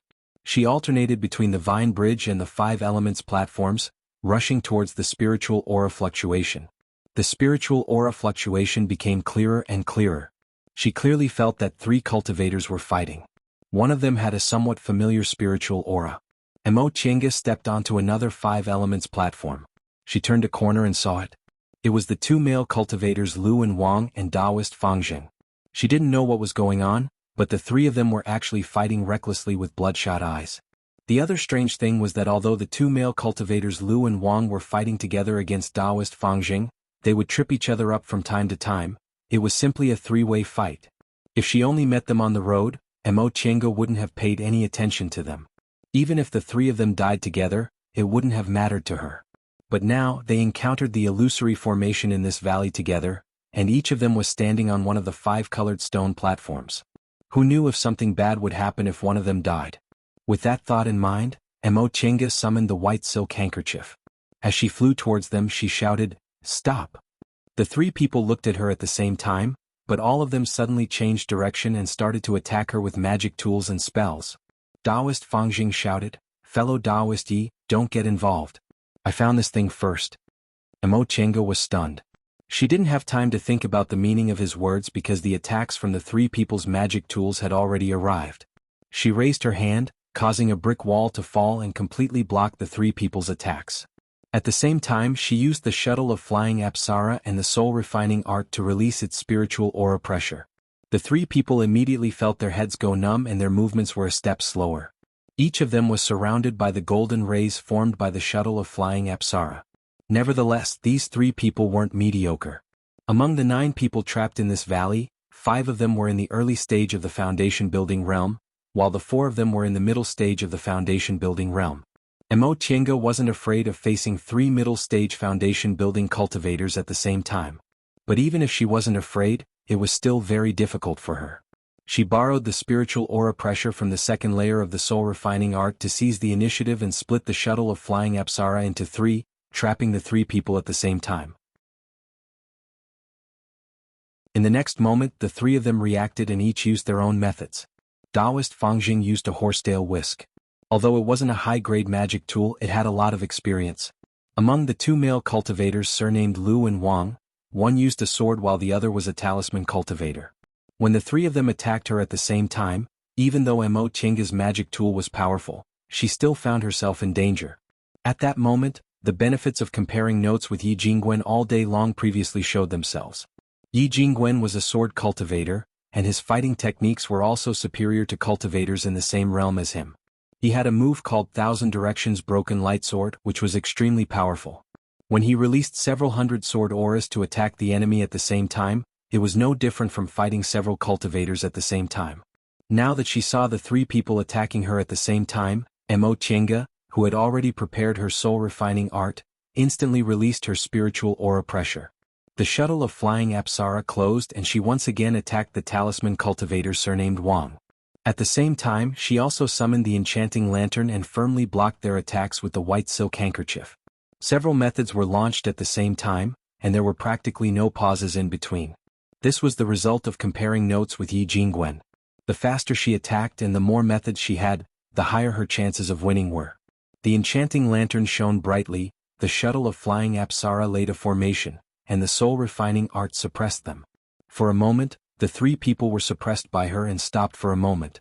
Mo Tienga shouted, "Wake up! This is an illusory formation." Right after she said that, and their divine senses were suppressed by the soul-refining art, the 3 people were stunned for a moment before they somewhat sobered up. Mo Tienga seized this opportunity and shouted, "Whatever you think will appear here. You mustn't fall into the trap." The 3 people finally stopped.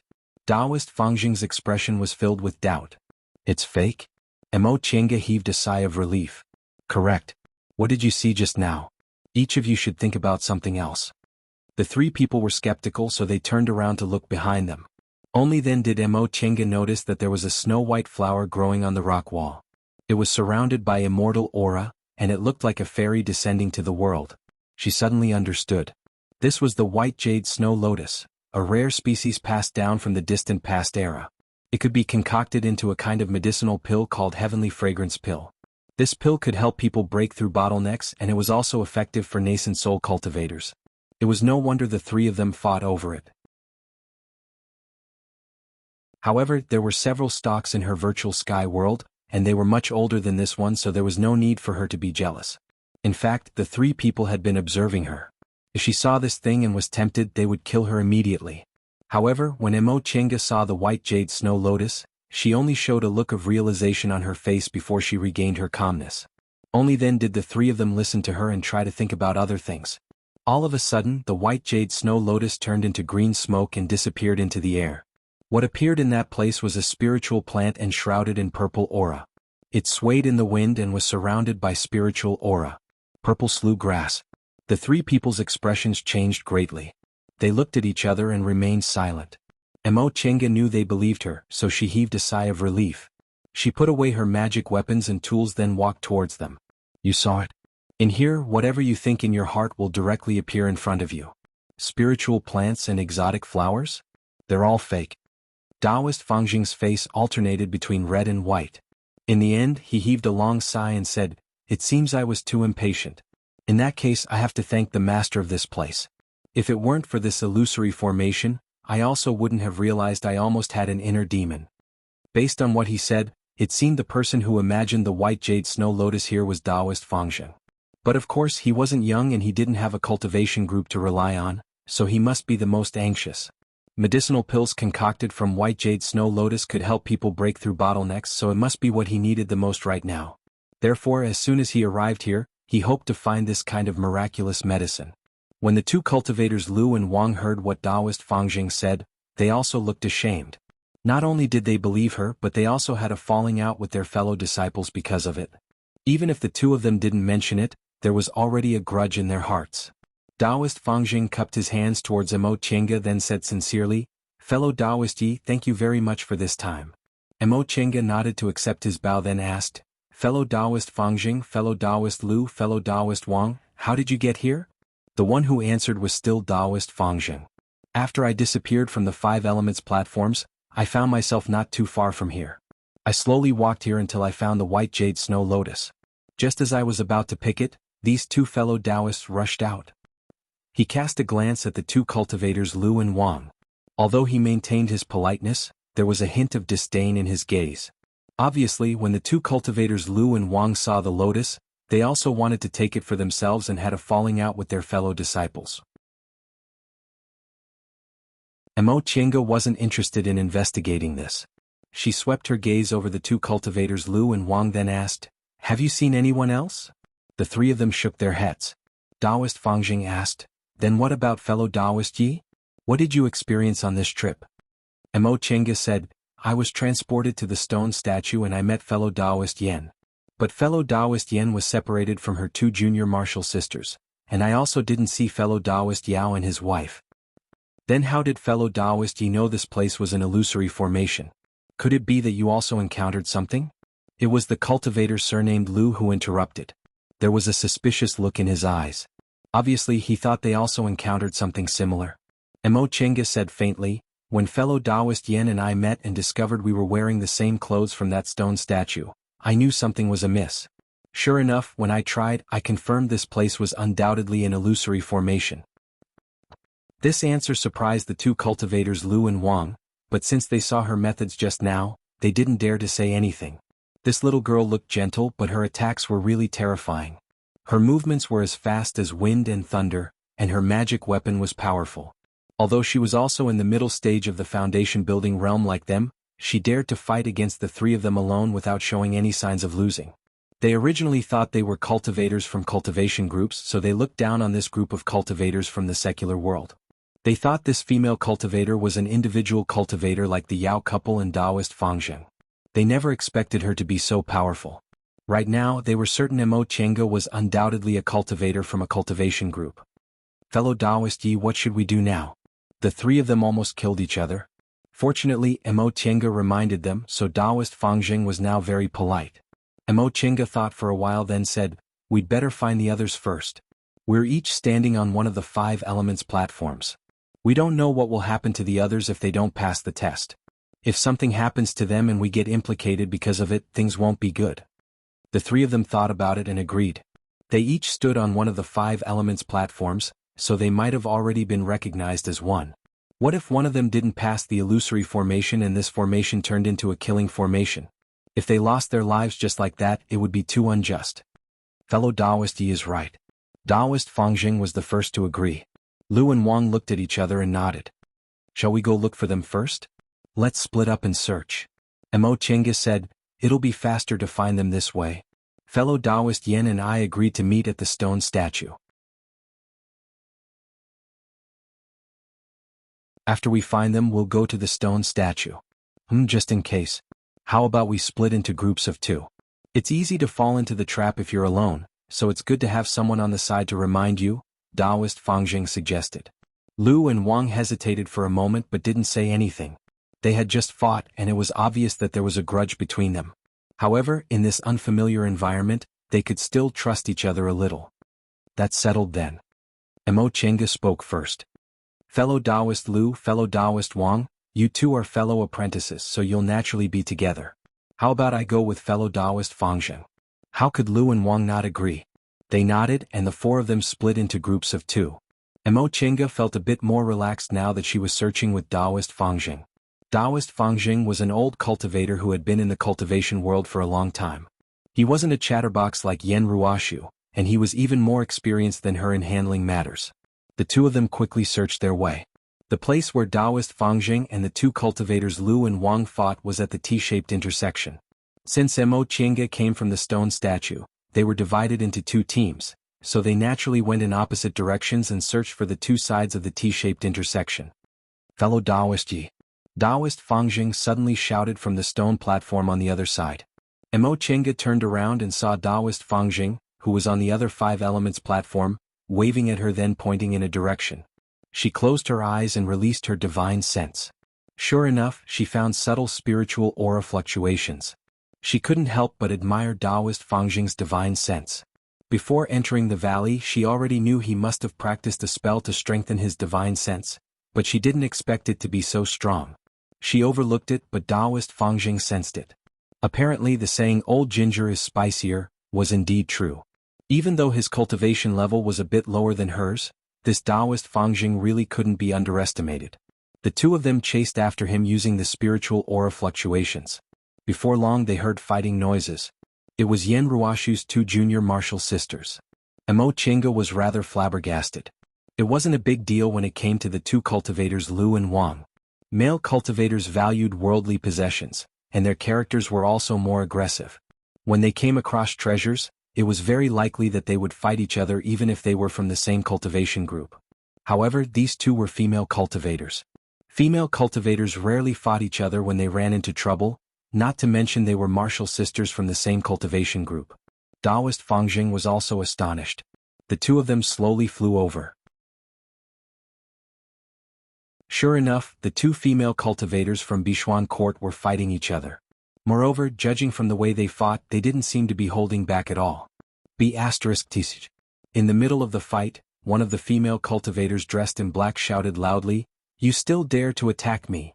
The other female cultivator dressed in yellow, whom Mo Chenga remembered was called Junior Martial Sister Yun, by the female cultivator dressed in black, withdrew her jade bracelet magic tool then uttered a cold humph. "Senior Martial Sister Lu, it was you who attacked first."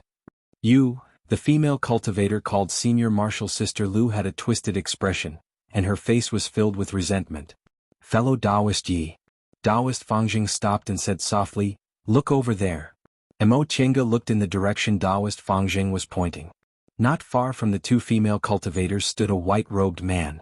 He was very handsome, elegant and suave. Mo Chenga sensed spiritual aura fluctuations coming from his body.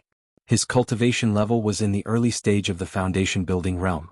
She muttered to herself, "This isn't a real person, right?" Taoist Fangjing frowned then slowly shook his head. "In my opinion he shouldn't be."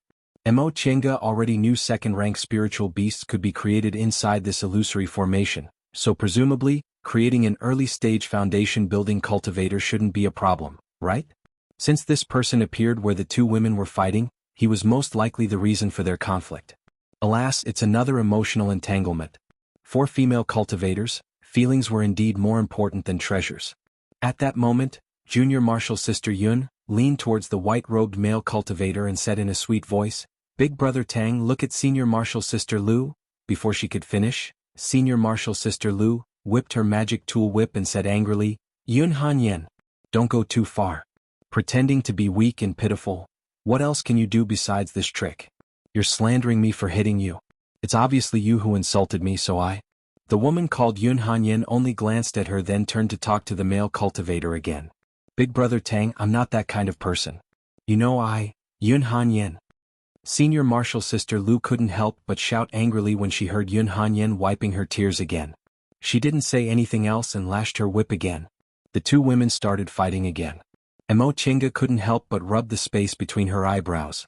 Didn't these two people realize something was wrong with their Big Brother Tang? They were jealous of this man, but they couldn't even tell whether he was real or fake. Spiritual beasts and the like could be imitated, but humans were too complicated. Even if they could be imitated, the details would always be different. Since they were lovers, they would naturally be able to tell the difference. Taoist Fangjing flew towards them and shouted loudly, "Fellow Taoists." His arrival finally made the two women stop fighting for a moment, but they still glared at each other with hatred and only paid a little attention to Taoist Fangjing. In the end, Senior Martial Sister Lu still remembered the matter at hand. She asked, "Fellow Taoist, is something the matter?" Taoist Fangjing was annoyed that these two people didn't know what was important. Without saying a word, he raised his hand and threw his magic tool towards the white-robed male cultivator. The two women turned pale with fright. The two people who were fighting just now attacked Taoist Fangjing together. At that moment, Mo Chenga arrived. She waved her white silk handkerchief, blocking the two women's magic tools, allowing Taoist Fangjing to attack the white-robed male cultivator smoothly. Under Taoist Fangjing's attack, the white-robed male cultivator retreated all of a sudden. He then took out a flying sword and attacked Taoist Fangjing. Taoist Fangjing never expected that a fake illusion would be able to retreat and counterattack. He was stunned for a moment and his reaction was a step too slow. The flying sword brushed past him and cut half of his sleeve. Taoist Fangjing was astonished as he held the half of his sleeve. Mo Chenga shouted, "Fellow Taoist Fangjing, that illusion has the strength of a real person. You must be careful." Taoist Fangjing regained his senses and immediately dodged to the side. He then raised his hand and used magic to fight with the white-robed male cultivator. Under normal circumstances, individual cultivators couldn't compare to cultivators from cultivation groups or cultivation clans because they lacked magic tools, spiritual talismans, spirit stones, and the like. They also didn't have good cultivation techniques, so they were at a disadvantage in fights of magical power. However, outstanding individual cultivators weren't inferior to cultivators from cultivation groups. Because their path to immortality was extremely difficult, they had perseverance and patience that surpassed ordinary people, and they were battle-hardened. Those who could reach the end and stand above everyone else were people with excellent wisdom and tyrannical spells. Although Taoist Fangjing couldn't be said to have excellent wisdom, he had roamed the cultivation world for several hundred years. Being able to reach the middle stage of the foundation-building realm and still live well proved that he surpassed other people in certain aspects. The fact that he could hold on for such a long time while fighting against Lu and Wang proved that he had some clues. This white-robed male cultivator was only in the early stage of the foundation-building realm, so his cultivation level was slightly lower than Taoist Fangjing's. Furthermore, he was an illusion. Although the illusory formation made him look like a real person, he lacked the flexibility and versatility of a real person in fights of magical power. Once he was tangled with Taoist Fangjing, it only took him a moment to show signs of defeat. Yun Hanyin and senior martial sister Lu were on tenterhooks when they saw Big Brother Tang in danger again and again. However, they were blocked by Mo Chenga and couldn't go forward, so the two of them were furious. They glanced at each other then simultaneously attacked Mo Chenga. When Mo Chenga saw that one of them took out several magic tools and the other threw out a large number of talismans, looking as if they wanted to fight her to the death, she was also annoyed. She wanted to teach them a lesson, so she didn't show any mercy. The shuttle of flying Apsara and the white silk handkerchief both attacked and defended, resolving this move. In a flash, Mo Chenga released the spiritual aura pressure of the soul-refining art, causing the two women to freeze. Mo Chenga didn't show any mercy. The golden rays from the shuttle of flying Apsara split into 2 and then 4. Each ray attacked the two women separately. The golden rays were aggressive and their momentum was monstrous. Coupled with the fact that Mo Chenga was suppressing them with the spiritual aura pressure of the soul-refining art, the two women no longer had the strength to fight back. They could only watch helplessly as the golden rays pierced their bodies. Ah! 2 cries of alarm rang out at the same time. Mo Chenga put away her magic weapons and magic tools then landed on the ground. She stared coldly at the two women. Ah! Also came from the other side. Taoist Fangjing had killed the illusion of the white-robed male cultivator. When the two women heard that sound, they simultaneously turned their heads and shouted, "Big Brother Tang!" Regardless of their injuries, they crawled up and staggered towards the white-robed male cultivator. They threw themselves on his body. Once they saw that he was no longer breathing, they burst into tears. Mo Chenga and Taoist Fangjing glanced at each other. Both of them frowned. Taoist Fangjing was used to worldly affairs, so he couldn't stand this kind of ignorant cultivation group disciples. Mo Chenga was also unhappy that the two women still hadn't realized something was wrong. You. After crying, senior martial sister Lu crawled up with a tear-stained face. A ruthless expression appeared on her face. "I'll fight you to the death." Mo Chenga was furious. She let out a cold humph, then raised her hand and pressed down. The golden rays she held back just now burst out of their bodies. The two women cried out and fell to the ground. Their shoulders were injured. "Why don't you think about why your big brother Tang is here?" Mo Chenga shouted. "You can't even distinguish an illusion. If I knew this would happen, I would have let you kill each other." The two women were stunned to hear what she said. Their tears hadn't dried yet as they stared at her blankly. Illusion? Senior Marshal Sister Lu asked in a hoarse voice. Mo Chenga was very angry. She turned her head away, not wanting to talk to them. Taoist Fangjing could only step forward and explain, "Fellow Taoists, think carefully. How did your senior marshal brother come here?" The two women were stunned. They glanced at each other, then Yun Hanyen said with uncertainty, Senior Marshal Sister Lu and I walked here. While we were talking, we saw Big Brother Tang walking towards us." "Then how did you talk to your Big Brother Tang?" The two women were silent. After a while, Senior Marshal Sister Lu finally answered, "We quarreled as soon as we saw Big Brother Tang. So that's what happened." These two women, Taoist Fangjing also couldn't bear it anymore. He furrowed his brows and continued to say, "Calm down and think about it. You've been fighting like this, would your Big Brother Tang say nothing?" The two women were silent at the same time. The mournful expressions on their faces finally disappeared. Because they quarreled as soon as they saw Big Brother Tang, they didn't have time to recall how Big Brother Tang should react. Therefore, this illusion didn't say anything and only stood there in a daze. The hateful thing was, these two women still couldn't tell it apart. "Enough," Mo Chenga said coldly. "Wipe your tears, treat your wounds, and follow us." You're tuning in to the Han Li's Wuxia Adventures YouTube channel. We're so grateful for your support, and don't forget to subscribe to join us on this incredible journey through captivating stories. Your generosity through donations truly makes a world of difference, as it's the primary source of revenue that allows me to expand and enhance this channel for you. Thank you from the bottom of my heart for being a part of this adventure.